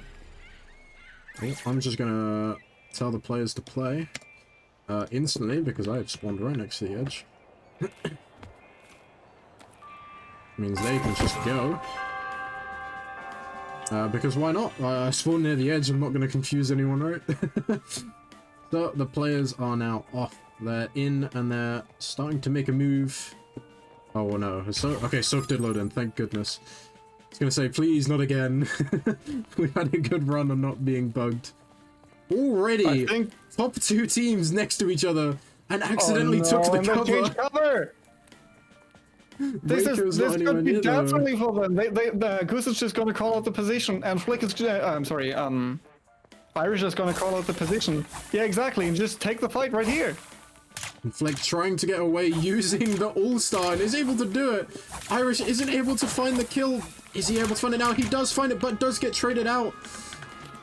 Where is someone? Goose and Captain choosing not to maybe fight just yet. They're being scanned by the Yocto. But Flick does get rezzed. Captain shouldn't really be taking this fight. They shouldn't do it. Flick takes the wrong shot. Actually, I believe They now got the they could res. take the fight because Flick just gained the heat. And they And got the Irish res knows as it. He well. swoops in, tries to kill Flick. This is 25% extra damage. Flick will receive 25 extra damage. And Goose is caught up as well. Goose is now running our top two teams, scrambling to try and eliminate each other. Not able to do it though. Also, we do seem to have a visual bug where it seems everyone is being hacked by an Octo, which is quite unfortunate. We won't know now if someone is being hacked by the Octo. So just ignore that. But yeah, a really close engagement for both teams. Both teams not really wanting to lose, but both teams wanting to win. As soon as they probably figured out it was each other, that was the time for both of them to strike, and they nearly did too.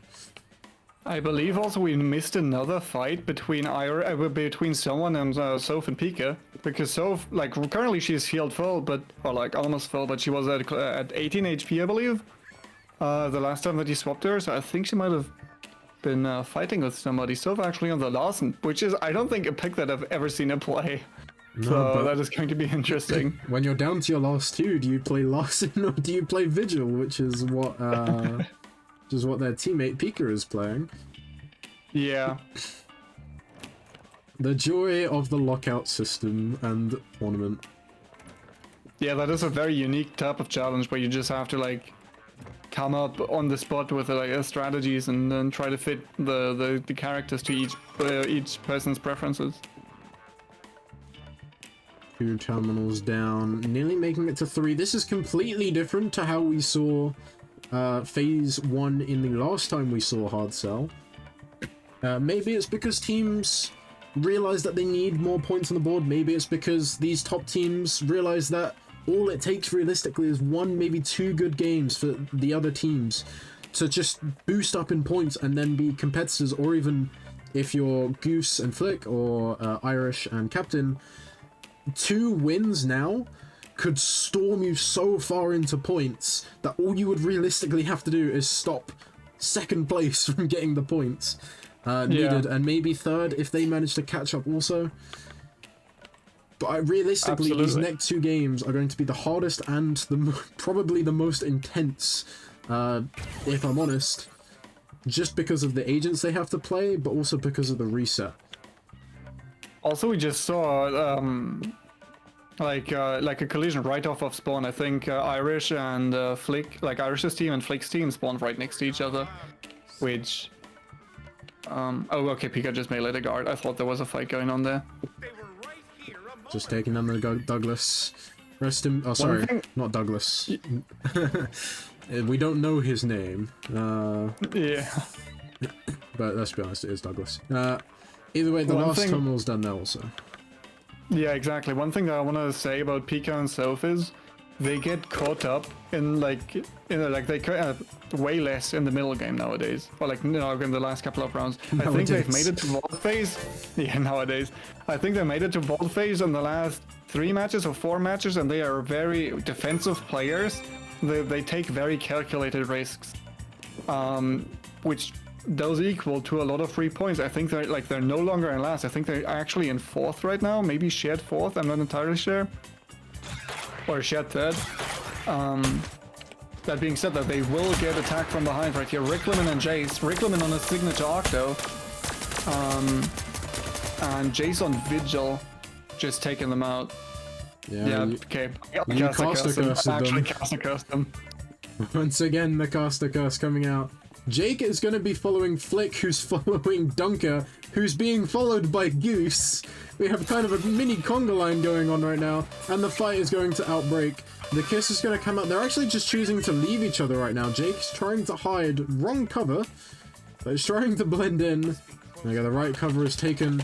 The shots come out onto Goose. Who's going to be able to find the most? Goose is going to go down before the before the invis is able to come out. They're not going to be able to find Flick just yet. Flick is going to be hiding. I think Goose might have just died to EU ping. I believe believe he died mid-poof. That he must feel did. rough. I mean, to be fair, they did know what servers they'd be playing on. Yeah. Some nice Yeah, shots coming absolutely. out from Duke, though, from Flick. And Irish is also here to take the fight with Captain. Flick is now I down. didn't see him. Neither did I. Flick is on 27 HP. Irish is looking to deal out as much damage as possible. Captain from behind also. Flick is going down. If Captain and Irish can win this now, they're going to have a monstrous lead. But our case carriers are going to be Jace and Rick, the winners from last round. I believe third place, looking to gain more points and take over second place. Dunker just kind of sitting, hoping he doesn't get squished between these last two teams right now. Now we might actually see a different endgame compared to last time on Hard Cell, because now we have an Octo with Weapon 3 having the package upstairs in this vault, meaning they can just like rain fire down. Like there's not going to be damage fall off. There's still going to be full damage on this Octo shots. If Rickleman does choose to take the snipes. I think the other teams are wise to retreat out of the vault right here. However, that will make it so that Rickleman just gets a huge intel bank. There's so much intel in the vault. And with Octo specifically, if he has package, you can scan a lot. You will not be so. It is very difficult to surprise an Octo if you just can scan so much. Usually you wouldn't really buy your purples in this situation unless it's a must-have. But because they have the Octo with passive 2, does it matter? They have so much intel to their disposal. They've probably seen as well that Captain and Irish have left the vault now, and it's only Dunker, which a 2v1 they should win. So they have so much time to gather as much intel, as much resources as they want in this vault before they start making their extract. They have 3 minutes 40 until it's cooled, and then another 5 minutes on top of that to extract. So there's still a lot of time that they have. Time is on their side for a while, but with each passing second, that time is slowly going to eat at them, and they're slowly going to have to make these decisions. It was a hack trap triggered below them, but I'm not entirely sure by who. Rick I didn't see a uses hack Madam there. Did traps. Madam just snap out immediately? I think Madam just snap. No, but the expertise is still on cooldown. Well, off cooldown, I mean. Maybe it was Observer bug. Oh, maybe it was that. Yeah. Beautiful use of the expertise. Does manage to get out. Even after the nerf, playing Madam against a package carrier is always very difficult because the package carrier can just scan where they snap to. And in this case, that doesn't work because Duncan just snapped so far away. That was really well played by him.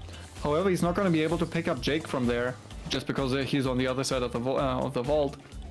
So it's going to be difficult for Duncan to plan his routing, especially because he's still a scientist. If he runs across Mamazu and Irish, they could just take him out right then and there. They have left the vault now. They are starting to make their way. It looks like they're trying to take this 2v1 onto Dunker once more. If they can find the Octo Goggles expertise on them, then there's not much they can do. And there we go. The fight outbreaks. The goggles are on them. They do manage to get around the corner. They don't think they have the expertise set up, though, which means they will fall. And it will be a 2v2 between Rick and Jace and Captain and Irish. Two teams that, if we're honest, do need the points. Captain and Irish need it to solidify their first place that they have. Well, maybe will have, I can't remember off the top of my head. Jason and Rick need this, as this will gain them that entry point into those higher points along with our top two teams.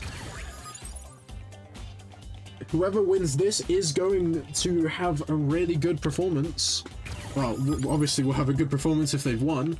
But we'll have a really good chance at winning the rest of this tournament, I think. Absolutely, yeah.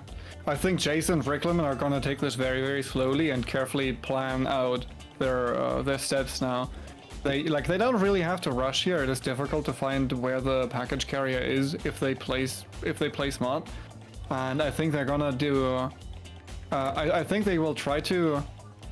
Make an either get the auto call or call an extraction and then move away from there again, because I don't think they want to take the fight immediately when the car is called.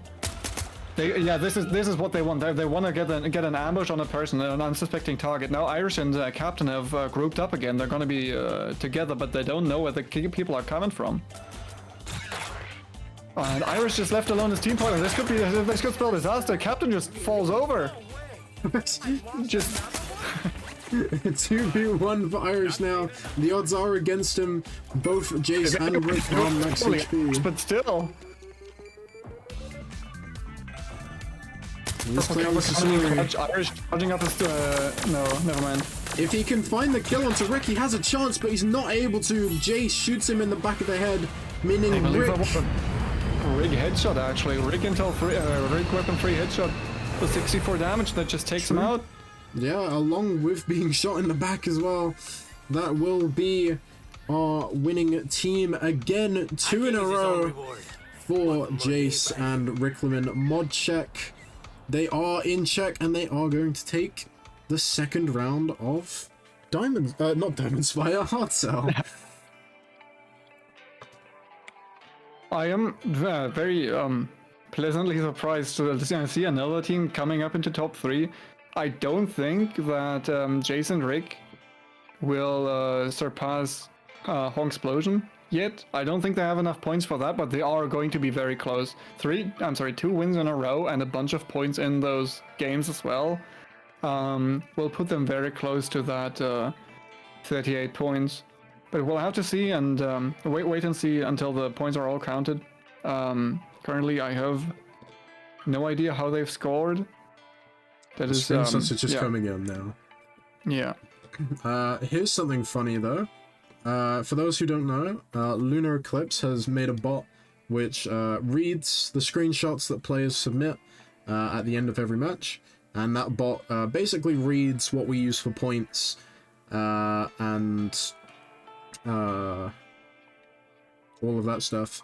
Yeah, she made that bot. It works. But it seems like Irish and Rickleman have somehow, over the course of today, managed to break the bot with high-scoring rounds. So that's quite funny. Obviously, bots aren't going to work all the time, but it's funny when these little things happen that have never happened before, which seems to happen a lot today. We've had a few issues, so to speak. I mean, that's what happens when you put some of the best duo players together in a lobby and just have them duke it out. They just farm so many points. Well, it's nice that everyone is able to build their points, but I don't know about you, but I need a moment's break to catch my breath, go grab another drink because I've run out of mine, and also use the bathroom. We will be back in about 5 minutes time where we will see the last 4 matches. There won't be another break after this one. The last 4 matches will be coming, and after that 4th match we will be crowning our 2 winners, and maybe if they would like to have a winners interview after that, so we can kind of see what it was like playing in the tournament. But until then, have a good rest, have a good break, and we'll see you in 5 minutes. Goodbye. I am a entrepreneur. My life is just a blur. Ain't an entrepreneur. My life is just a blur. Ain't an entrepreneur. I am a entrepreneur.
welcome back to the Jurors Invitational Tournament for Charity Week from Spy Scrims.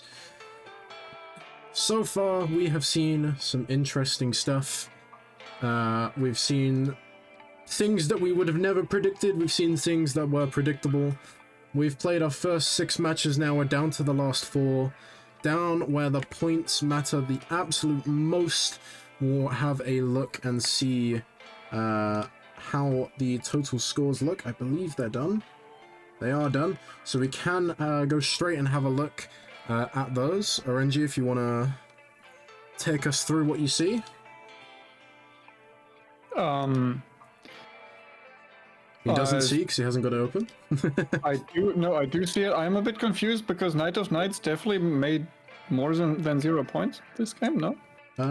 Is it Irish kill like I think I think the point scores haven't been bugged. Give me a few moments. The scores aren't done because Absolutely. I am very silly and had forgotten to update the scores.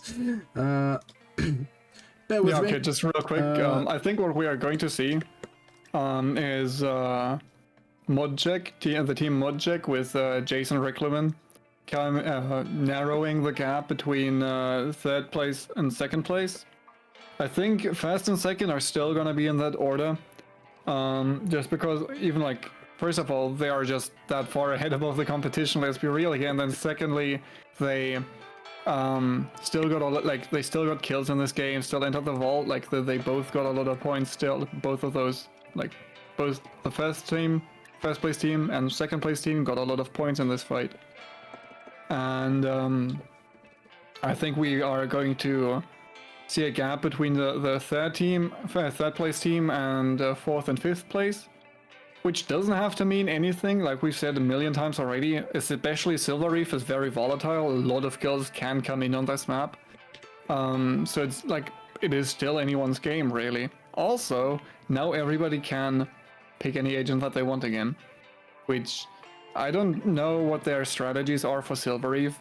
I personally always find it difficult to strategize for Silver Reef because it is difficult to strategize around third parties. At least for me, I think that is one of the harder things to prepare for realistically in this game.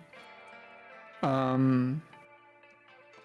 the points ready now? I was going to say, I'll give you some good news. The scores are ready now. I fixed the issue. Exactly. There we go.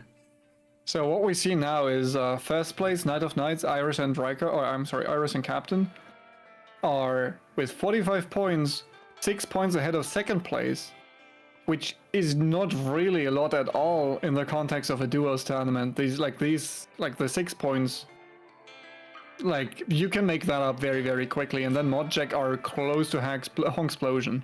One more good round for Modjek, which they've definitely shown us that they can deliver one more good round, and they could even pull into first already, but like definitely take over 2nd. It is depending on who does first here, we will see a shakeup in the ladder, absolutely. Yeah, and then we have Double Trouble and Hollow Mimic. To be fair, it is going to become a bit close for them now. They can still make it. They will need good rounds with lots of kills. But the number of games that they have to do that is slowly decreasing, so at some point they will have to pick up the pace, for sure. Oh yeah, there's only 4 games left, and we're going into the next one momentarily. In fact, we might as well go to it. Don't mind me. Just I'm having a little patrol, you know? Seeing what agents we've got. I think this is very interesting. Goose is on Madam, and Flick is on Red, which Red is a good agent for Goose as well. And I think for Flick as well, so like both of them like to play her. Like they're currently burning through 2 mains at the same time, which might be because they know that they don't have to play each agent anymore. So because there are only 4 maps remaining, they will only have to play 8 agents. So now they can actually pick their favorites every single game if they have 8 different unique favorite agents. This is very, very interesting. I think the idea behind Madam is that she can escape third-party situations, and Red is that she can ambush very, very easily and kill people very quickly. We've seen great synergy with that before. We've seen in the very first Hot Cell match when Goose played Red.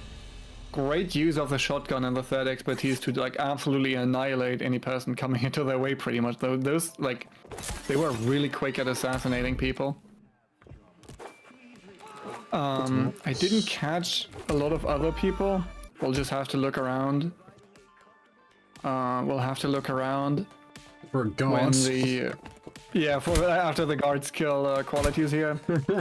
Just have to see what everybody is doing. Oh, my leap.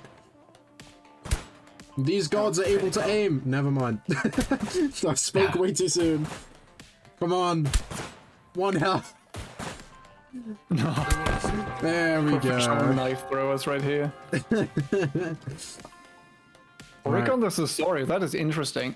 I thought I wouldn't have necessarily thought that this was a Sasori map. Maybe the idea is to like be good at second assassinations. Second Sasori, and like they're not waiting for sound eclipse at all. And the first collision is already happening between the top 3 teams, or like top 1 and top 3 teams right now. I see it. They did. Irish did pop the poison, but might be able to get in definitely now. They know what's happening here. Do they just? I think they could crouch under this actually. I think those tripwires are high enough where you can crouch. Even though if they see you crouching, that is still definitely a player. This might spell disaster for one of the top teams already, right here. I wonder if they saw Jace jump down there, that might have been the time. I think they're currently oh no! They called it! They called it. Irish is now going down. Irish is in on his own. Captain didn't make it in. Irish just has to escape now. He does deploy the shield, which is going to give him a little bit of time. Captain's waiting for maybe an ambush, maybe to blend in. But Irish is probably going to go down, in which he does. Captain is just blending in. Nicely done with the blend-ins. He's going to be able to stay alive with the team, which is exactly what they need. If they died there, then their chances of remaining in first place instantly gone. And they're going to have to put out a massive performance from the rest of not only this match, but the rest of the other matches also. Absolutely. That is going to be great for Jason Rickleman right here. Irish is really dangerous. He's shown us that, and no, he doesn't have full health anymore. Also another collision with yet another top team right here. They didn't see it. Irish and Captain just colliding with Flick and Goose. They didn't see it though. Jason Rick getting the second Vault Terminal done now. And they do actually get the investigate. They do find Flick. They're not going to push it though, but that probably will also inform Flick and Goose that there is a team in B. Yeah. Especially if you cav scan this early into a round, people don't know. I'm sorry, people do know where they've been so far because you just haven't moved a lot around the map yet. Meaning that when you get scanned, you know exactly where that cav is coming from. Pika, can you skip to Soph because I just got notified that Soph went live on Steam. Oh no, okay, she's still playing. So it was just a Steam bug. I thought she had crashed for a second. Thank God. Don't scare me like that. I mean, if I'm honest, at this point in the match, it would have just had to have continued. People have already died. Yeah, absolutely. You cannot reset the game anymore, right? Like, otherwise you could just, like, unplug the router and, like, oh, my internet crashed, I'm so sorry, can we restart, please? That would be quite an interesting tournament. Yep. Okay, now Jake and Rickleman Pika and Jace. Oh no, Jace isn't here. Rickleman is on the other side of the map. Yeah, but Jace is alone. No, wait, I'm confused with the names. Pika and Dunka and... Oh no! The snap away! And Jake was trying to get the shot in.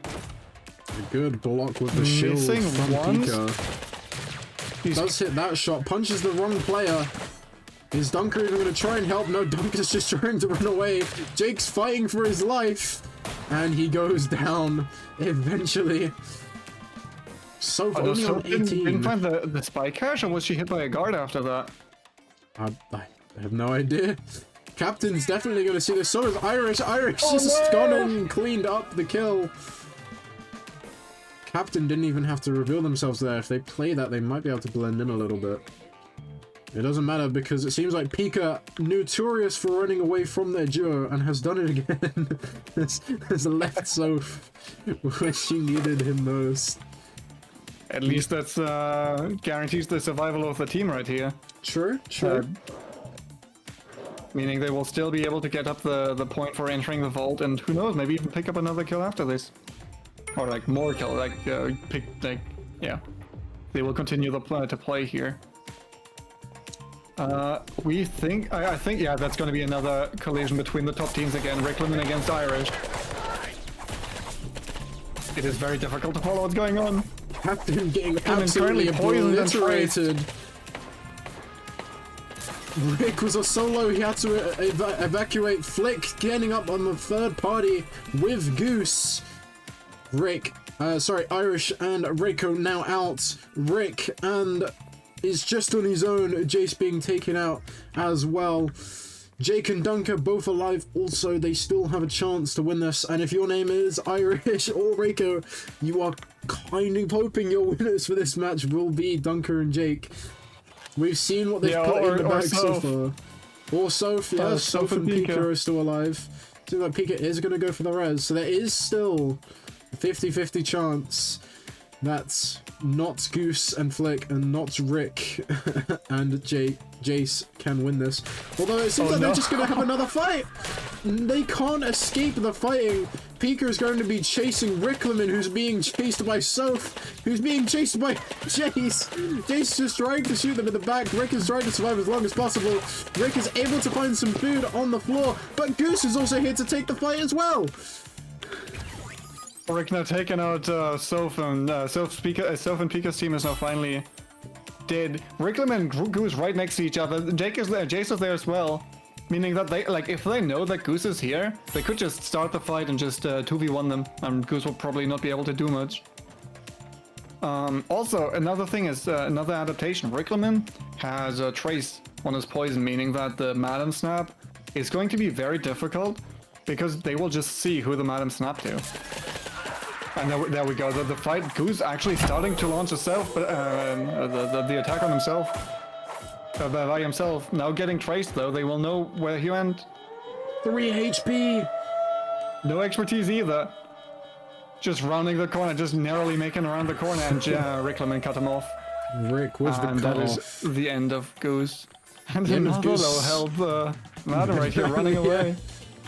Well, it's now on to Flick. He has the case. And we know that he is good at baiting other teams to get away from the res, but Goose has died in the center of the map, which means it's going to be very difficult for him to bait an extraction and manage to get the res. Literally perfectly in the center of the map as well. Not too much cover around. It might be Flick trying to cause a fight between Jace, Mudcheck and Mimics. I wonder if Jake is going to use this big blind here to camp the body. You can put the big blind on the dead body of the person to see if like they get resurrected. If they find Madam, and like Goose has his own Madam skin, right? Like he will know that this is Goose right here. He could just scan him with the big blind. That being said, Rick just took cover right next to Jake. Like the people are just like running around each other, not doing anything. I don't think they know that there's a player, there's another team here. Rickleman and Jace, I mean. Well, I highly doubt it. I mean, Flick sure as hell knows it. I'm not sure anyone else does. I wonder if Flick is just gonna pop out, shoot them, and then hide again. I wouldn't be surprised. That he really just wants the teams to take out each other. He cannot win against 4 people. He can only do it against 2. I mean, Rick and Jace will know that this is Goose. As you said, Goose's signature cosmetic is there, dead on the floor before them. If they manage to take out Flick, they could have a big chance in winning this tournament. Starting from the lowest amount of points from game 1 and 2 to now potentially taking a top 2 spot. Maybe even first as well if they can close it out against Flick. And obviously Dunker and Jake. Oh, they actually walked past each other. Jace walks past Flick. Flick has free reign. If Flick doesn't get pinged for a while and these two teams decide to fight, that's a free res, and that is a massive chance for them to get into it. Jace gets shot at by Dunker, although does manage to TP out and is managing to hide. They're going to be taking the chase, but Flick is just going to have free reign on this revive. This is exactly what Flick needed, and this is exactly what Irish and Reiko didn't need. Goose is back up on his feet, and all of a sudden it's more likely to be in Flick and Goose's favor. That was well played by him. I'm not entirely sure why the aggression there between the two teams. I'm not quite sure what caused that. There was like a cover break, but I don't know why that happened because I didn't hear a shot. That being said though, Jake Braun is also still alive. He might actually be able to res Dunker. Hopefully, maybe it's going to be difficult right next to the extraction obviously because a lot of teams will be around that. That being said, he's just gonna take the shot actually. Maybe he just wants to get a point. The least conspicuous mimic right here. And Jake doesn't see it! How does that work twice? Jake just keeps getting away with it! Dunker's got rest also. Another fight's gonna break out. Dunker's gonna go down. Jake takes the shot. But this is just setting up Goose and Flick for the third party who are now coming in to clean up. They're taking all the shots. They take down one. It's just up to Rick. If he can take Goose out, he's in a really good chance of winning it, but Flick comes in the nick of time and wins the match. Both on such little HP, only a few knives more would have killed them, but they are the winners of sorry, I keep getting the maps wrong, of Silver Reef Round 2. That was amazing, and again, just so patient on the approach. They really like try to instigate infighting between those teams, and then swoop in right at the very end. Also, creative tripwire use right there because Rick Lemon's team put tripwires on Goose's body. I'm sorry, on Dunker's body. So then, when Jake rezzed, Dunker was immediately broken out of cover and immediately traced, which makes it very difficult to get away from there. In the end, I think that fight kind of spelled their own disaster, but the idea was really good, and like it was, like it wasn't clear who would come out on top of that. Like just land a couple of shots sooner, and suddenly you kill the person like half a second sooner, and you're in the fight still. Very heads-up play from them there. It was indeed. Well. Yeah, I think this is where we're gonna see an upset. Definitely, not definitely, but I'm pretty sure that first place and second place now swap because second place team won this game, and I wouldn't be surprised if Modcheck made enough points to go past Night of Nights, because as far as I can see that it's I think Irish and Captain didn't make too many points this game, but Team Modcheck definitely did.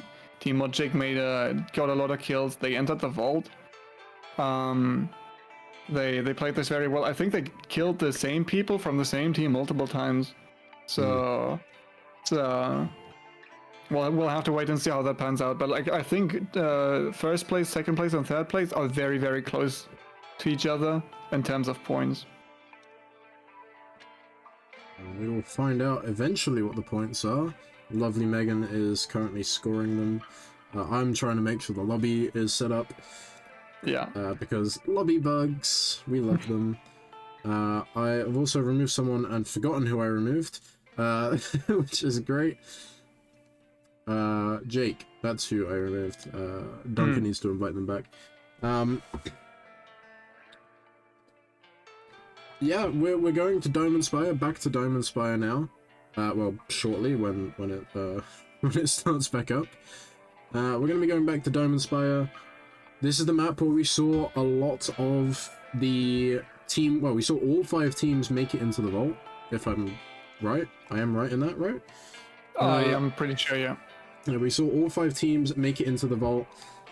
Do you think we'll see all 5 make it back in the vault this time, or do you think we're going to see some differences? Because we've already seen some differences with the hard cell and the well, maybe not Silver Reef as much, but do you think we'll see any differences in this next match? I think what is going to happen, like maybe like 1 or 2 people die before the vault opens. I think it like I cannot say for sure that all the teams are going to make it to the vault phase. That is possible, but it's not super likely. But I don't think there are gonna be a lot of fights before the vault starts. Like usually, when you play competitively on Diamond Spire, a lot of when you get grab package, a lot of people are going to show up on your scan. That is just the way that it is. I kind of hope that we see Pika again, just running into the vault, like what he does best, run into the vault, run out of the vault again. I think it is going to be difficult if the same happens as last time, because last time he just had to go through so many people that he couldn't really find a path out of the vault, which makes it difficult. But yeah, I think the way that the spawns are set up in this game, on this map specifically, just make it so that people really don't spawn too close to each other. Aside from the roof spawn, sometimes multiple teams spawn on the roof and they could collide early on, but I think aside from that, most people just go to the closest blue room, go in there and rush through all the terminals very quickly. That is just usually how Diamond Spire is played, and I would be surprised if it was much different here. So to summarize, I think we might see one team die, or one or two people die early on. I would be surprised if we saw a lot of people die. I don't think there's going to be a huge fight before the vault opens. I don't think so either. Either way, I believe the scores are now in. Yeah, and that is actually a huge upset what I'm seeing right here. And we're about to see on the broadcast also. Yeah. So right here we've seen this is now a new first place, or I say new, they've been first place before, but they took the crown away from Knight of Knights again. Who isn't even in second right now, but actually in third, because Modjek just collected so many points on Silver Reef. I believe 9 kills. Yeah, that was absolutely insane. So realistically, I think it is going to be difficult for some of the teams to get first place. I thought very improbable, but I think second place and third place could still be up for grabs for some for all of the teams. Also, whoever wins this, now we have the situation again where all of these teams are very close to each other, meaning if one of the top teams currently wins this, they will be far ahead of their competition again. Which those are very this is going to be very tense for those teams. I wonder if we're gonna see Yumis again. Last time on Diamond Spire we saw a lot of Yumis, and this time we see none. I think it is Irish on Squire this time who played Yumi to an absurd level of mastery last round. Very good. Very good performance. Well, either way, let's... Oh, we've actually spawned right next to it, so... Should be fine right here. Just gonna kill the old man Chavez. His final mission in Spire is always him falling off the map. Right, I need to give players the notification that they can go. Charity week. Go, go, go. Now, they'll all see the ping, and they're all off. Already, I think we see Irish with the Squire and Danger Sense. Danger Sense makes you able to play very, very safely here. You can kind of have the flow chart of if the circle is blue, do whatever. If it is red, just stop and scan all your surroundings. And if you don't have it online, be very careful and honestly shouldn't do much either. Meaning that if they play around this well, they're probably not gonna run into too much trouble, I would think. That being said though, I think there's going to be a collision actually between Irish and Captain and Jake and Mimic. I'm sorry, Jake and Dunker. Right here, both teams are going to see. That is going to be. Oh no! Yes, the triplers. Captain isn't able to TP to anyone. Is taking a lot of shots. Does manage to find the TP eventually though, and they will be able to get out. Flick gonna be getting the first terminal done as well. What was the HP? 16 HP. One more shot from either of them probably would have killed them. That was wild. Also, the beauty about triplers is they don't break your own cover for a spite check. Usually spite checks, when you start mailing or shooting, they break your cover. There's a fight. Rickleman and Jace right here are fighting Dunker and Jake. I think Jake is already dead though. And Dunker's not. No, Jake is still very much alive inside of his own cage. And Irish is just there watching. He's trying to get the third, but he does manage to get one. He's now on a 1v1 against Jace, the Irish, and Irish takes it. Takes down Team Modcheck. One of the top competitors just gone. Like, those were barely any points. Modcheck is not gonna be able to make the second place or first place in this round anymore. And that's also another fight between Flick and Goose. This is not what they need. Captain just needs to leave. Captain should not be taking this fight. They've just seen who they've died to. They should not be taking this. Yeah, play this as passively as possible, especially because I think it was Flick, I think, who played Octa? No, Flick was, I'm sorry, my bad. Flick was Vigil, my bad. So no neutralization coming in here, and the Captain will be able to just run away. Doesn't have a snap anymore, so if they do find him here, that's probably going to be the end of him. And this is completely different to what we see in the first match, the first time we saw this map. I wonder if that was on purpose. Like, right before Irish died, he ran out of the blue room again and jumped down instead. I wonder if that was a call that they made, like a purposeful call to die on the bottom floor to be easier to res. Because Captain just went down, just body res right there. There was nobody around. Had Irish died upstairs by the blue room, then he couldn't have been body res anymore. That being said, Irish now finding Pika and Soph running up after them. That is, I'm sure he knows who they are, especially with Danger Sense up. He knows. Pika and Soph actually splitting up right here, meaning if one person dies, the other is probably gonna get away. They're so 1-2-3ing this right now. Absolutely, yeah. Probably There it waiting for is. the expertise to come up again, I think. I think Captain's expertise just built up again. And they're not able to find the see the last shot bits of from Pika. shots. Pika's just running as fast as he can, but does go down. Soph not able to help much there. Those were both the team's keycards. Yeah. Soph is not going to have any more keycards to go into the vault, meaning the rushing playstyle that we saw last round is not going to happen anymore. Soph is still in the same disguise that Irish saw earlier. If Irish is aware of that, he might be looking into this. I think Soph might be safe. Yeah. I hope she doesn't scan right here. I think if she scanned right here, that would... Oh, yeah, there we go. There we go. Irish finds That's it. And it's down to our last two teams. Yeah. That is the exact opposite of what I predicted. I did not think this was going to happen. We do also find the last terminal, which means we will be going to phase 2. Which the last two teams are now ranked first place and second. I'm sorry, first place and currently third place teams. I Those think are the it's safe to say they're second competitors. now. I think it's safe to say they're first and second now, I can't lie. Yeah, absolutely, absolutely. Like, oh my god, like the tensions here could not be higher. They really want this, or they really want to get the distance, the point differential between themselves and the other team. But the thing is, I think both of the teams, because they've killed so many other people, have all the key cards. So like, no room is going to be safe from them anymore. The entire vault is going to be accessible to both teams. Actually, strike that. they're missing a blue. Goose's team only has a purple card, no blue. Irish has both key cards and is starting to make the print, although we do know that Goose and Flick are just behind, so if they go the usual route you go when you go to this side of the map, they will see that print and that will give them the edge in this next fight, which I'm going to assume is going to break out very soon.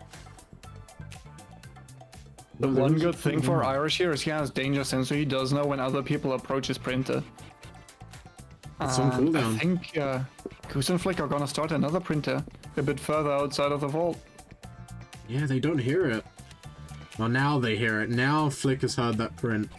Surely they know now. They would have probably suspected it's been taken as well, so we're going into phase 3. Unless they're able to intercept them on the entry. It seems like Goose is trying. No. Goose is placing down their trap with the expertise 2 of Cavalier. Yeah, this radius is so huge, you can cover almost all of the doors leading into the central corridor. But that being said, I think Irish's team is going to get the podium grab. Flick and Goose won't be able to contest that at all, and I think they're just trying to like pull back a bit and come up with a game plan depending on where the pings are going to be set. Well, they've So been... now it is Irish with a package. I think the idea here is to, because Irish can just snap away really quickly when things go south. Or maybe even bait, then snap away. Maybe the idea is just to be able to leave the vault really quickly. So the thing with Diamond Spire is, because in comp usually people make it into the vault, it is very difficult to extract. But if it's only a 1v1, or in this case a 2v2, it is so much easier because you have so much more space to move around in. And I think Irish and Captain aren't gonna waste any time. I think that they might exit the vault as soon as I can, really. Maybe they want to take the fight here. I'm not entirely sure what the game plan here is. I think they're trying to gain more intel. Yeah. Yeah, they are. Captain needs more intel to get those scans off. Captain needs more intel, and then know that these people are behind the door. The door is great. You can look through it, but you are completely safe from any shots, meaning that if you want to engage, you have to run up to it and be really close range, and that is super risky, obviously. There's no utilizing the E2 to lock down that side of the vault entirely. They cannot leave through the door anymore without being scanned. It might be an idea for Irish to open all the doors here so that they don't know where the package carrier is. In case they expect the E2 to come out here. I'm not entirely sure if they're aware of that or if they think that that Goose is playing with E1. I mean, I personally wouldn't expect to see a Cav Expertise 2. I think I would commonly expect to see the Cav E1. Yeah, So I think it is a bit slept on, I think. I feel like a lot of people don't really have it on their radar necessarily, but it does, like in this situation, for example, it does give you a lot of value.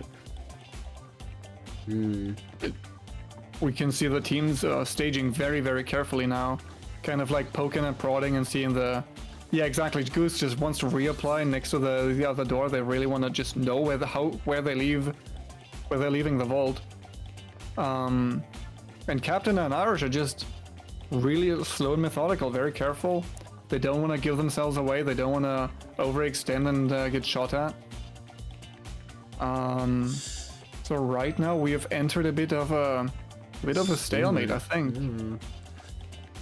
I mean, right now, Irish has made his way into the middle room, although Captain's about to get pinged. Maybe the idea here is just that Irish can relay the information. Just say like, hey, I see those people that go in this and that way, and like, you know, also the covers that they have, that is very important to get an ambush, because you want to know, like, you don't want to have to scan right before you start shooting. Captain finally left, but I think Captain was traced by Goose. They've already been traced. They've used it up. Oh. They take out, the ping comes out as well. Goose and Flick not too interested. They probably think it's a bait. It is a bait, just not the bait that they think it might be. Irish is just trying to tail behind them. Captain's now going to be able to make their way out, and Goose is going out. Goose is going to set up another trap. This is such a smart play. Irish just splitting up right here just to give the information of where the team is moving. Like, Captain doesn't have to scan. Irish can just tell them all, and like, they don't suspect a thing. Like, he can just say, like, tell them all the movements, right? What they're doing, like, hey, they're coming up with those disguises right now. I would expect Captain to snap away right here. Maybe break the cover and then snap away to position the ping properly. Flick missed the jump. They're having both teams are having a 1v1 each. It seems like Flick is gonna go down first. Goose tries to get in to help, but Irish places down the shield perfectly, is going to intercept the resurrect, wait for the teammate to come in as well. Goose is on 12 HP, and the Knight of Knights are going to once again take Diamond Spire. It is their map, it is their home, and they're going to take first place back. What a showing. What an intense match. Everything we expect from this map thrown out the window once more. These teams just like every time you think you figured them out, they just like throw something new at you. Yeah. They're so quick to adapt to the situation and like come up with strategies and like that is really smart plays. Like smart plays, and I presume. they're so good in the gunfights as well. It's really astonishing. I'm lost for words, and we're not. We Yeah. still have 2 more games to go. Irish and Captain are gonna feel great about this, I think. Oh, definitely. They are now back into first place. They lost it for a round and immediately chose violence and just clawed their way back up. I am curious to see what the point differential is going to be now.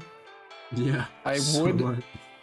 expect that we see the quote-unquote old order again, where Knight of Knights is first place, Honksplosion second place, and Modcheck is third place again. I think that is roughly how many points everyone made. And Sounds about right. yeah, I like. The thing is, we have 2 rounds now, and meaning that like there's going to be 2 winning teams again, or like, from this point onwards. If Knight of Knights wins one of those 2 rounds now, they've pretty much just won the game. Like they've pretty much just won the tournament. One more win for Knight of Knights, and I don't think anybody can catch up really. Irish just said he did it for the fans. But also on the flip side, if someone like Goose or Flick or even Jace and Rick, either of those 2 teams win this next match, then it will come down to that last match of Sound Eclipse, which Absolutely. was the match that started off Jace and Rick's dominant performance that we've seen from these last couple of matches. Maybe unlucky in that last match we just saw, but I mean overall it's still anyone, well, okay, maybe not anyone's game, but out of our top 3, any one of them could win it, and these next 2 matches are going to be incredibly vital in determining who does it. And I think a factor of this as well that we need to consider, that we don't talk about too much, but is quite a big factor and has maybe changed the outcome of some of these matches, is we're going to go to Fragrant Shore on NA servers, and then we're going to go to Sound Eclipse on EU servers. Now, we have about a mix, it's mostly lenient towards the NA side, but there's a decent mix of EU to NA players in this. So, do you think that will be a big factor as much as I think it will be in these last 2 matches, or... Because we haven't really talked about the ping and stuff. We had one instance where Goose tried to poof out, but couldn't because of the... We assume the ping and the delay that already is when you use his expertise. Do you think it's going to be a massive factor? I mean, I think there's like the occasional no-reg, and some agents are just more affected by that. For example, if you no-reg on Ace, suddenly that is like an entire magazine gone basically, whereas when you no-reg on Madam or Red, maybe it doesn't matter all too much necessarily. So I think there might be some like minor things here and there. I don't think, and I hope it's not gonna change the outcome of a game. That would kind of make me sad if a team lost just because of bad ping.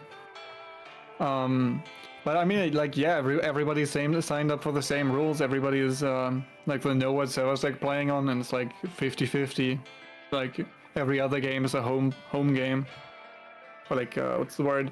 Like every other game they play on their own servers. So I think overall it is pretty equal. Yeah. I mean, they're guaranteed 5 games on their home servers on each map. Now, admittedly, there are 3 teams that have a mix of 1 NA player and 1 EU player, which is kind of, you know, in a way that's kind of good and bad, because it means every team on every match will have some little advantage with half their team, just based on the ping.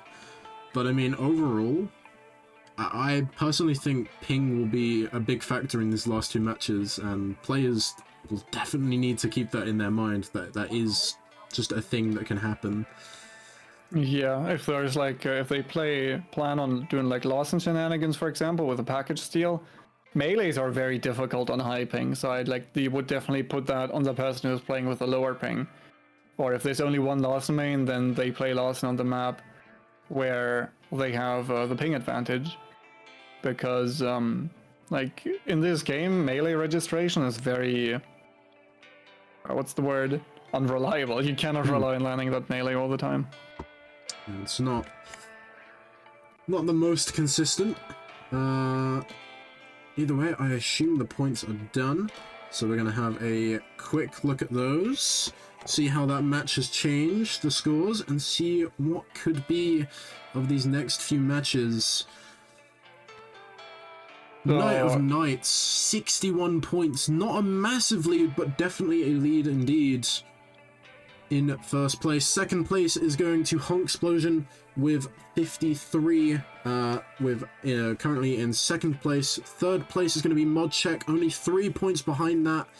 And then Double Trouble in fourth with 17, and Hollow Mimic Christmas with 12. Those two are fighting for for fourth place and fifth place. But obviously we still have anyone's game in these top three. And yeah, as you said earlier, if Night of Nights win this next match, they're pretty much in the clear as long as they can maybe get a couple points in that last match. Basically in the clear to win this tournament. Absolutely. Yeah, probably even in like if Hollow Mimic Christmas and Double Trouble win this, probably Night of Nights is also gonna take it. If you think about it, just because then people are gonna struggle like keeping up with that. That being said, though, the difference between first place and second place right now is 8 points, which is a bit of a hurdle to overcome for sure. But like, I feel like you can definitely push past that absolutely. In duos with like how many kills everybody's getting, that should not be too difficult. And then Honksplosion and Modcheck, like that differential is almost as good as non-existent. 3 points are very easy to make up for. Well, we'll find out momentarily. Only 2 games, that's not many games left to play in this tournament. Obviously, we've already seen 8 of the games being played, of which has brought us to this point.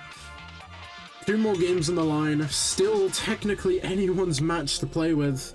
I'm just going to tell the players to go from the get-go, because I can basically jump off the map instantly, which means they're going to be moving as we die, but that's fine, because we're already done. Yeah, that just speeds up the game. And it also means that the players can move instantly. One disadvantage of doing what we have to do, we don't have much choice, is that most of the time, if it's a long time to die, expertises will come online instantly, when they should be about halfway at the start of a game, which can change factors in fights. Like, getting Danger Sense from the get-go is very, very good. You can get a very safe start. But even someone like Larson, who has a very long cooldown, being able to get your expertise instantly, most of the time, phenomenal. What you need. But with a match like this, where I can jump off instantly, it doesn't matter too much. It's as if you've started playing and had to sneeze at the start of the match. yeah, exactly. I mean, that's really just it. This strategy of spawn rushing, where you just try to like eliminate other players as quickly into the match as you can. But it is more difficult to do that when the defending person, the person that is being spawn rushed, already has their defensive expertise up. So that kind of changes. I'm not sure what Dunker and Jake are doing there, honestly. They're just... that is very interesting. That is great trash can positioning, actually. Yeah. I've never seen anything like it, if I'm being honest. With perfect symmetry right there. I would never expect that to be a mimic, I can't lie. Absolutely not. Like, I try to keep track of all the things around the map. Oh, I had a cameo. 50 pound! 50 pounds. Hold on, we need to see who this is. Let me put this on. It is Tyrannical Nemesis. Thank you so much, Tyrannical Nemesis, for the 50 pounds donation. Jesus, biggest donation and the first instance of the cat meow. Thank you so much for donating 50 pounds. That takes us to 100, which also unlocks Rickleman's true form. But we also have a fight breaking out. Goose and Flick take down the first. This is against Irish and Captain. Captain has no choice but to leave once again in this fight. They have to leave. They can't take the fight. Their teammate is down. There's no point in taking a 2v1. Wow. Like, it is insane to me how quickly those fights play out in this game. Like, this is not at all how it feels to me playing public matches. Because in public matches, I think every fight is just drawn out so much longer, but here everybody is like, the coordination is just on a different level. People are so good at following up on calls. Like, when somebody calls another player out, there's just an instant response by the teammate, and this is very well practiced. Yeah, and I think this is why so many people prefer duos, and why personally I think duos should be the standard competitive mode. Just personally, I think it's more fun to watch, I think it's more fun to play, and I think it's also a bit more balanced as well, because a lot of the issues with the game, realistically, in solos is, if you have weaknesses, that's it. Like, they're your weaknesses throughout the entire match. There are so many agents that will counter every other agent. But in duos, you can use two agents that kind of work together in the sense of one agent's negatives, you know, things that are against them, you can kind of change that by having another agent to help with that. For example, what's a good duo? Like Octa is very good at finding agents, right? You mix that with someone else that maybe isn't as good as finding agents, to say like Hans or something like that. I mean, yeah, mixing that with Hans, who has really great opening fight potentials with his orb and even just his pure damage output. You mix those two legends, that's a really nasty combo if you are looking for very quick and effective fights. Absolutely, there are just so many combinations to experiment with and to like try and make work. It is such an open game really for experimentation and like unique playstyles. It's very, very interesting.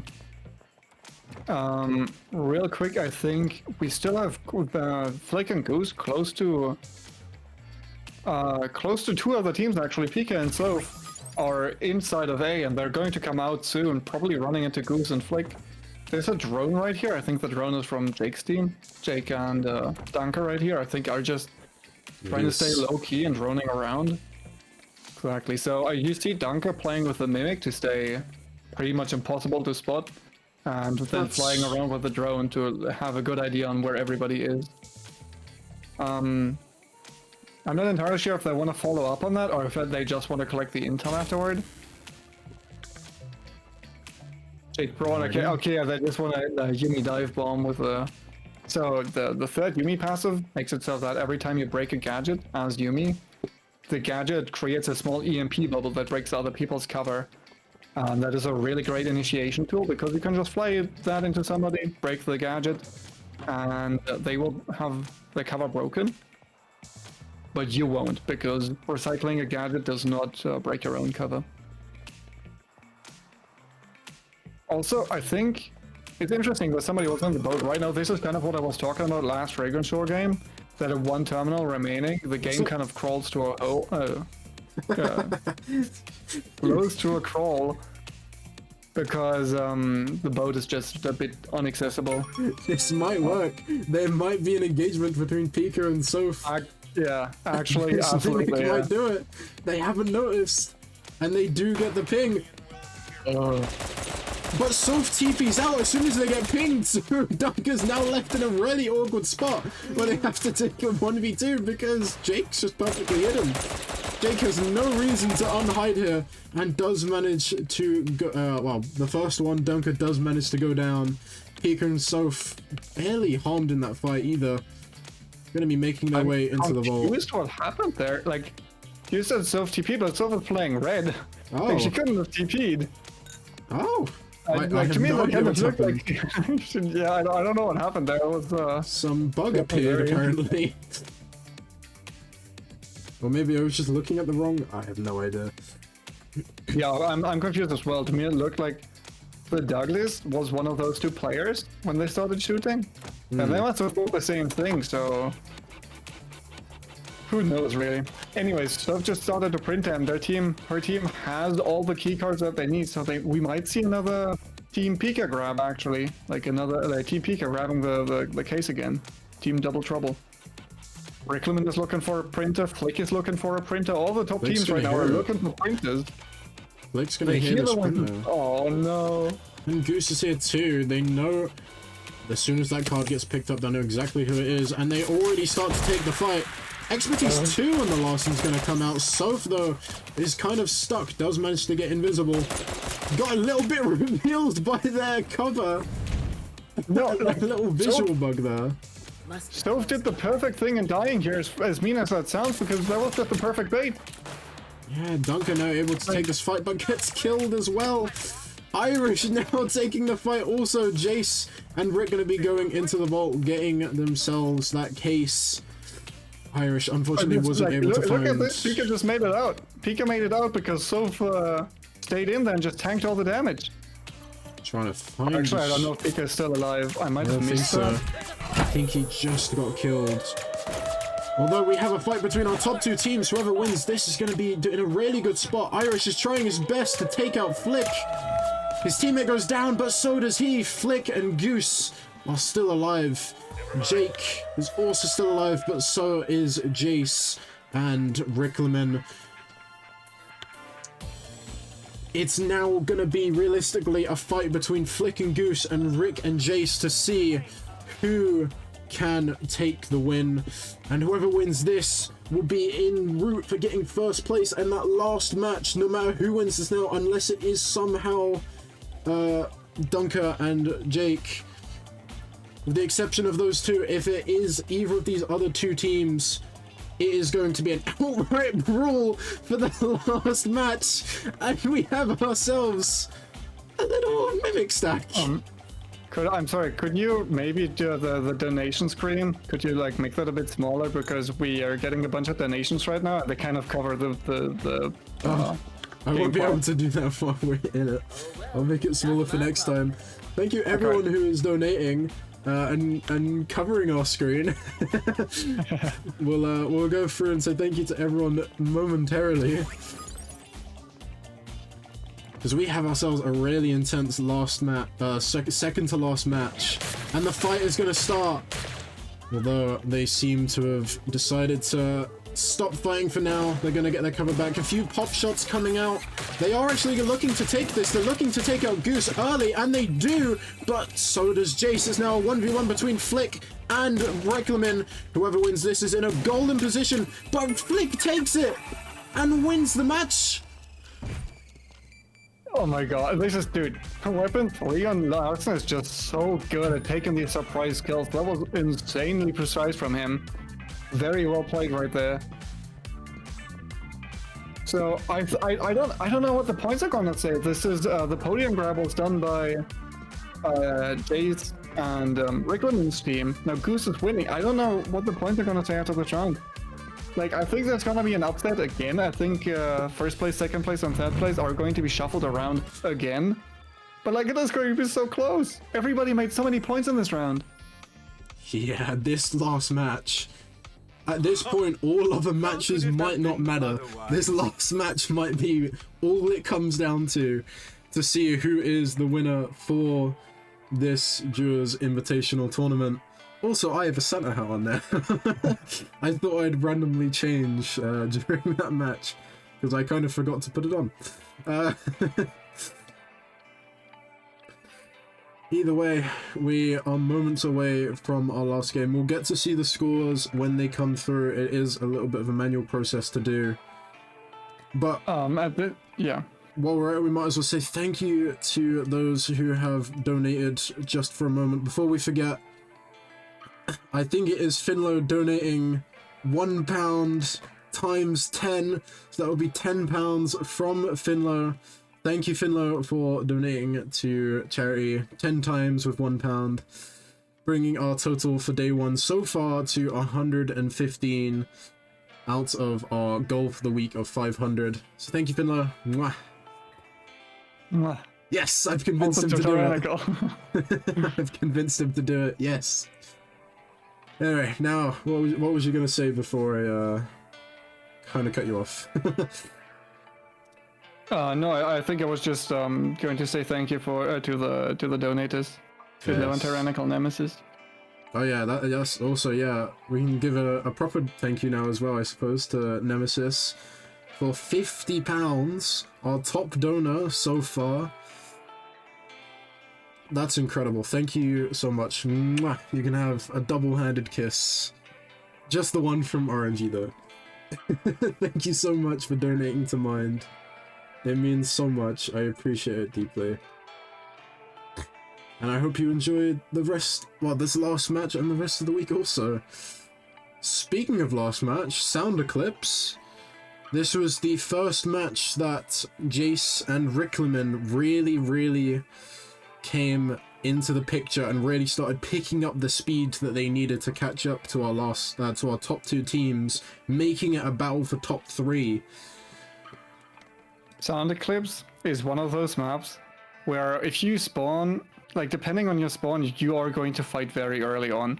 I am thinking that like multiple people usually spawn close to A, the blue room A, and multiple people either spawn close to D or E.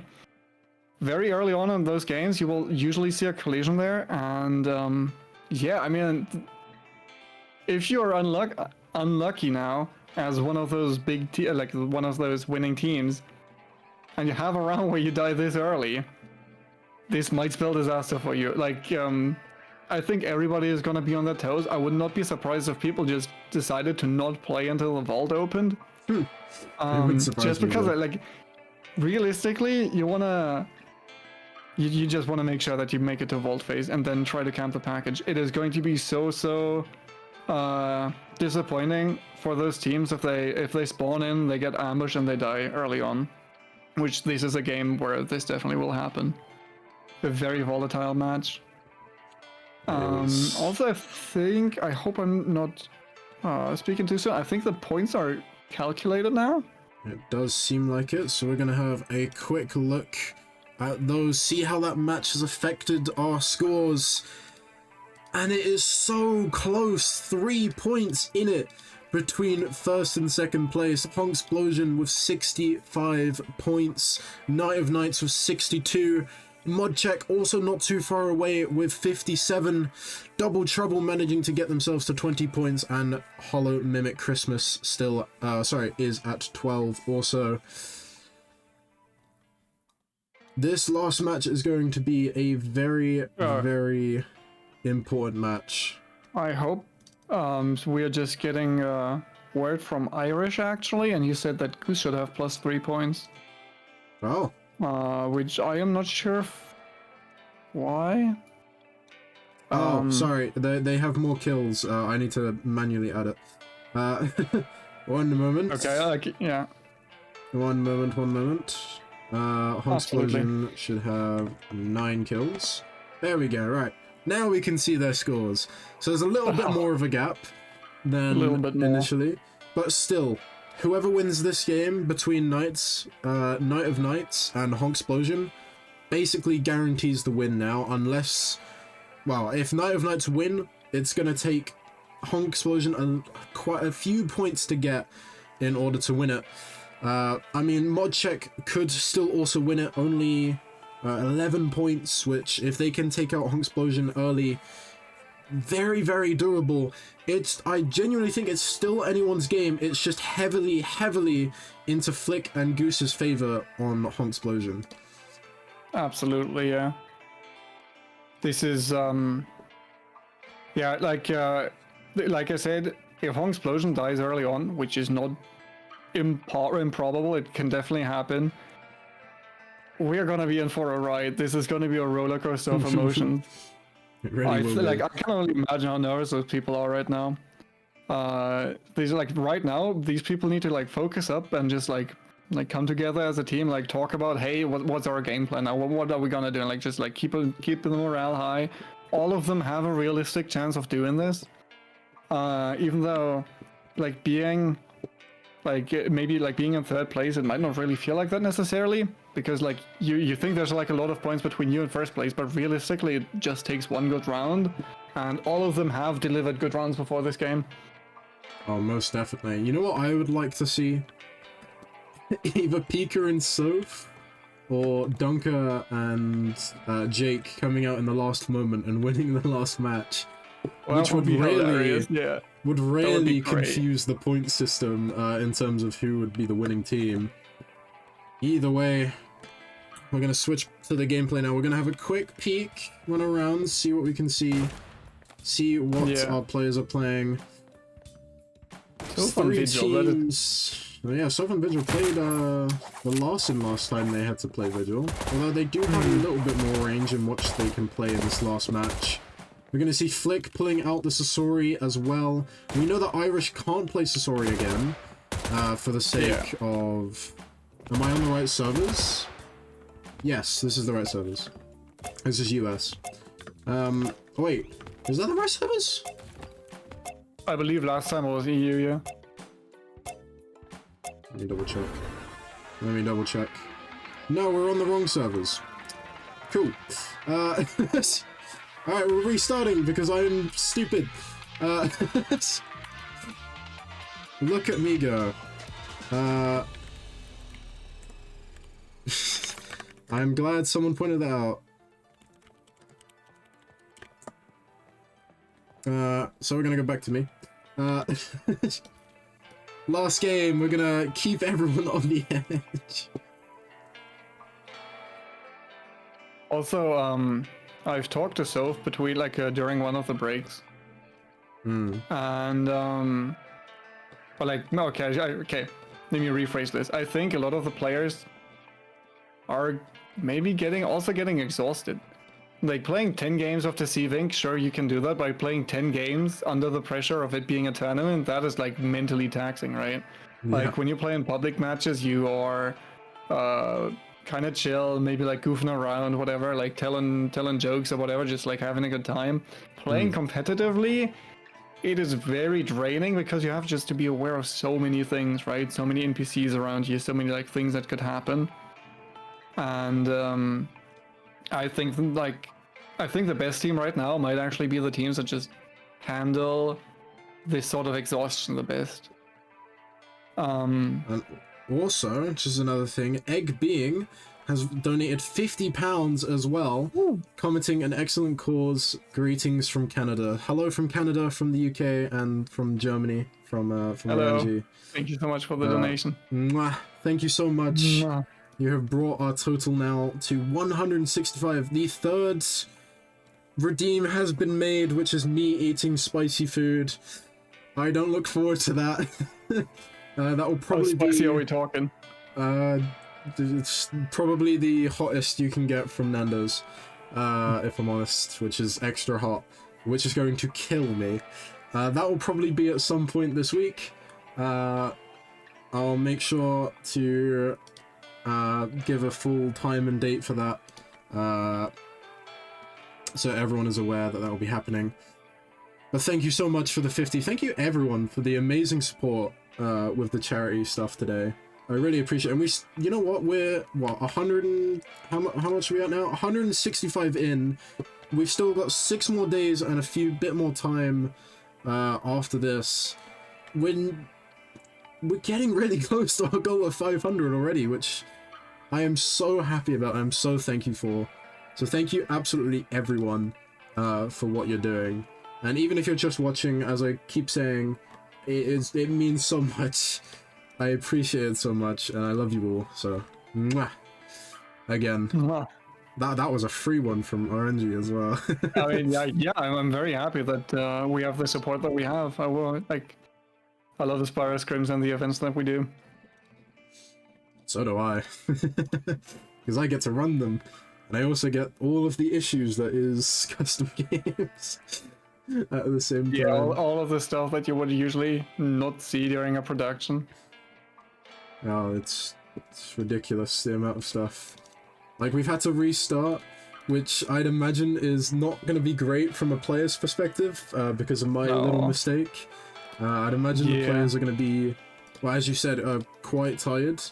And I don't blame them. Like you said, 10 games is a lot, especially when there's a tournament on the line. Luckily for them, there's no money on the line, so it's probably not as stressful as it might have been if there was. Yeah. But I mean, overall, all of them have had a really good performance and some really fun performance as well. I still think the most fun award will go to Jace and sorry, not to Jace, to Jake and to Dunker for the the mimics on the first round of Fragrant Shore. Yeah, two flamingos just kissing in the pool. It was beautiful. It was a great to witness. I'm glad I caught it. They probably waited as well to make sure we caught it also. So I'm glad they did. Right. We're just Jason restarting for a moment. Okay, perfect. Thank you for letting me know. Oh no. I think the lobby's bugged. Hang on. Hold on. We're trying to reset the lobby. DI has this lovely thing of making resetting lobbies a bit more difficult than I like. That's fine.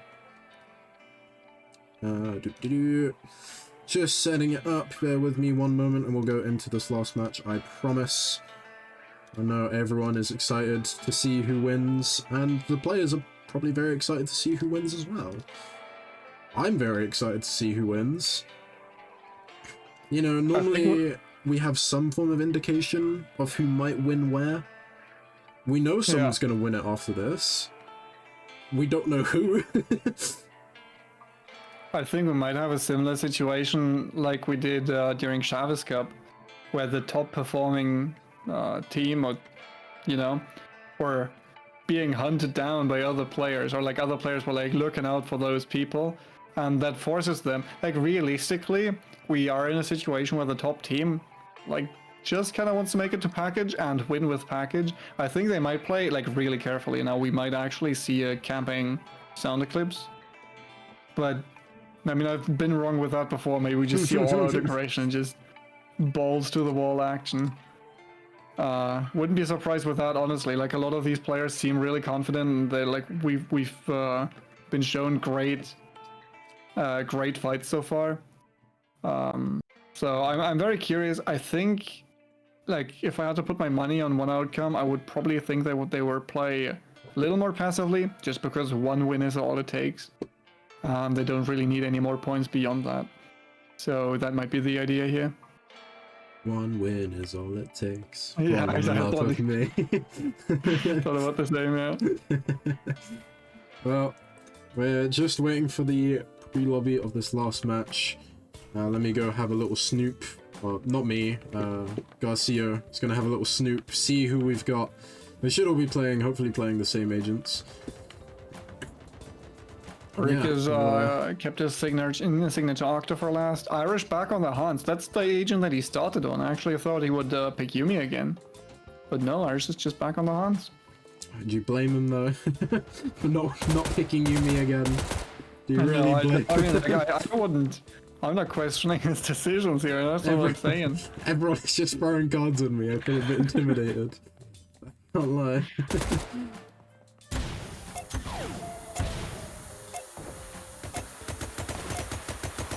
Right, I don't think there's any issues this time, which means we should be able to start up as soon as the guards decide to kill me as the observer. So we'll find out. This is now the time to see who is going to be our champion. I see a VIP. Not that that means anything. I mean, if you punch the VIP, that's a ticket to Re3. And gods. I am the victim of deceit. That Douglas needs to be fired. He needs to lose his job, dude. What is this? Worst gods in the world. Okay, we're gonna have to find another god. Maybe you can take fall damage as well, but... Oh yes, that is true. Oh wait, that doesn't do enough. Oh gods. Oh, anyone. Oh my god. This is now where we see me really struggle to do anything. This is interesting. I thought Sorry, I just saw them. I would imagine that is Irish and Captain right here. Also, I'm surprised. I always thought that fall damage was increased with heat, but apparently no. It seems not right. Finally found some guards that can shoot us. Matt Douglas is definitely getting fired after this, and so are these two guards. God. I am Heat 3. Thank you. Right. Now the We're players are into the coming. final game. Everybody has their expertise online now. That's just the was nature Pika of killing yourself like that. It was actually Soph and Pika. It wasn't even Irish. Plus Even though 1 Irish point. has started teabagging every game. Plus 1 point for those, I think. For the little dance moves that they provided us at the start. You know what? Out of 10 games, we've only had 3 issues. And one of them was me. I will take it. As far as deceiving goes, that's a good score. I believe we only had 1 issue in the Solar's Invitational. That is the record to beat. We had so many in Chavez Cup as well. Ika and Soph making their way into A now, but I think there's nobody around that. Actually, no, my Irish and Captain are going there. That's what I mean. Like, this is just like such a natural collision right here. Just so many people spawn around A and B, and like they just choose to go either one. Like, you'll have more teams spawn in this area than you have blue rooms that they can go to, and that is just like there will just naturally be a collision here. Actually, multiple teams here. You have Jake, you have Irish already fighting right here. But the shell is going to lock them out of the blue room. Just regroup, recover, probably eat some food. They know that, or that they can expect that this room was already taken, so they don't need to go in here. And I mean, we said that Jace and Rick, this was the map that they really started picking up the steam and getting points on the board to get them where they are now. And I mean, correct me if I'm wrong, we're seeing the exact same repeat from last match. They're the only ones on the DE side. Everyone is on the AB. I mean, Soph and Pika are towards C, but, you know, they're still kind of on this side of the map.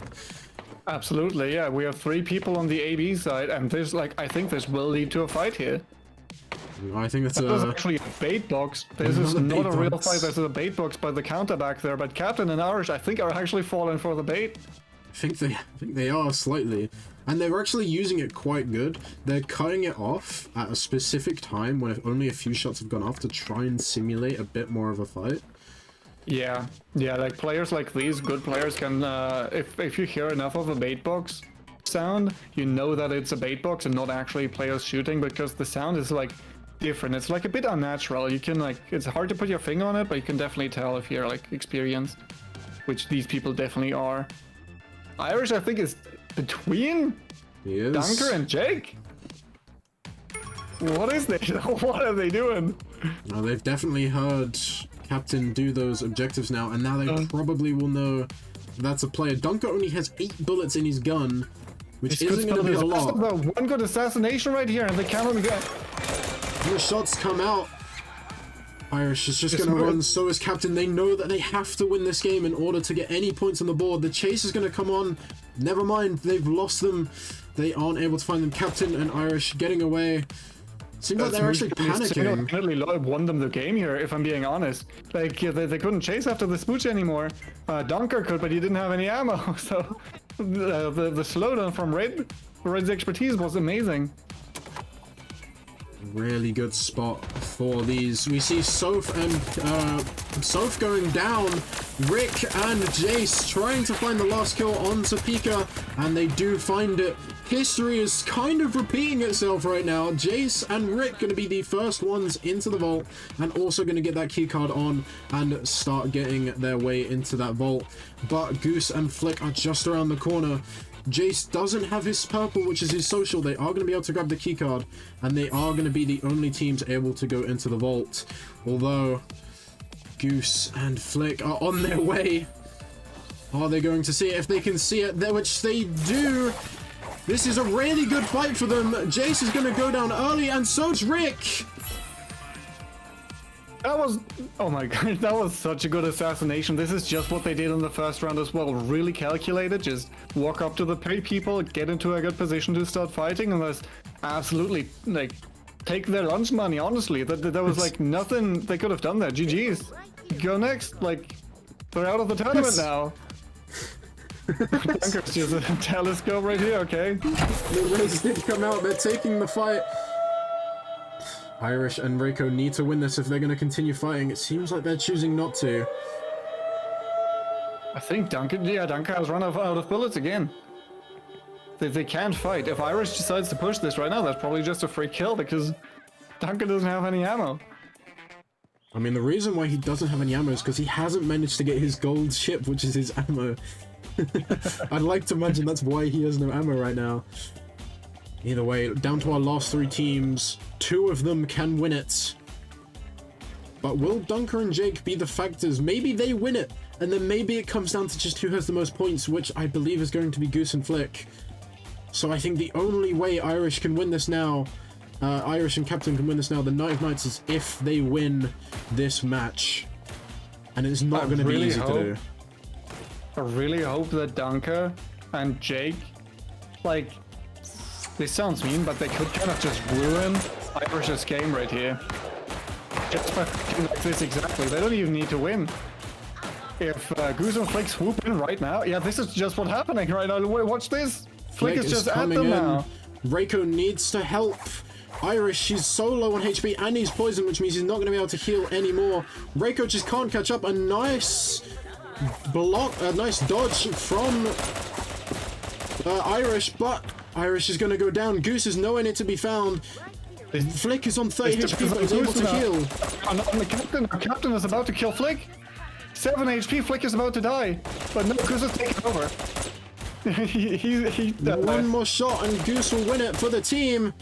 Captain has to get out. Does have Kiss, but isn't the heal one. Might be able to find the res if they're quick. Goose doesn't seem to want to engage on it just yet. Neither does Flick. They're both on little HP. This game is not over yet. This game is not over yet. They actually, Flick is going up to the body again. Half health, and the res has come out. If right they figure it out, this is a player though, right? They surely know that this is Flick. No, I don't think so. Never mind. They have no idea. All they know is the extraction has been called. There's quite a distance between them. If Flick decides to take this fight, it would be in a really good spot. Irish has been neutralized. Is gonna try and intercept. Can't really fight here. Irish does manage to get on, takes the 1v1 with Goose. Down to 16 health, goes down. Captain is also on 15 health. Flick finds the kill, and your champions for the tournament for the entire 10 games and everything that has come through is going to be Team Honk. Whatever their name is. Honksplosion. Honksplosion, my head is all over the place. They take the win in the last match, which will solidify their win overall in the entire tournament now. What a match. Oof. What a match. What a match indeed. That was like anyone's game up until the very last moment. Yep, Up until really the very was. last moment. Had they sniffed out Flick there, Goose would have just lost on this spot, I think. Like, I don't think he could have bounced back from that. That was so risky from Flick, but also such a good idea to just, like, be able to, like, scout their position and, like, be able to shoot them in the back. Wow. That was, yeah. That was just really... wow, yeah. I mean, well, we'll have to wait for the points, but I find it hard to believe that Goose or, like, Honksplosion didn't win this. Oh, they 100% must have. We'll get to find out who got 2nd, 3rd, 4th, and 5th as well, and then after that, we'll have the interview with the winners. If they're happy to, I'll quickly send them a ping, see if they are happy to do a winners interview.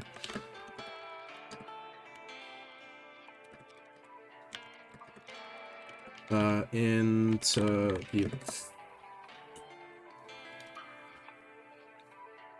Well, that has been the day. I mean, I'm pretty sure they've won. Yeah. I think it's safe to assume that they did win. Like, honestly, at the very start, I was like, I was really impressed. Like in the very first round, I was really impressed by Goose's and Flick's team. But after that, Irish and Captain just put on a clinic, and I absolutely tore through the competition. And I thought like, okay, like maybe like Irish and Captain now like warmed up and they're like now in the zone. No, it turns out Jason Frick fucking swooped in and like became really like warmed up and just very dangerous, right? And suddenly we have like almost a 3-way tie, like, and they just like keep trading blows, keep like it's never really clear who is like at the top now. And the very last game, like anybody could have won that really, up until the very last moment. Well, I'm gonna be getting Flick into the server.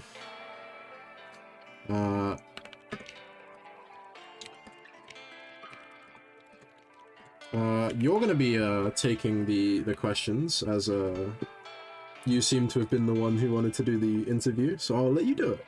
That sounds nice, right? Yeah, I'm looking forward to it.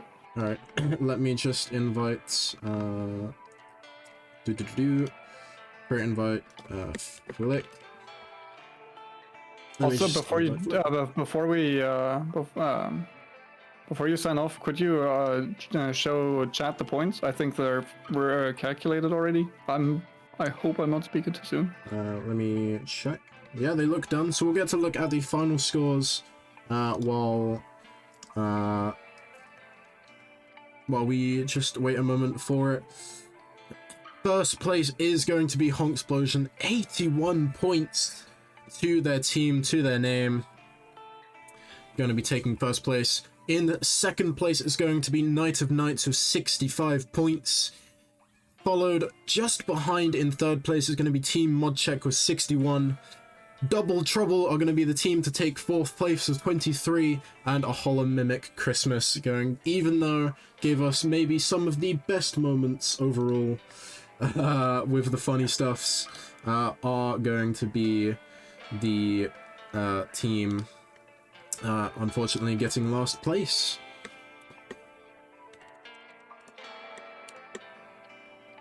Just getting our players in momentarily. I'll drag you in, and we'll get to have an interview with them. All right. Just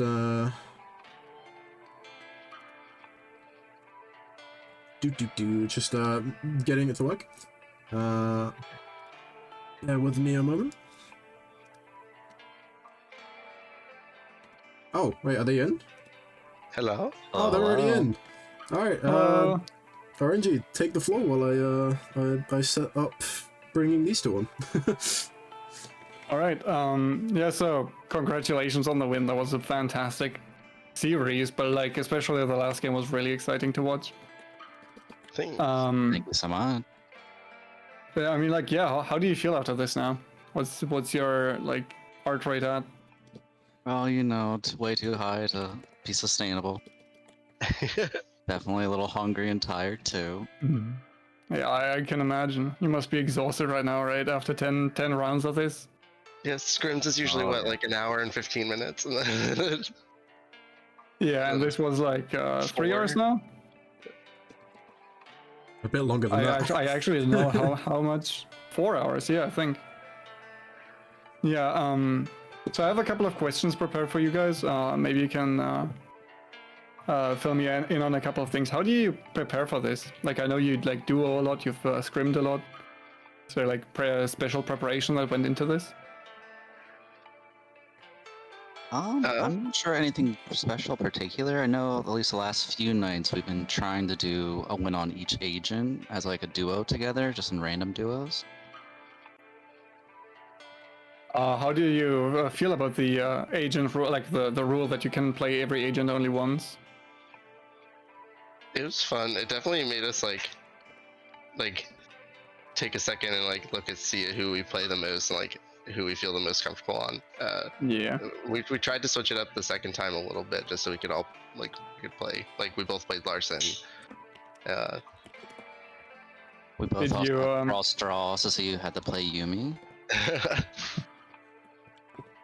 Did you like come up with any like strategies for like each agent, or were you just like trying like figuring it out on a game-to-game basis?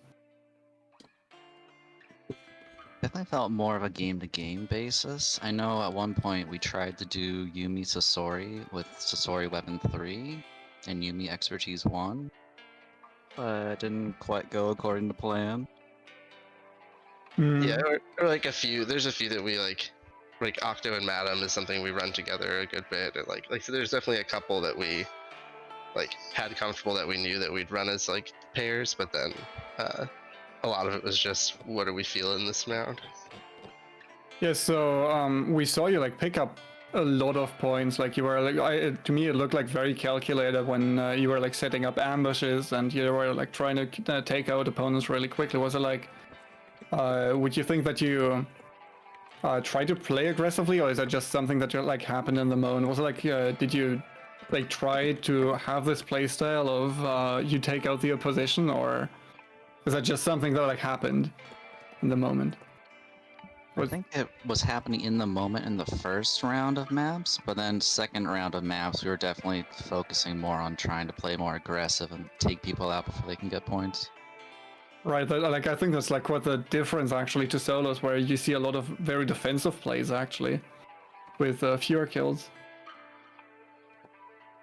Yeah. Yeah, so the last game was very tense. We had 3 teams that could have realistically just won the entire tournament. So basically it was either you guys win, like if you guys win, if Raiko and Irish win, or if Jace and Rick win, whoever does, that team then takes the tournament. Did that like change anything about your plans? Did you like feel any different? Did you like go into the game any differently? Maybe not specifically the last one, but I know the like last 4 when we got back to like the reset, we kind of took a moment and we were like, hey, here are the 4 champs I want to play, here are the 4 I want to play. Let's like make sure that they work. So like a little bit of pre-planning before the last game, but not necessarily like right before for the very last one specifically. I know during the last game, we definitely saw a couple of players and we were just like, nope, don't want to take a fight and lose the whole thing. Yeah. Yeah, just a zero risk approach, and it paid off in the end. I mean, yeah, thank you so much for coming on here and answering my questions. Do you have anything to say to the stream? Would you maybe like, I'm sorry, also would you like maybe, like where can people find you? I know, like yeah, you're on stream, for example, on Twitch a couple times. Where can people find you? Yeah, twitch.tv/GusuGames. I stream almost daily. It's usually Deceive, otherwise Point and Click Mysteries, but also find me there too, also playing Deceive, not doing the Point and Click Mysteries. And thanks everyone for watching. I hope it was a fun time for everyone. And thanks for Lex and everyone else in production for setting it up. Thank you guys for playing it. Yeah. GG's. And congratulations again. That was really, really well played. Round of applause. Alright, now you still can leave if you want. I'm gonna take over back. Take my spot back here. Get rid of these guys. Ah, they're already gone. Once again, massive congratulations to our winners, Honksplosion. We had a little interview there, last minute put together, but a round of applause overall. This has been the end of day 1 for the charity week. Yes, week. This is a whole week of activities and fun. Tomorrow at 4 PM GMT, myself, Iris, and Sheldon are going to be coming together to play some trios, and if trios doesn't work, then maybe some duos and stuff. But we're going to be having some fun. Us 3 are the owners and people who made Spire Scrims. So we're going to be getting together and showing how much we truly love each other. And then that will also be followed by at 9 PM GMT, which is an hour ago if you don't live in the GMT time zone. An hour and 9 minutes ago, we'll be joined by First Glitch, who will be having, will be hosting the Keybind Chaos event, in which for every £2 you choose to donate to charity, you can also choose to mess up one of his keybinds. So you can make his walk forward button I, and his move backwards button D, and his ability Q, or whatever you want. So that will be really fun to see. I hope to see you all there tomorrow. This has been it for myself and Orenji. Orenji, would you like to give yourself any plugs for being here today before we sign off? I mean, yeah, you can find me on Twitch/OrenjiMan. I play Deceiving almost every day. I play Deceiving competitively when you have enough players to fill up scrims. And yeah, I love this game very, very much. And thanks so much for letting me be a part of this. Thank you. And thank you again for everyone watching and for donating. Let's do a quick final look at what we managed to raise in day 1 out of 7. Oh, some more had actually came through as well, which I have just missed and have only just noticed, so let's go through and say thank you. Helene, with £25 donated to charity, says, miss you a lot, hug. Both of you are looking amazing. Helene, you also always look amazing. Thank you so much for donating to charity. Mwah. We also have Jamie donating £50 also to charity. Double kisses there. Mwah, mwah to Jamie. Thank you so much. And Anonymous with £20 as well. Thank you, whoever you are, for donating that too. Mwah. That takes our total today to 260 in one day. We've already managed to reach half of our goals. And we've also unlocked the Qualities Made Dress stream. So that will be coming at some point. Thank you so much, everyone who's donated. Thank you so much, everyone who's watched. Thank you for the players for competing today. I know it was a bit long and stressful. Thank you, Orenji, for casting with me. And thank you, everyone, for the first day. This has been complete. As I said, we move on tomorrow at 4 PM, in which I hope to see you all there. So have a good rest of your evening, rest of your night, rest of your day, and I hope to see you all at 4 PM tomorrow with myself, Sheldon, and Iris. Goodbye. Goodbye. Oh, I need to switch scenes.